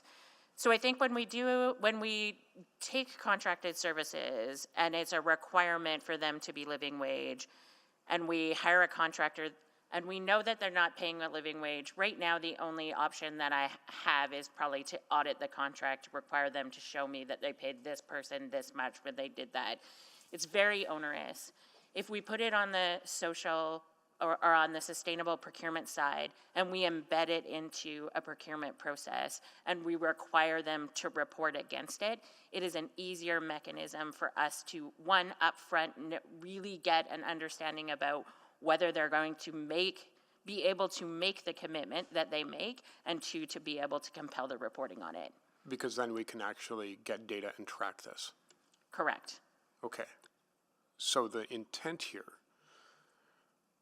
and I think people are a little bit worried because they see a gap and they're worried if that gap will ever get repaired. Or is there a gap? The concern is that we move into the sustainable procurement and something gets lost. And that's what we were hearing. They're worried that we're backing away from our living wage requirement by doing this. Is that what is happening? I think we're still committed to living wage. But I think the way that we wrote this, though, allowed some flexibility that if something like an environmental requirement was more important than living wage, that we could weight the criteria or look at it, what are we trying to achieve with this specific procurement, and what is the maximum social value we can get from it? Right. And so right now, do we know what the fiscal impact is of not doing this versus what the fiscal benefit would be if we do it, as far as what's the cost to the city, what's the benefit to the city, what's the cost to workers, what's the benefit to workers? Because I feel like I'm navigating on ideas without anything to bolster these ideas. I have no numbers. So I think we probably have some contractor-specific data that we would share, but we'd only ever share that in private. Right, and we couldn't anonymize it by saying service X? I'm not sure I feel comfortable with that. Okay. I do think, though, like at a high level, we know that living wage versus non-living wage is obviously costs more money. What I think that we don't have the ability to always do until it's in the procurement, until it's on this other side in the sustainable procurement framework, is understand what, like, how can we value that alongside all of the other items that we're requiring? And if we know, we want people to compete on that. So we know living wage is more than non-living wage, but if everybody competes on living wage, then I know I'm getting the best value with living wage as a requirement. Right. Yeah, okay, I get it. So once it becomes like part of the matrix, then it's easier to track and understand. And then you can analyze the benefit that we're getting out of that. Is that what I'm hearing?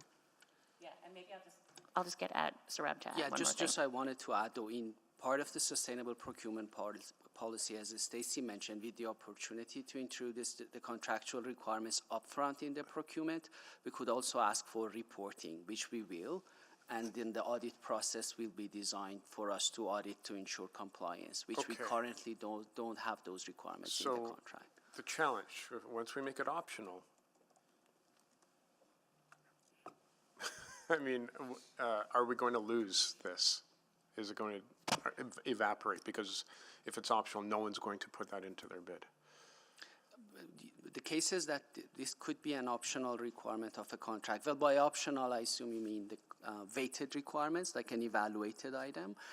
In that case, as I mentioned, our intention is not to do that for many of our contracts. There are maybe potentially a very few examples of those contracts, but I'm pretty sure we can come up with some solutions to, if the desire is to hear more or for the council to be aware of those decisions, that we provide reports on any potential decisions that it made in living wage space that is not like being administration continuing to ask the contractors to pay a living wage. Like we could provide that information to give that safety and like the comfort that the council is looking for.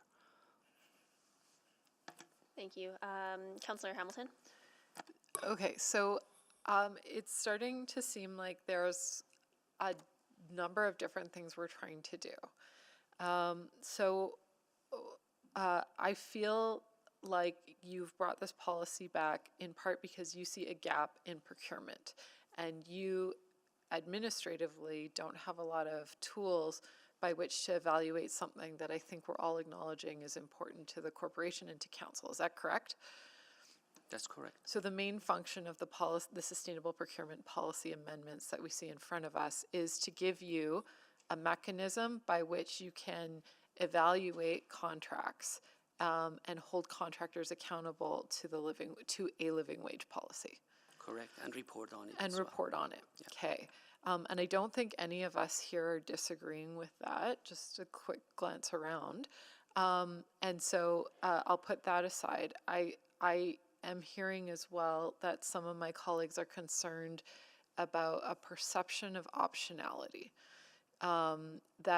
that may or may not already exist. Maybe that's a good question for you. Does that optionality already exist with respect to the living wage discussion when you are trying to procure contracted services? The option of not including the living wage currently doesn't exist. Okay. In the future, we believe having the option could add flexibility and help the administration to better navigate different options within the sustainable procurement menu. And I believe to help with, like, as I mentioned, bringing that comfort to the council, we can maybe agree on a reporting mechanism if administration decides to exercise that option. So I hear what you're saying. When we talk about people I think that including the speakers are hearing that optionality, and it's concerning them that you're going to get people coming forward with, rock bottom prices. But I don't think that's what you're talking about. But I think you might be limited right now in terms of giving us some solid examples by privacy. Is that, okay, yeah. That's correct. Okay. And maybe I would just say like optionality would also apply, like we would not require living wage for a contract which we think is not, living wage is not going to be an issue. In those procurement spaces where there isn't a concern that living wages get paid, we may look to another element of the social value component to drive out the outcome that we're looking for. Okay. And broadly, procuring professional services, like from an engineer or a lawyer, someone who's Correct. probably going to make more than $22 an hour. Correct. Okay. I would hope. So, but you might look for some of the DE&I pieces on something like that. That's correct. As a trade-off. So you're talking about trade-offs on that sustainable procurement.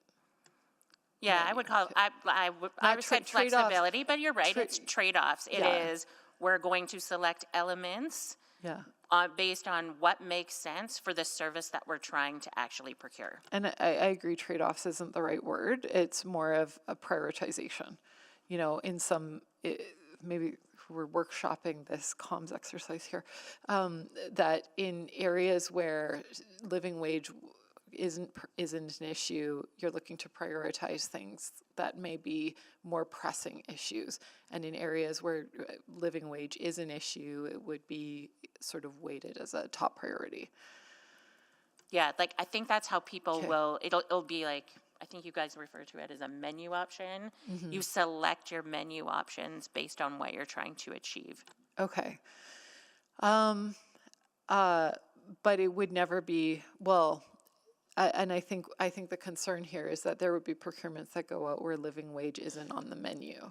I can try to give you a generic example of that situation. I'll try to generalize it. So when that would happen is when we do our market assessment at the beginning of the procurement and we review our sustainable procurement requirements and we realize there is a situation that if we tender it with a living wage as a requirement, there is potentially no response back because of inequity of payments among the employees. There could be an employer in the market to say, why should I pay my staff more on city contracts versus non-city contracts? Yeah. So if we know that's going to be the case and we do the assessment of bringing the services in-house, and based on our capacity, if we are not capable to bring the services immediately in-house, we don't want to create a service gaps and affect Edmontonian in that way. So in such a rare situations that might occur, we may put a procurement out with living wage being a weighted criteria, that if you are willingness to pay, we will give you an additional 20% with a higher chance of success.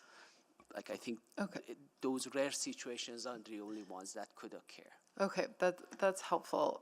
Okay, I'll leave it there. Thank you. Okay, so what direction would administration need to be given to make living wage a required baseline, I'll call it, as opposed to one of many weighted criteria on the menu?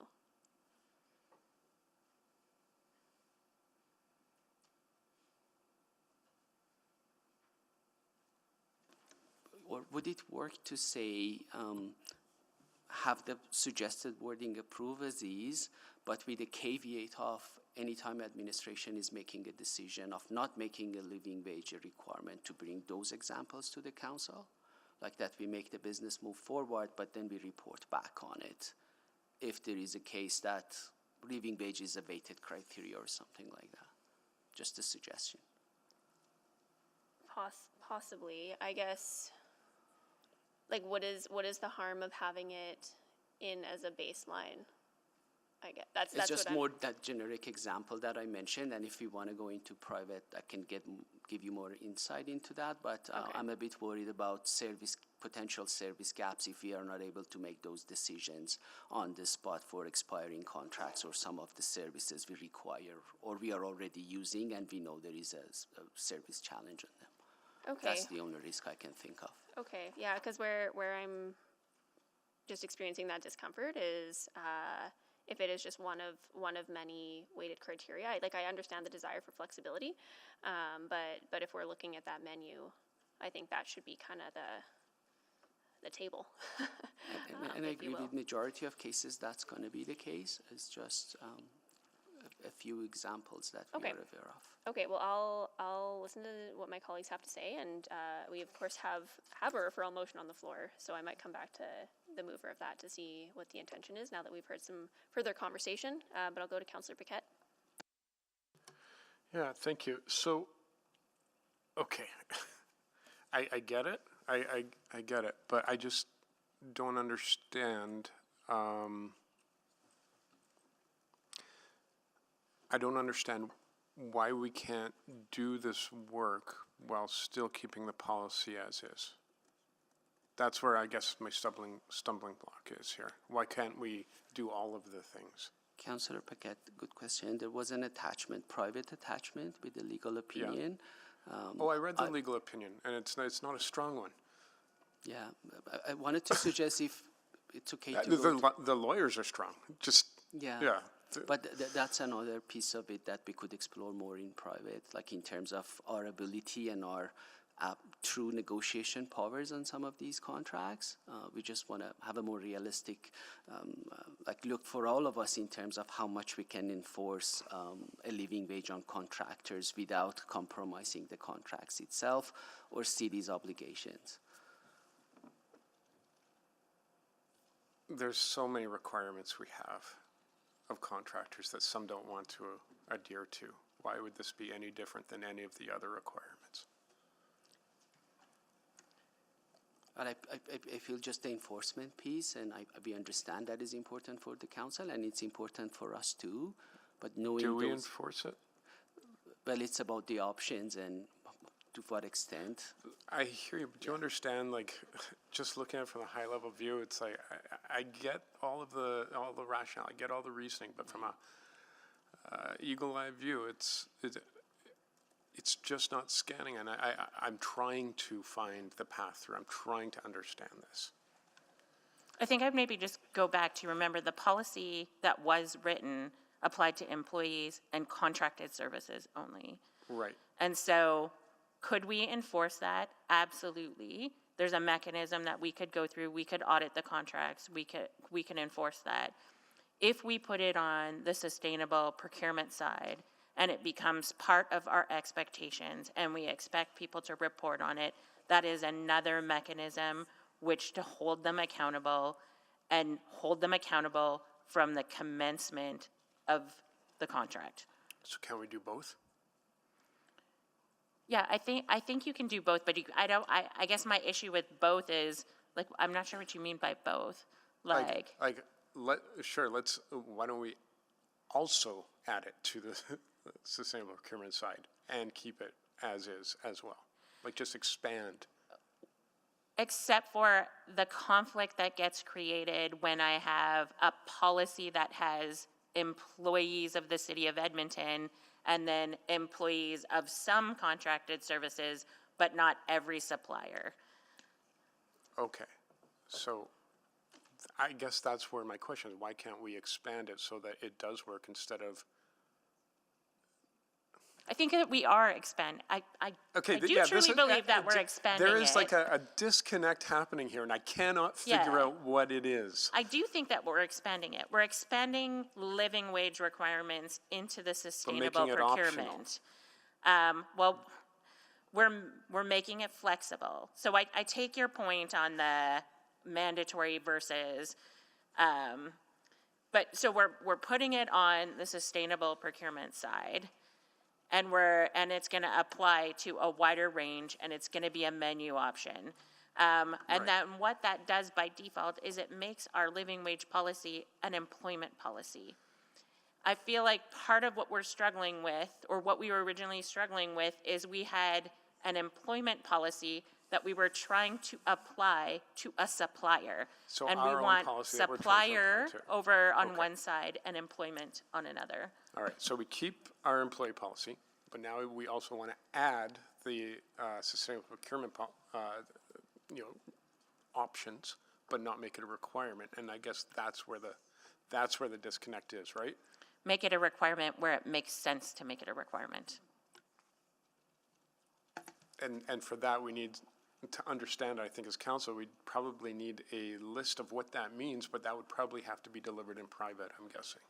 Yeah, and I think if it's on the sustainable procurement side, what we then do every year is report to you on what is being achieved on the sustainable procurement side, including how often is living wage a criteria, how often is Indigenous I'm out of time, but I'll come back around about that tracking question.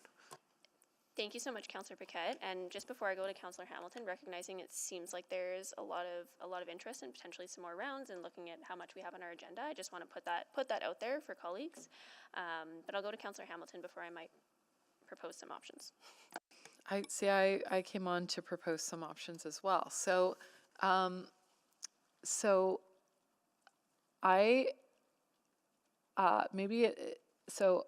I'll say I'm concerned about referring this back. If this is referred back, how long would it take you to come back to council with enhancements?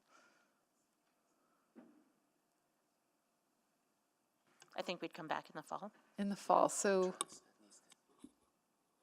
we could come back in the fall. Yeah. And like just there are specific situations that are going to create potentially service gaps if we can't address those. And I'm reading between the lines on this, and I'm interested in the in-private conversation.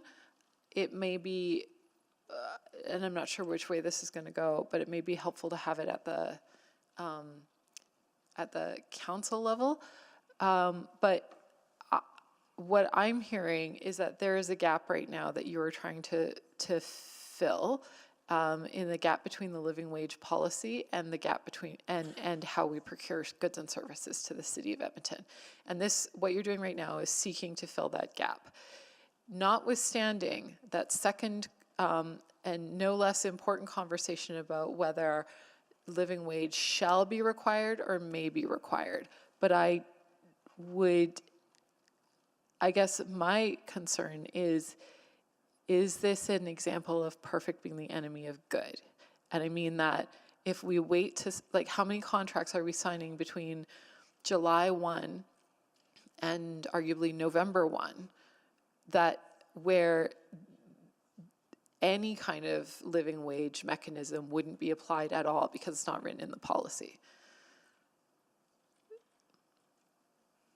Well, I'm not sure about the exact number of contracts. We are constantly tendering and contracting, but I would like to draw the attention to 12 contracts that we identified in the report. Okay. Like those contracts are up for renewal soon, and there is another contract that is mentioned into the report. And well, the number is in the report. We mentioned for those 12 contracts, if we want to incur the cost because contractors are not paying, and there could be service gaps if we don't make the change we are recommending, well, we have to deal with $6.25 million in 2024 if the city wants to pay and potentially not create service gaps. Okay, so my suggestion would be that we fill the gap now, but understanding that there is some outstanding questions about the shall versus the may, which I think are good questions. And I appreciate people coming and talking about it. I think there's some unintended consequences, but I think we should have that discussion, and it's sensitive, so it might have to be partially in private. But my concern here is if we leave that gap, we have contracts that go forward and they don't even get to have that conversation because it's not there. It's not something we can evaluate on. Madam Chair, I would suggest that perhaps what Councillor Jans is suggesting is some subsequent work which may be able to happen in addition to, but I would suggest that that filling the gap is sort of the top priority, and then second to that, I think there's an absolute place to have that discussion about the shall versus may and that weighted menu and how how things get prioritized. That would be my suggestion. Thank you so much. I appreciate those options. I do see Councillor Wright on the board. Please go ahead. I just want some clarity. You said that we have to fill the gap of the 6 point whatever. We don't have to, like we don't have to renew those contracts. We can still put it out for bid, can't we?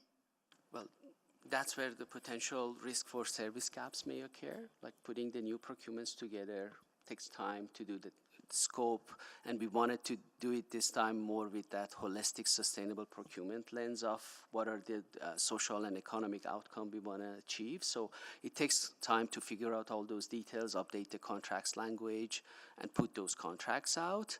And yeah, there is the risk, significant risk to But those contractors then also have the option to accept the contract, renew the contract as is, and we don't have to. That's correct. I think that's where that's where we're saying there's the potential for service gaps. Okay. If contractors don't accept the contract as written, then they may not renew the contract. Okay. Okay. But they have that option if they want to continue contracting to the city. Okay. Thank you. That's all I just wanted to clarify. Thank you. I'm going to take a round and I'm going to say requisition. If it's in the interest of the chair, I do have one last bit of quick questions. I think this is going to go on for quite a bit longer if we continue with questions, and I think there might be interest from other colleagues. That's the only concern. I hear you. Requisition. Thank you.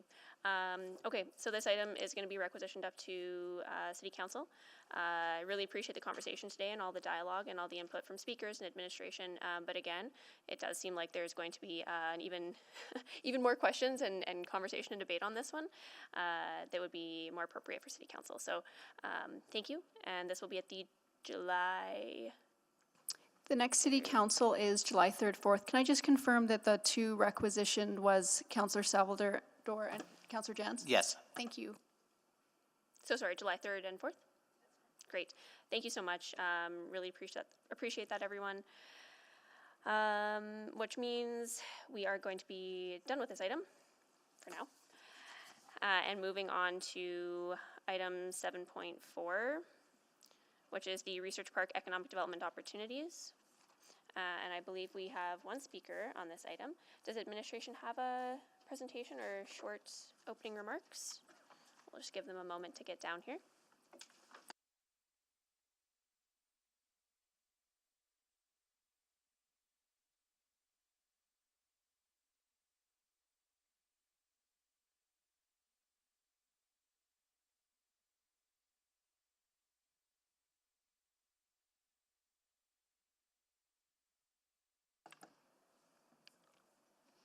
Good afternoon, members of Executive Committee. My name is Alyssa LaLiberty, and I'm here today with my colleague Tom Mansfield, who is joining us virtually, as well as Andrew McIsaac, the CEO of Applied Pharmaceutical Innovation, or as we'll refer to it in this presentation, API.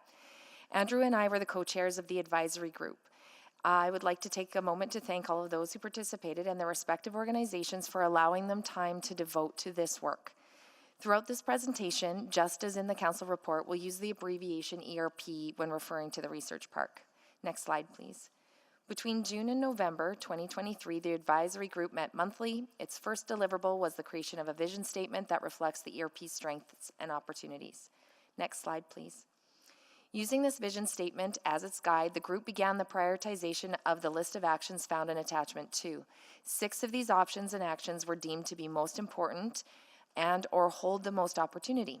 They were grouped into 3 themes, the first one being communications. A communications strategy will help to demonstrate the benefits and advantages of the ERP to both local and international audience and seek to integrate with the city's place brand work so both the ERP and city can benefit. Next slide, please. The second theme is infrastructure and development, recognizing that there are no greenfield properties, remaining within the ERP. The advisory group discussed how redevelopment could be undertaken to ensure the ERP remains an attractive and competitive area for research and development and innovation.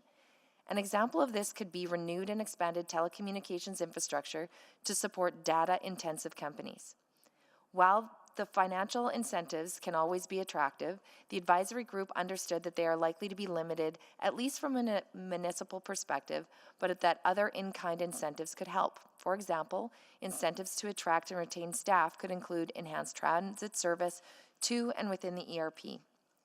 Next slide. The final theme is programs and services, with the most significant recommendation was that of designating an ERP steward. An ERP steward would be tasked with leading the planning, sequencing, and implementation of the other 5 recommendations and any other recommendations that were not initially prioritized. Next slide, please. While a steward function housed within the City of Edmonton administration was discussed, the members of the advisory group agreed that this role was better suited to an organization based and already active in the ERP. API submitted a proposal that was endorsed by the advisory group. To ensure the broader ERP community was aware and supportive of the plans being made, a town hall meeting was held in the ERP on May 23rd, hosted by API. At this point, I'll ask Andrew to provide additional details on what's been happening over the past weeks. Thank you very much, Alyssa. Next slide, please. I'd like to begin by reminding everyone who API is and why we're involved in this work. So API stands for Applied Pharmaceutical Innovation. But when we were naming the organization, we chose that name not only because it relates to active pharmaceutical ingredient, but also because it relates to application program interface. Serving as an application program interface is at the core of what we do as a not-for-profit organization. We connect and provide interplay between separate pieces of academic expertise and industry need, as well as plug in our sector-specific knowledge to other programs. API has direct relationships with Edmonton Unlimited, Edmonton Global, Technology Alberta, Alberta Women Entrepreneurs, Health Cities, and all levels of government. And we have a proven track record of building programs, engagement, and collaboration for greater societal good. We operate the Biotech Business Development Center in the ERP and are building a new core amenity infrastructure within the park. And many of the needs of the ERP are ones that API is putting its resources into. And the park community asked us to step forward into this role. That's also the reason I was the co-chair of the working group. We spent a lot of time at the town hall describing some of the actions that we've begun to undertake as ERP steward, as well as put an open invitation to members of the ERP community to join the steering committee and begin what's essentially a grassroots initiative to reinvigorate and revitalize the park. Next slide, please. While an individual is yet to be hired into the steward position within API, the structure and governance is being put in place. So this role will be hosted within API, but with a role definition, priority setting, and monitoring with the Edmonton Research Park Business Consortium, as well as a steering committee. There will be an offshoot and essentially a continuation of the advisory group that was formed by the city. By being housed in API, we can leverage our extensive resources like our communications team, community relations team, and programs team to enable the steward role to be very successful while optimizing existing resources.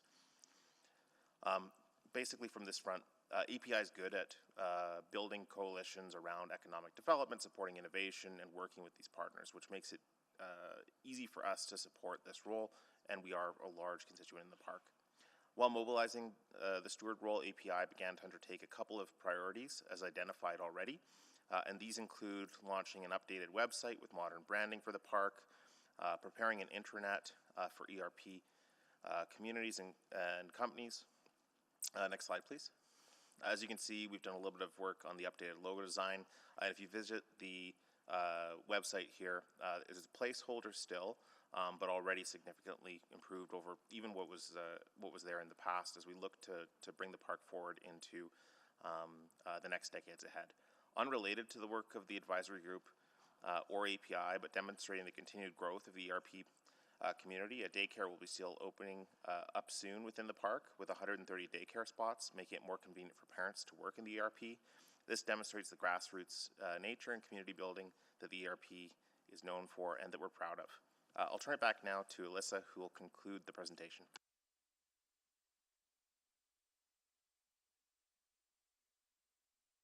Next slide, please.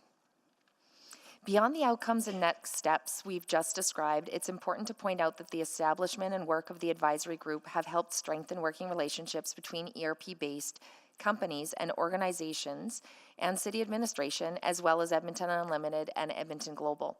And because of these relationships, the bid for the International Association of Science Parks and Areas of Innovation 2026 World Conference was undertaken as a partnership with Explore Edmonton. Bidding for this conference and being shortlisted in the top 3 finalists demonstrates how the ERP can continue to contribute to broader economic development outcomes for our city and region. This is another example of how the work of the advisory group is paying dividends beyond its defined mandate. Next slide, please. Thank you so much for your interest, members of committee, and both Andrew and I are here to answer any questions you may have. Great, thank you so much.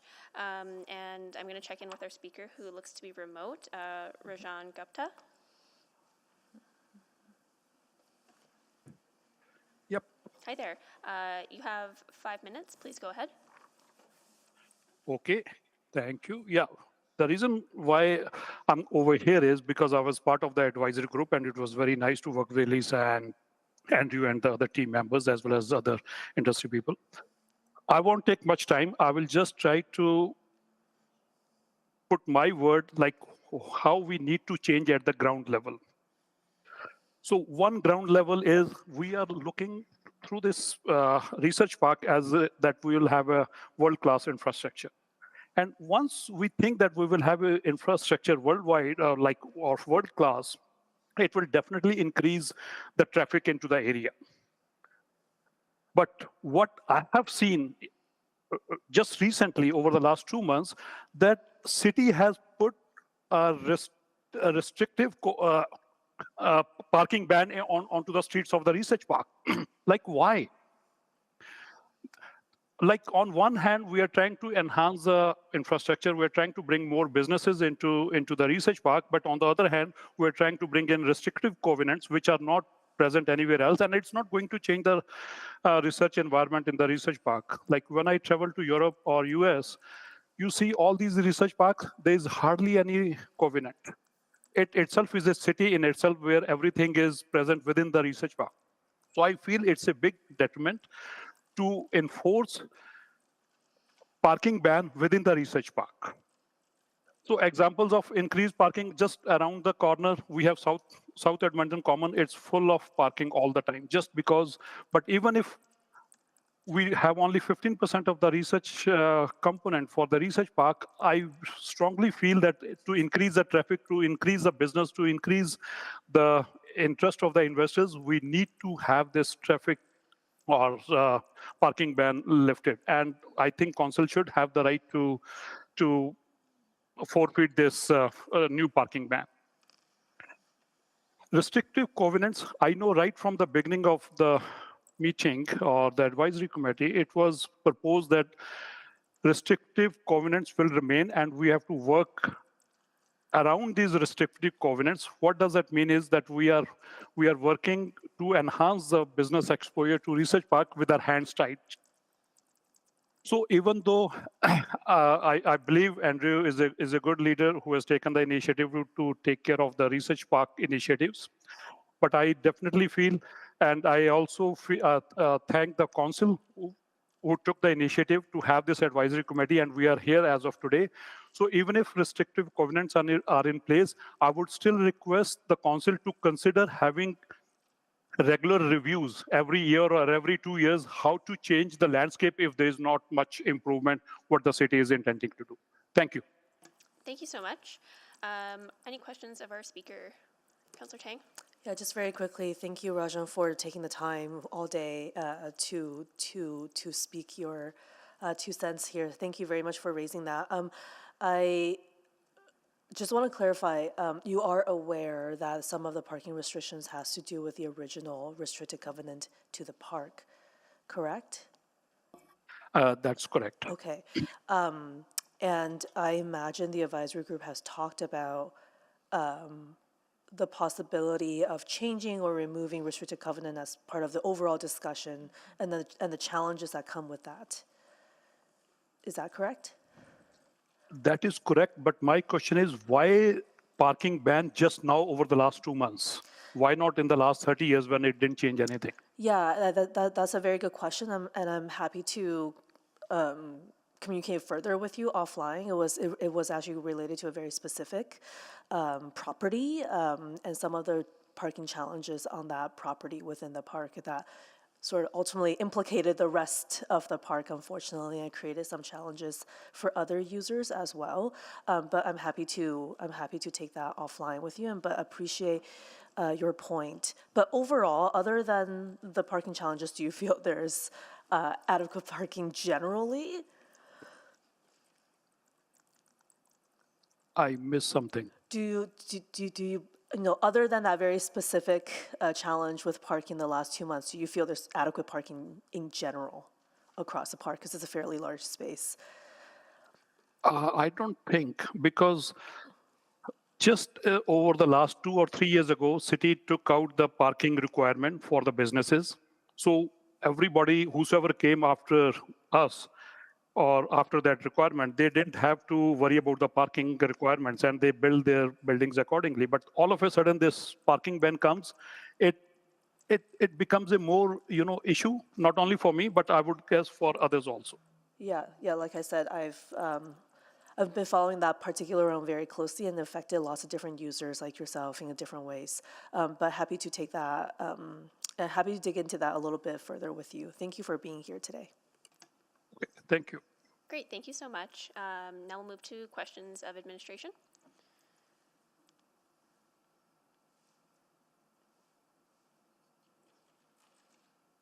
And sorry, Councillor Hamilton, you selected this. Do you have any questions or? No questions from me. Just I selected it on behalf of the speaker. Okay, and if there's any interest in putting the recommendation on the floor, that's also an option. I can move that. Thank you. So we have recommendation on the floor received for information. I can't sign on, but I'm happy to ask a few questions. Great. Councillor Tang, please go ahead.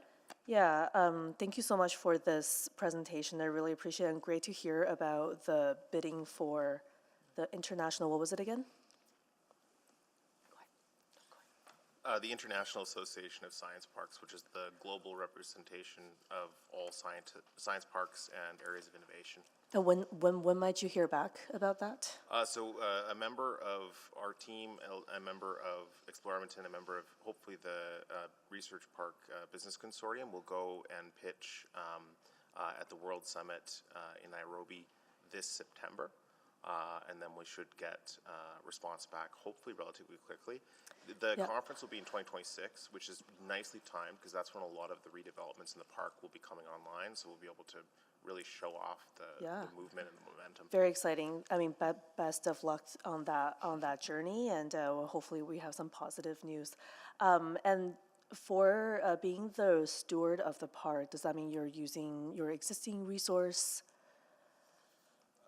Yeah, currently we're self-funding the activities that we're doing in the park and trying to do it in a grassroots way.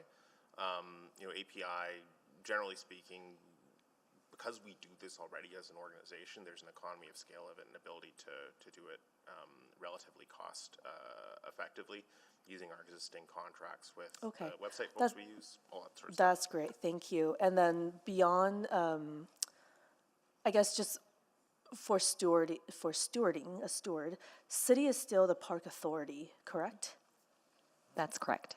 And what does being a steward mean? Does that mean you're overseeing the programming, sort of that like the website, you're managing of that?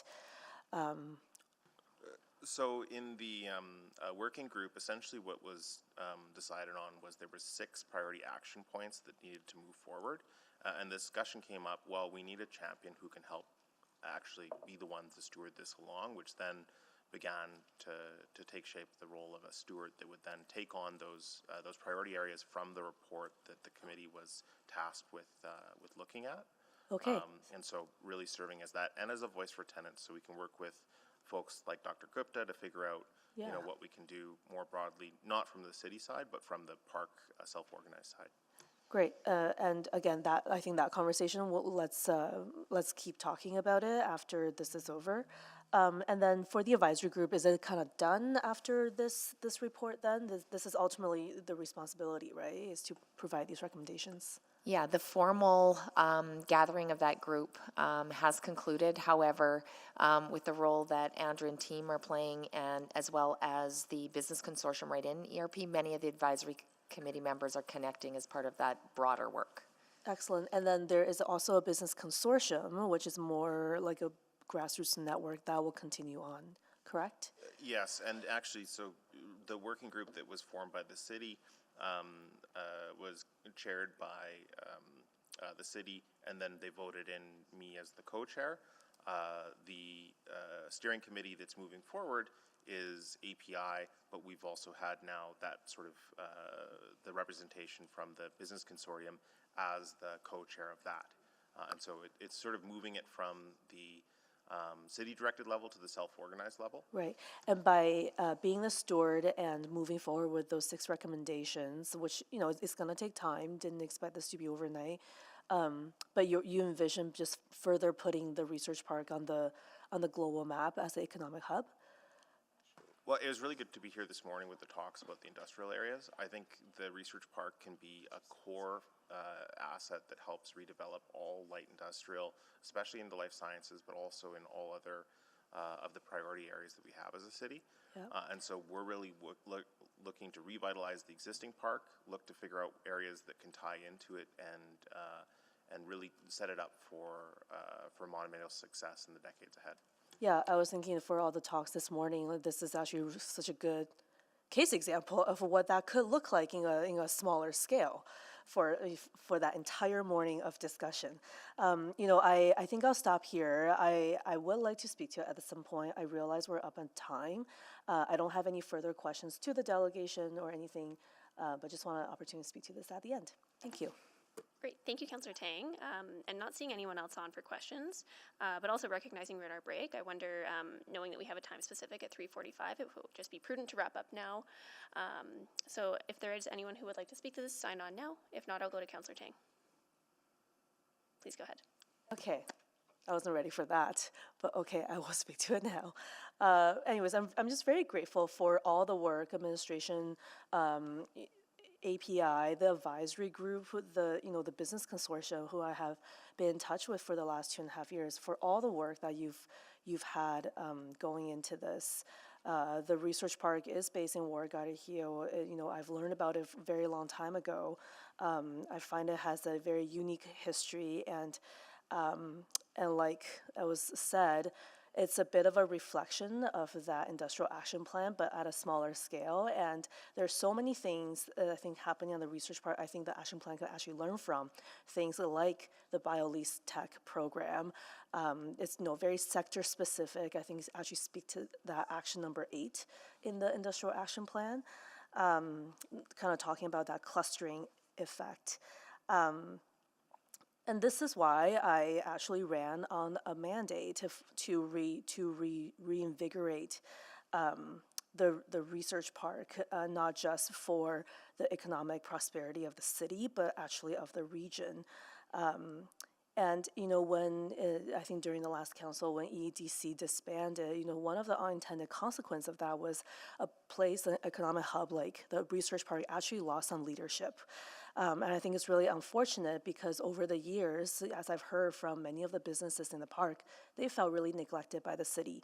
They're not part of the economic action plan. It's rarely talked about, but it's actually created by the city for a very particular purpose. And so part of what I would like to see out of this is actually see more energy being dedicated to it, help boost this, incorporate the park as part of our overall economic plan, but also our industrial plan.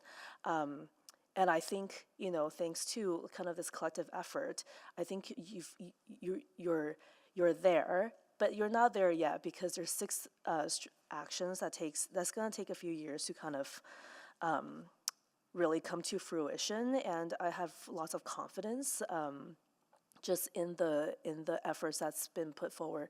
And I know there's lots of other activities happening this week and for the next many months and many years. I will continue to see activities in the park, and all of which is really exciting. And I think it makes the work that has been happening here, the conversation that's been happening here, helps position Edmonton again as that hub for life sciences, for pharmaceutical manufacturing, for R&D in the Southeast. where it's close to commercial, close to residential, and it just reflects so much, I think, of the conversation we had this morning around industrial action plan. So I'm just really grateful for all the work, and I really also appreciate the approach that you've taken to get here. You know, it's not like the city went out and we developed a research park strategy and it's like, let's go forth and implement it.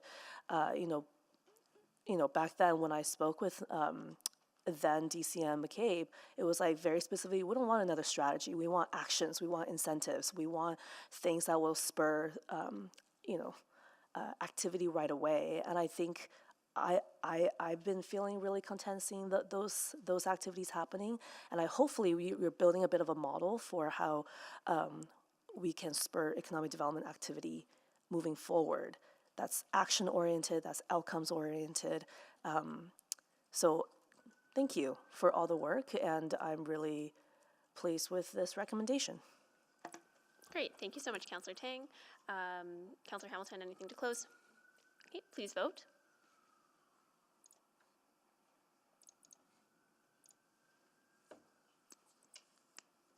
We have all the votes. Display the vote. That is carried, and I am gonna look to my colleagues. We can either quickly wrap up 7.5 or take a break now, because that time specific is at 3:45. Is there a willingness to quickly deal with that item? Okay. All right. So for 7.5, I understand it was selected by Councillor Hamilton, but there was a speaker, or is a speaker. Just want clarification of whether or not that speaker is just here for questions, or if they would like to speak. Councillor, administration doesn't have a presentation or any opening remarks, so and I have had a chance to connect with Mr. McIsaac, who has mentioned that he is here to support the city's recommendation and answer any questions that the council may have on it. Okay, and you're okay with that? We're totally fine with Wonderful. that. Okay, so I'll move the recommendation that the lease agreement between the City of Edmonton and Applied Pharmaceutical Innovation on the terms and conditions outlined in Attachment 1 of the June 19, 2024 Financial and Corporate Services Report be approved, and that the lease agreement be in the form and content acceptable to City Manager, and 2, that Attachment 3 of the June 19, 2024 Financial and Corporate Services Report remain private pursuant to Section 25 of the Freedom of Information Protection of Privacy Act. Okay, any questions, concerns on this? Seeing none, please vote. In favor. Thank you, Councillor Jans. We have all the votes. Display the vote. Ooh, that was very quick, but I think that was passed. Carried. Sorry, that carried 4-0-0. Thanks so much. All right, so we'll be on recess until, why don't we do 3:50? Does that work for everyone? Great.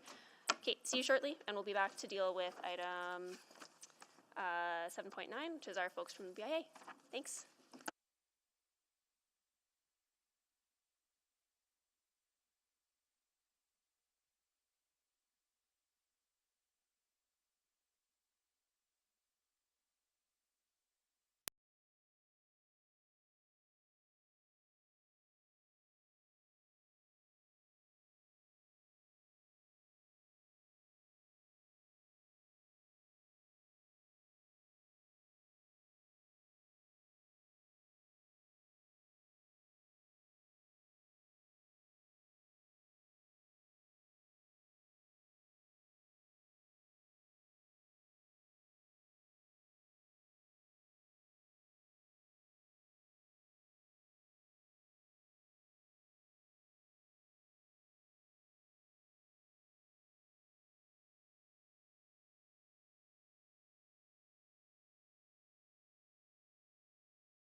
Good afternoon. We are live from Council Chamber.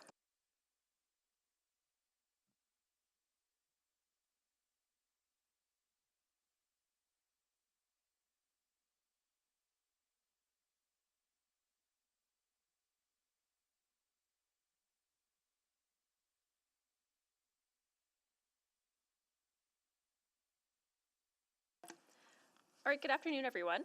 I'll call this meeting back to order and just do a roll call of committee members. So, Councillor Wright. Good afternoon. Good afternoon. Councillor Hamilton. Good afternoon. Good afternoon. Councillor Jans. Good afternoon. Good afternoon. And Mayor Sohi is not joining us today. Councillor Stevenson is also here. Hello. Hello. And let's see who's online. Councillor Rice. Good afternoon. Good afternoon. Great. Okay, so that's everyone. Moving on to our next item, we have the 2023 Business Improvement Area Annual Reports and Audited Financial Statements. And I selected this one. So maybe I'll turn it over to administration for some opening remarks or presentation. That'd be great. Great, thank you. Good afternoon, committee members. My name is Alyssa LaLiberty, and I'm the branch manager of Economic Investment Services. Joining me today is Charles Gordon, Senior Planner of Local Economy and Investment, and Todd Janes, Chair of the Edmonton Business Improvement Area Council and Executive Director of the Stony Plain Road and Area Business Association, who will be presenting on behalf of the BIA Council. With him are many of the executive directors from the other BIA associations, both here in the room and joining us virtually. As in previous years, the BIA associations have agreed to present collectively to committee, and we are grateful for their willingness to participate. Edmonton has 13 BIAs representing close to 5,000 businesses in Edmonton. BIAs bring many benefits to our community and our city-building economic development efforts.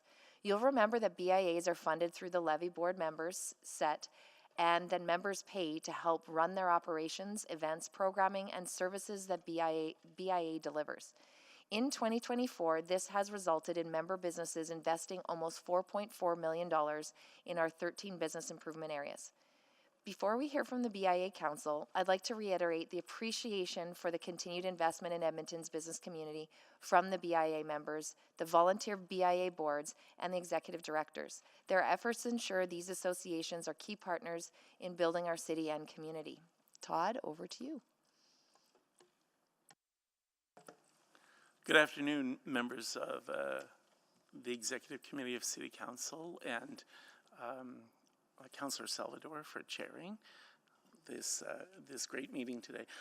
As Alyssa mentioned, I'm Todd Janes, and I'm the current chair of the Edmonton BIA Council. And I have the privilege of addressing you today on behalf of our 13 separate business improvement areas, which represent about 5,000 independent businesses. I would also like to recognize our BIA executive directors who've joined us today, personally or virtually. I think Alyssa got my script. No. They're also available to answer questions specific to their geographic areas, should you have them. I would like to share with you today about how these 13 areas contribute to a significant economic impact within our dynamic city, and how business improvement areas create significant main streets for our citizens, visitors, and connected community residents to prosper and live within our city. We are vital partners with City Council in building and supporting hope. Being displayed on the monitor are some slides which are examples of the physical work, placemaking, and city building done within our various BIAs. You are all aware of the core activities that each BIA does around creating space and where collectively doing business is easier within business districts.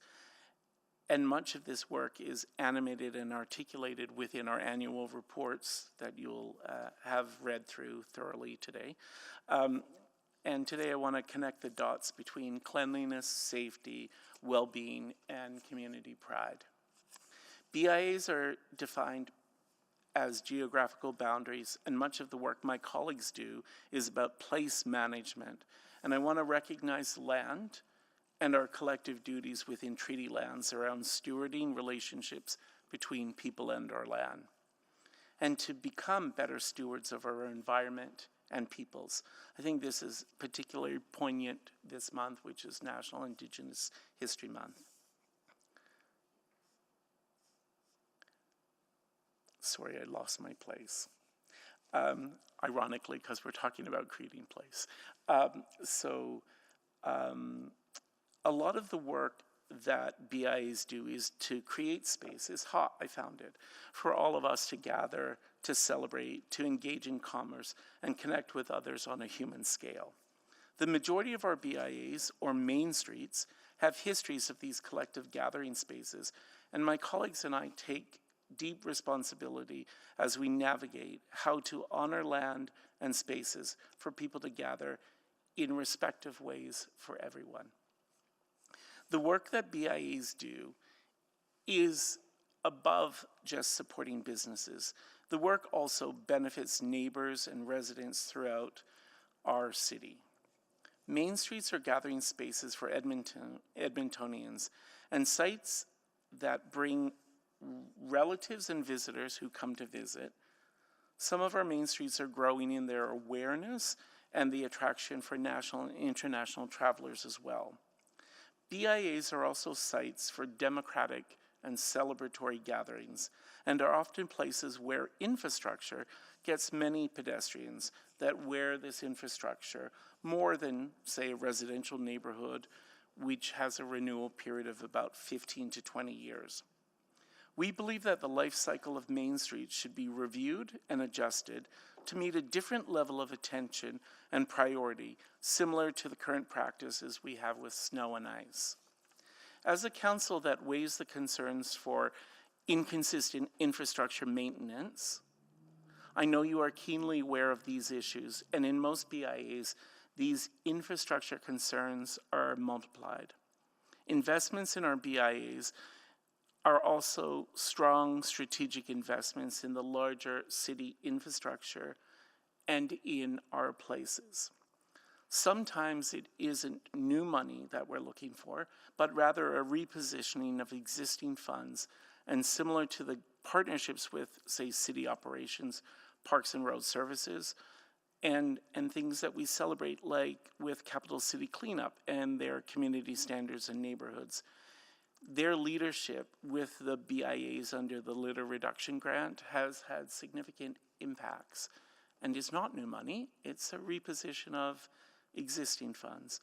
These smaller investments make significant positive impacts with Main Streets to begin to shift the tides of vandalism and graffiti that many of our independent businesses have been shouldering in the past. A number of our main streets are also vital corridors and nodes within city plan and our emerging district plans. And many are also growth priority centers, which are vital as we address issues of residential density, mobility, and accessibility. Infrastructure upkeep and maintenance is essential, and we ask that resources be allocated to support increased activity to ensure Edmontonians and their visitors can gather in safe, accessible, and stable main streets. Looking into district plan, BIAs are essential also in growing these 15-minute communities. You don't have to stay in those communities, you can travel throughout the city. And we want all Edmontonians to look at BIAs and main streets as the places where they gather and they celebrate. We think that if we were to create greater investment and strategic supports around that, we would be able to actually advance district plan in a way that truly aligns with city plan and many of the aspirations of this city council. We hope that city council and the city of Edmonton will look towards developing public realm strategies in all of our main streets over the next decade to actively and strategically move district plans forward in a transparent and methodical pathway. Citizens of Edmonton all need public spaces that are safe, accessible, and within short distances in their communities. In closing, Edmonton's BIA Council values the support of City Council, and on behalf of our BIA Council, I want to thank our City of Edmonton partners in numerous branches and departments, and all the workers, all of whom are most important partners in city building and recovery. Thank you very much for listening, and we're open to your questions. Excellent. Well, thank you so much for the presentation. I really appreciate it, and loved seeing all the photos as well of the various BIAs and beloved public spaces. So I selected this, so I'll start with a few questions, and colleagues can feel free to add themselves to the board. But yeah, wanted to pick up on your comments and suggestions around having kind of a higher level of prioritization when it comes to infrastructure maintenance and some of those basic, kind of basic maintenance services. Can you be a little bit more specific? Like, what would you envision in terms of that higher level of service? I think it's about being very clear as a city council and administration that main streets have the capacity to be showcases, both for our citizens and taxpayers and their visitors, but also on a larger scale. Currently, I think we could look at a stronger plan around how economic development happens within the city. To use some specific examples, Snow and Ice went through numerous reviews over the last few years through city operations. We now know that BIAs are a higher priority to get those roads plowed, and maintained. One after the infrastructure of arterial roads. So that is a shifting of priorities around that as one example. That's helpful, and I'm actually thinking an example that I was made aware of in one of the BIAs that I represent, and it was around trimming cycles as well when it comes to the maintenance of city-owned public spaces and boulevards in particular.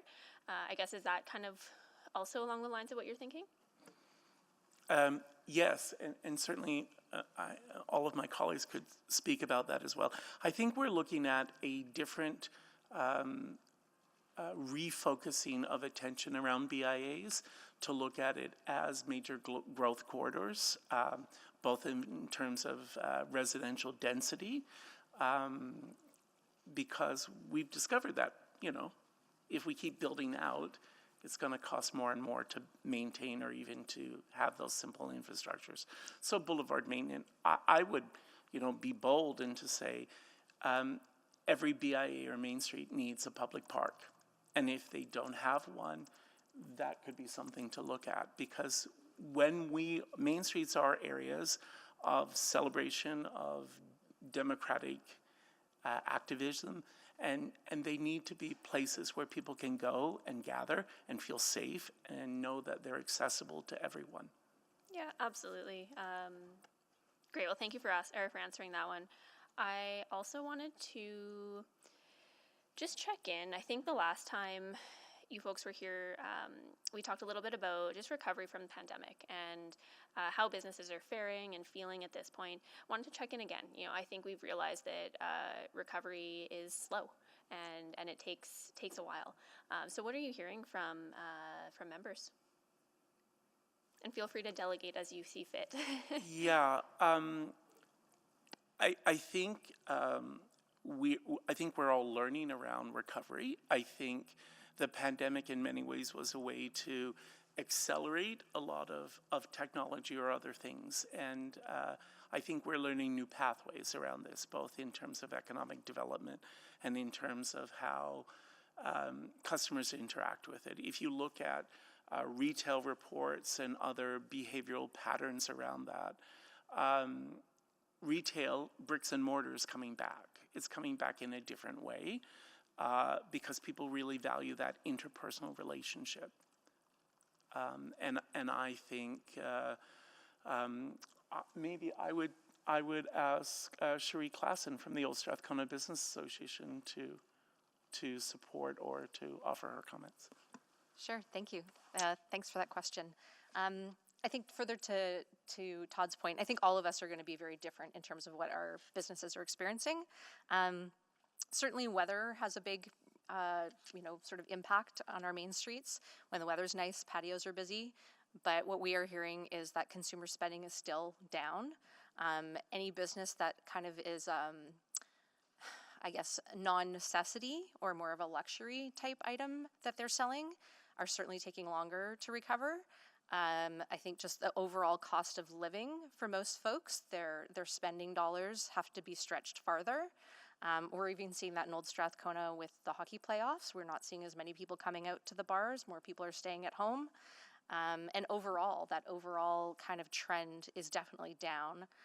Even ticketing events, we are hearing from theaters and festivals that some of that attendance has been down in terms of ticket sales. So people's social behaviors have changed since COVID, and then businesses are carrying more debt, have higher spending costs, as do their customers. So it's kind of this unfortunate circumstance of many events that's still impacting businesses, and I think they're still struggling very much with that. And of course, our bigger social issues as a city are also impacting what our businesses are dealing with, and in terms of the environments feeling safe and comfortable and welcoming.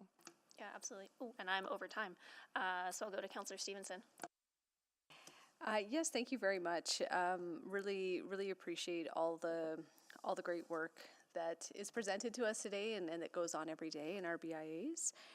I wanted to start just on that question of sort of reprioritizing some of our resources. And I apologize, but I don't think I heard this reference. I think that council did move a motion around reprioritizing some of our center city optimization funding. Is that work ongoing? I don't know. Is everyone the delegation? I can ask administration, or are you? That might be better to administration.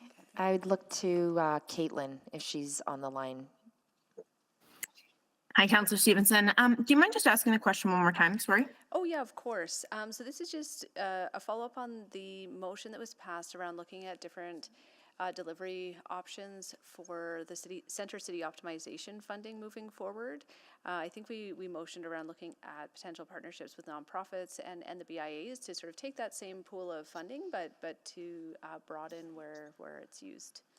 Yeah, so it was also to include some social enterprise as well, so through Higher Good or looking at different options with partnerships. So we're working on that, and we'll be bringing that forward as part of fall 2024 SOBA. Okay, great. So I think that's in line with what I'm hearing could be of value. So excited to see that continue to move forward. Maybe just a more general question. Maybe I'll look to some of the BIAs that I represent, so 124th Street or the downtown, North Edge I see in the room. Oh, and Alberta Avenue, of course. I always consider that more Councillor Salvador's than mine. Maybe just some thoughts and reflections about some of the processes that your businesses are seeing. Just how can the city, what are some pinch points that you're continuing to see in your relationship with the city? I don't know if we want to go from right to left or just anyone wanting to jump in. Just areas for us around continuous improvement to support that. Sure, I'll go first. Some of the pinch points for our area, I think, are just things like unintended consequences of some policies. And I'm not really one of those people who talk about parking in public forum, but that one hasn't really worked that well for us, and you're fully aware, so I won't go into it here. Other things I think is just that BIAs, we're counted upon to, do a really good job of engagement, and it's important that when we go out to talk with our members, that engagement is, genuinely, carrying forward into the policy, and that we can see that the outcome is going to be supportive, and that sometimes sits in the whole piece around, what those outcomes would look like. Some of those things are not being done. We appreciate, though, the city center cleaning project. That is a very important and vital piece for us. The disorder is a bit troublesome, and so we're going to keep working on those pieces. But thanks. Councillor Stevenson, if I might add, also the City Centre initiative, we think it's a great idea, and it's something that really, if funds are available or the political will is there, it should be something that is adapted to all of the BIAs, not just the core. While downtown and North Edge and Chinatown have a significant amount of issues around that, so do all of the other BIAs. So to look at some form of equity around that would be a great seed that I'd love to plant in your fertile brain. Well, thank you. And I think that is the intent. That was the motion to roll it out to a broader geography. And, you know, I think equity always needs to be balanced with, you know, equity of challenges with the solutions has to be managed as well. But appreciate the overall point. Any other thoughts? Oh, there's two things I would add from the downtown perspective, two specific pinch points that I think are just top of mind right now.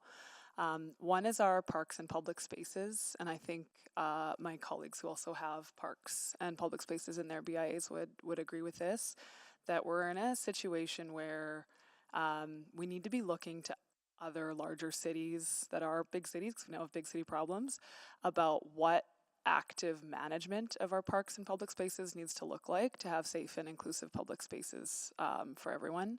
If we want festivals and BIAs and other nonprofits to activate and use parks and public spaces, and we want to welcome families and people from all walks of life, we need to think about what that public space needs to look and feel like throughout every day. And I think we're pretty behind on that, and that's really coming to a head right now and posing some really, really unfortunate challenges. And then the other thing I would say is we're, just to echo what Laureen said about disorder, I know your time is up, Reach 24/7 is too spread thin over the city, and we would love to see a prioritization of outreach services in downtown and in other BIAs. Thanks. Great, thanks so much. Councillor Wright? Oh, thank you very much. A few people have mentioned the social disorder, and I'm just wondering, as part of the BIAs, the collective, do you advocate to the province? Because, I mean, a lot of those, the reasons and root causes for some of that social disorder is provincial responsibility. So is there some advocacy work that's going on? Yeah, thank you, Councillor Wright. I can't speak for all of the BIAs. I know as a BIA council, we have written letters to the province in the past. It's probably been, a few months since we last did that. I think we're definitely keen and eager to continue that advocacy. Downtown specifically, along with the Downtown Revitalization Coalition, communicate with the province regularly about these concerns downtown. And I just met with Minister McIver 2-3 weeks ago, and also recently just sent a letter to the offices of the Minister of Public Safety and the Minister of Social Services.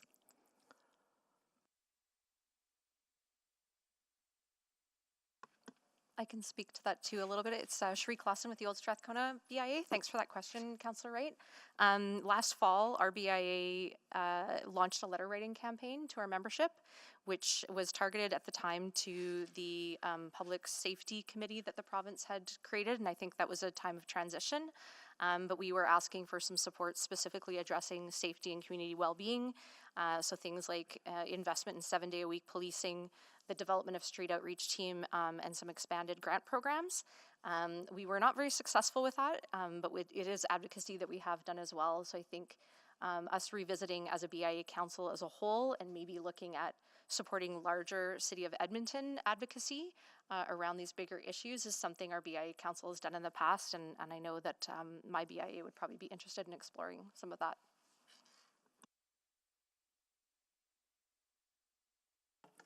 Councillor Rice, I think Mayor Sohi and all of council has done a good job of advocating and articulating the needs that the City of Edmonton as a municipality struggles with.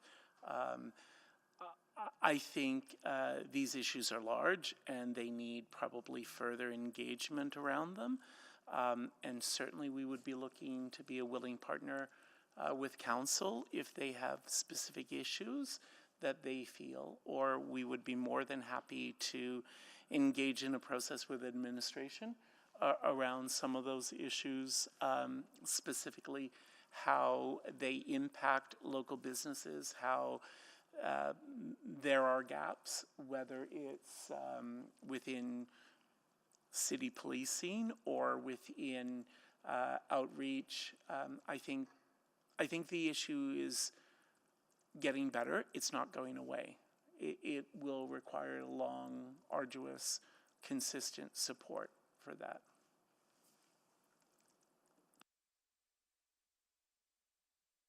I think Councillor Wright is having some technical challenges and she can't click on or speak. Okay, well, if Councillor Rice, if you can try signing off, signing on again. If you still have further questions, we can always come back to you. Councillor Stevenson, would you like to go ahead? Oh. Okay. So Councillor Rice, you're not having technical difficulties, are you? I'm not. Okay. I'm waiting for my name to be called. Okay, great. You can please go ahead. Thank you. It's great and to see so many good works have been done through BIA. So I really appreciate everybody's work, and also really great to see and many people in chamber and then come for this work.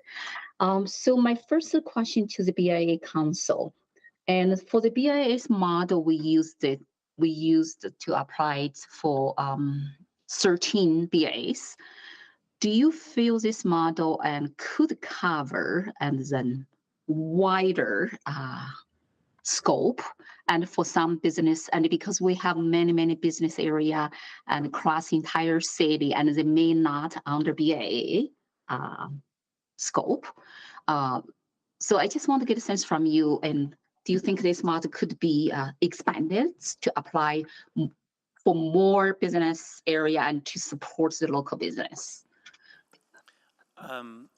Thanks for the question, Councillor Rice. Yes, of course. As Council is aware, under the current structure, any geographic area of businesses can come together to form a BIA. And we do have some deficits in high growth areas if we were to look at North Edmonton or Southwest or Southeast as well.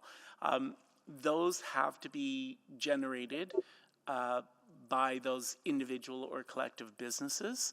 My colleagues from administration who are here today may be able to articulate that more. I think I might be ever so slightly biased, but I think BIAs are great. We do significant work collectively that makes owning and running a business in any area easier. And I think with many of the demands of entrepreneurs and independent businesses today, there is power in numbers. Hopefully that will inspire both many different aspects of the political spectrum around that. I don't know if administration... Thank you for that. And then I actually received some questions and from some businesses say, can we form the BIAs and in certain area? So I may follow up offline and for more information. Thank you. That gave the business confidence and based on what we already have for BIAs and to move forward. So my next question, I don't know if there's anyone from Chinatown BIA here. I believe Wen Wang from Chinatown BIA may be on virtually. Okay, so I'm wondering, and then because Chinatown and BIA in the specific area and facing lots of the high risk safety challenge. And in the past year and for this annual review, I would like to know a little bit more about is there any challenge and the risk or some concerns already addressed and what's different right now the BIA feel in Chinatown compared to the past few years?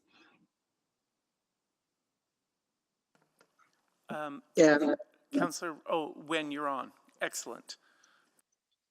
Can you hear me? Yes. Hello, Councillor Rice. It's a good question. So probably anybody knows 2 years ago, 2 gentlemen were killed.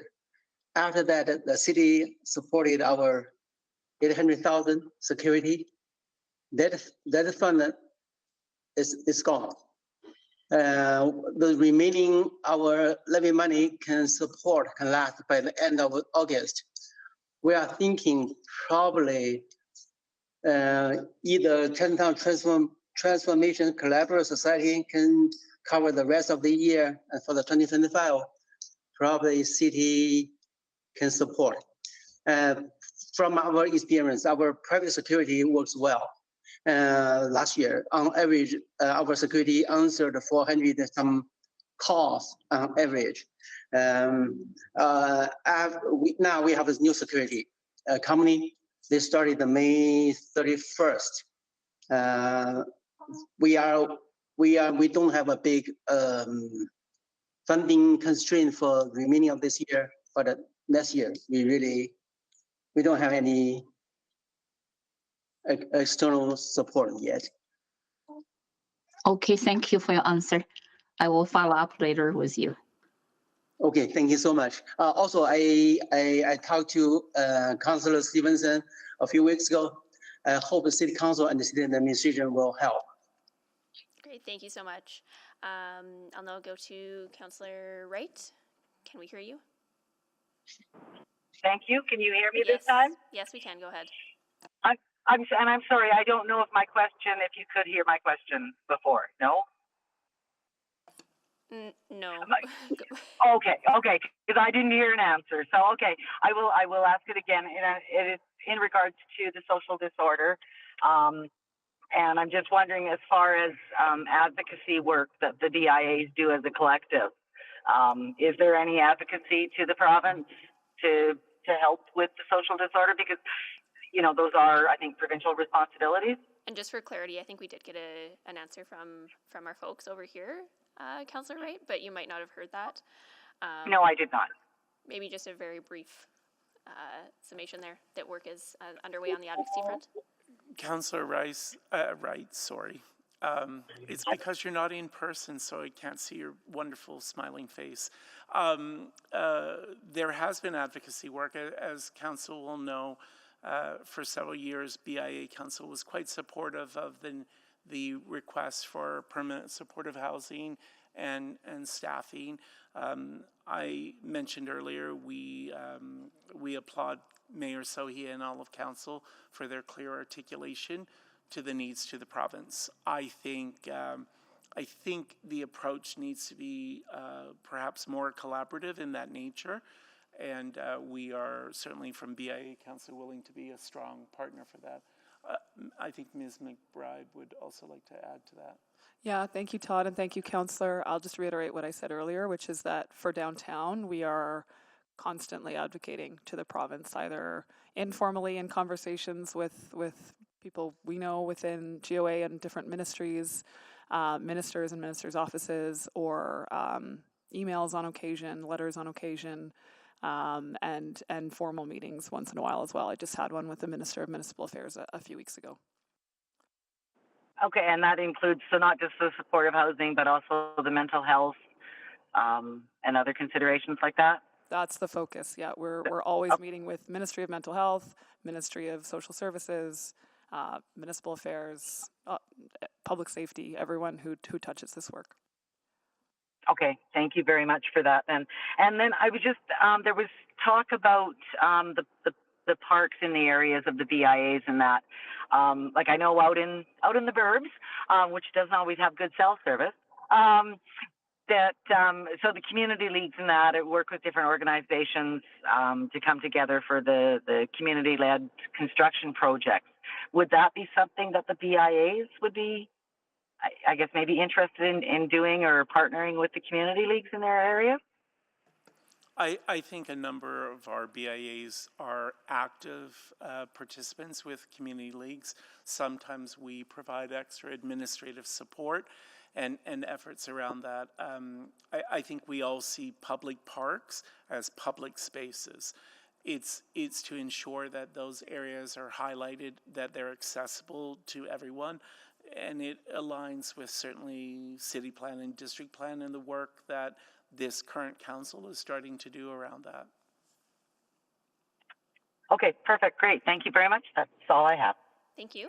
Councillor Stevenson? Well, thank you very much. I had a question for the Chinatown BIA as well. So, one of the roles that we've sort of asked the BIA to step up and do is dispersing some of the grants. to the community. So just wanted to get, I noticed in the financial statements there were some amounts that were sort of rolled over. Just wondering if there's any challenges you're facing in getting those grants out to the community, like to the recipients, and anything that the city can do on our side to help with that. Yeah, I guess last year we Chinatown managed 600,000 short grant. But after that, we ran out of that funding. We still have a few members on waiting list. After city release another 480,000 Chinatown veterans grant, that money is any started project not qualified. So we have a few members who were not approved. Okay, well, thank you for that. I mean, I think maybe some further conversations with our city team as well. But we do want to see that money getting into the hands of community groups that are undertaking initiatives that are in line with that. And happy to chat more about improving addressing those timelines. I just wanted to go briefly to administration now, just to get some clarity. I understand that administration is doing a BIA policy review right now. Is that the case? Yeah, Councillor Stevenson, that's currently being launched. So we're looking to bring a report back in Q2 2025 for council consideration. Q2 2025. And I know there's another conversation that seems to be constantly percolating, but one that I think is really important, just around provincial legislation and the BIA levy structure in terms of whether it includes landowners and building owners as well as businesses. Is your policy work intersecting with that at all? At this time, it isn't. We have received word from the province that they're not considering any major changes around the MGA or the regulation for the next 2 years. However, we can engage with them and understand a little bit more about what their plans are. And there may be some willingness to look at this. Okay. I think this is a really important, piece of city building work that's happening, or can have a big impact on city building. How we're supporting commercial areas and priority growth areas in our city. Ms. Petrin, would you be open to providing some information to council about those conversations? Again, I'm just wondering. If administration comes to a position, do we start to advocate just what we might need to do to continue moving this forward? Yes, absolutely. We can look into that further through these conversations and recognizing there's a number of stakeholders, whether it be the BIA, the business owners, or the businesses themselves. So certainly can look into that further. Yeah, and appreciating it is a complex conversation, and there are implications for many stakeholders. But again, one that I think looks at how we can bring more partners to the table to help us support the vibrancy of these areas and the success of these areas. Okay, well, I'll maybe connect with my committee colleagues about potentially just getting a follow-up memo on that. Thank you. Thank you, Councillor Stevenson. And yeah, maybe just to build on that, I'd be very interested in receiving that information as well. Maybe via memo, and I'd also be interested maybe just to hear from some of our BIAs around what that would mean. I mean, if we were to be able to open the door around sort of playing with that BIA structure.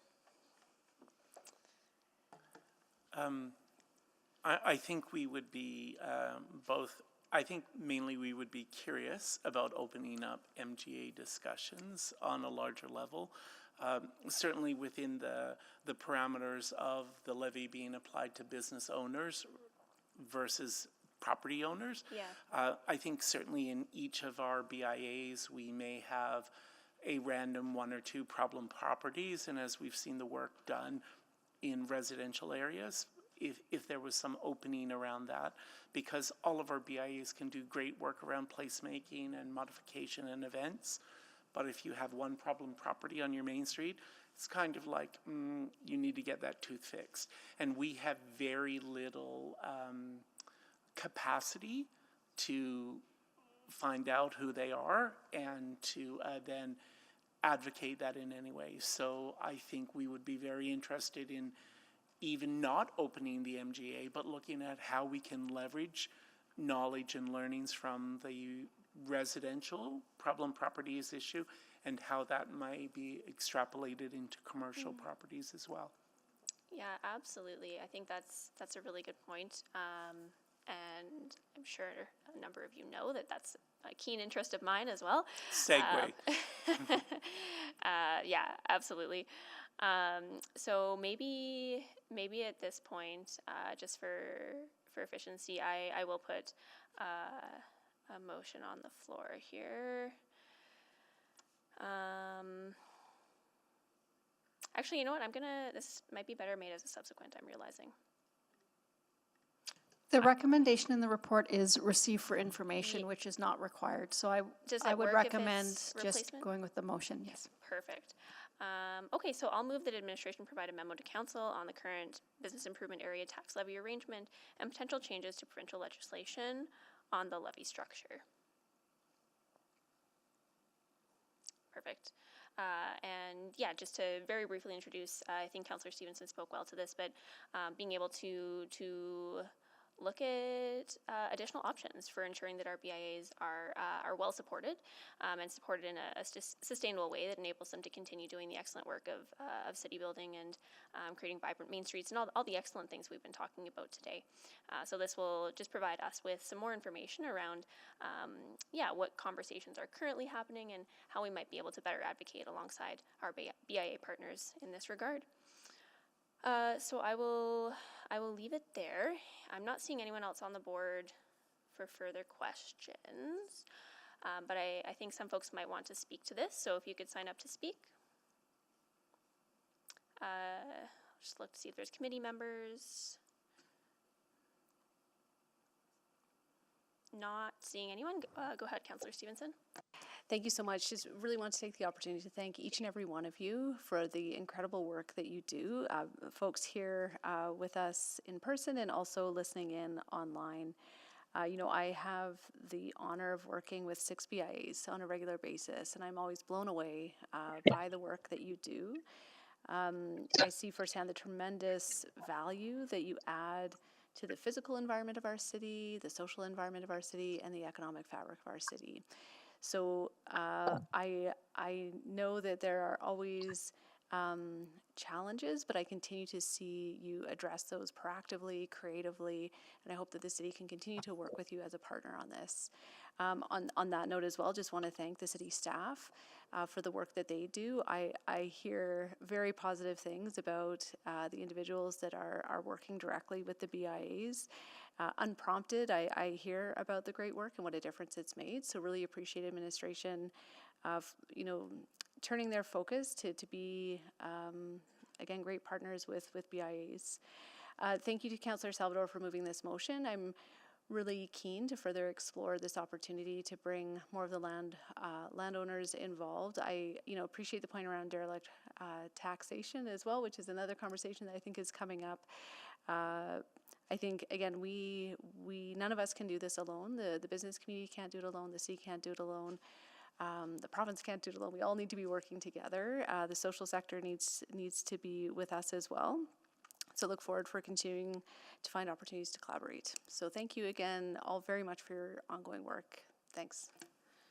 Great. Well, thank you so much, Councillor Stevenson, and I'll just take a moment to speak to this as well, and also express my gratitude for our BIAs and their devoted boards and teams, as well as city staff who are supporting them and working alongside them to make our communities and main streets as vibrant as they can be.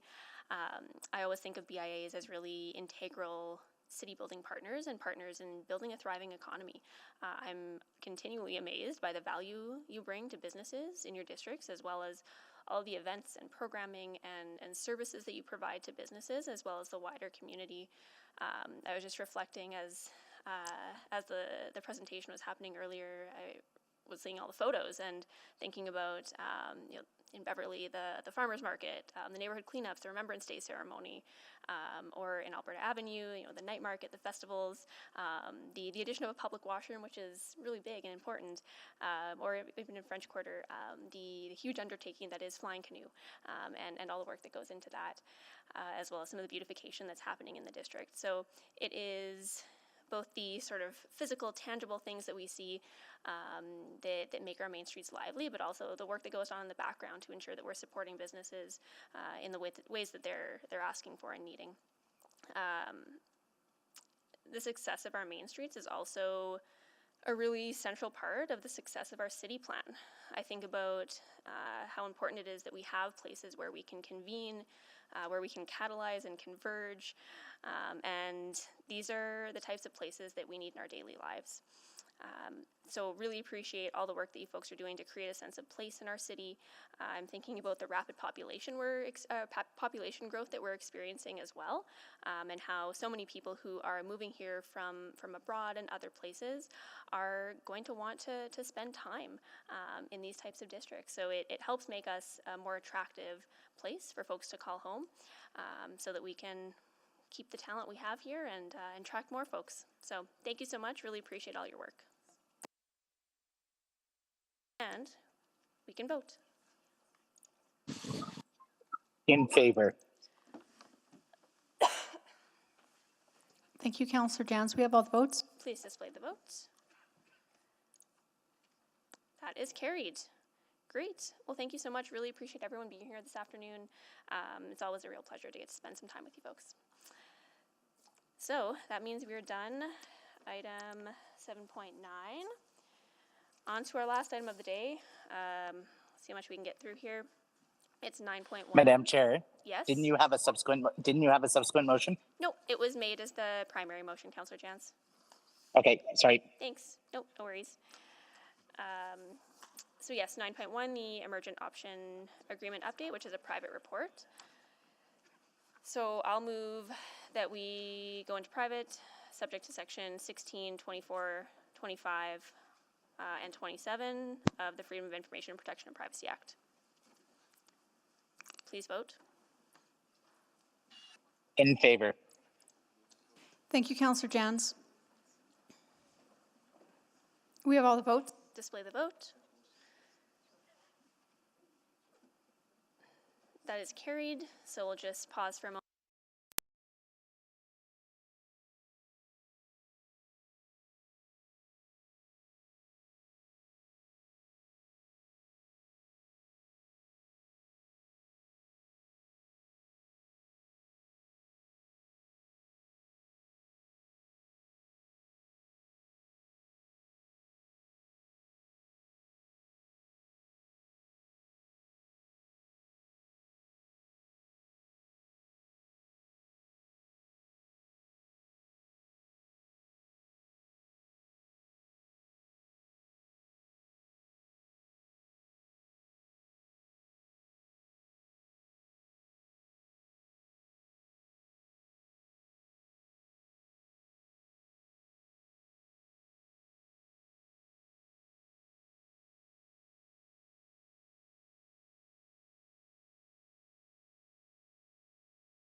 me know when we're ready to go.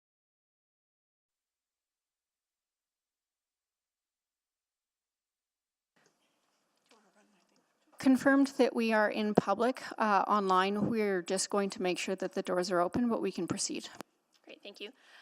So I'll move that the June 19th, 2024 Financial and Corporate Services Report, FCS 02512, be received for information, and that the June 19th, 2024 Financial and Corporate Services Report, FCS 02512, remain private pursuant to Section 16, 24, 25, and 27 of the Freedom of Information and Protection of Privacy Act.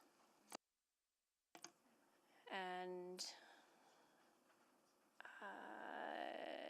I'm assuming no one wants to speak to this, so let's just vote. In favor. Thank you, Councillor Jans. We have all the votes. Great, please display the vote. And that is carried. Excellent. Thank you so much, everyone. That was a lot to get through. Notices. And I'm just gonna, so motions pending, there are none. Notices of motion and motions without customary notice. None that I'm aware of, unless I'm getting a look from the clerk. No, which means we are adjourned. Thank you. We don't have to do the special meeting like the other ones? Apologies, yes. One moment. Oh, we are not adjourned. We are not adjourned, everybody. So I'd like to move that a councillor do a notice of motion without customary notice. Okay, would you, which councillor, I think you have to specify. Councillor Salvatore. Okay, please vote.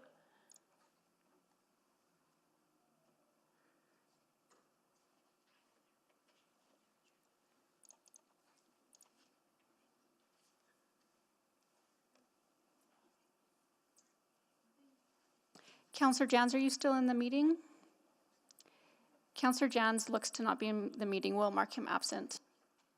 Okay, please display the vote. That's carried. So I'll move that a special executive committee meeting be held on Tuesday, July 2nd, 2024 from 8:30 a.m. to 8:45 a.m. for the voting of vice chair. Please vote.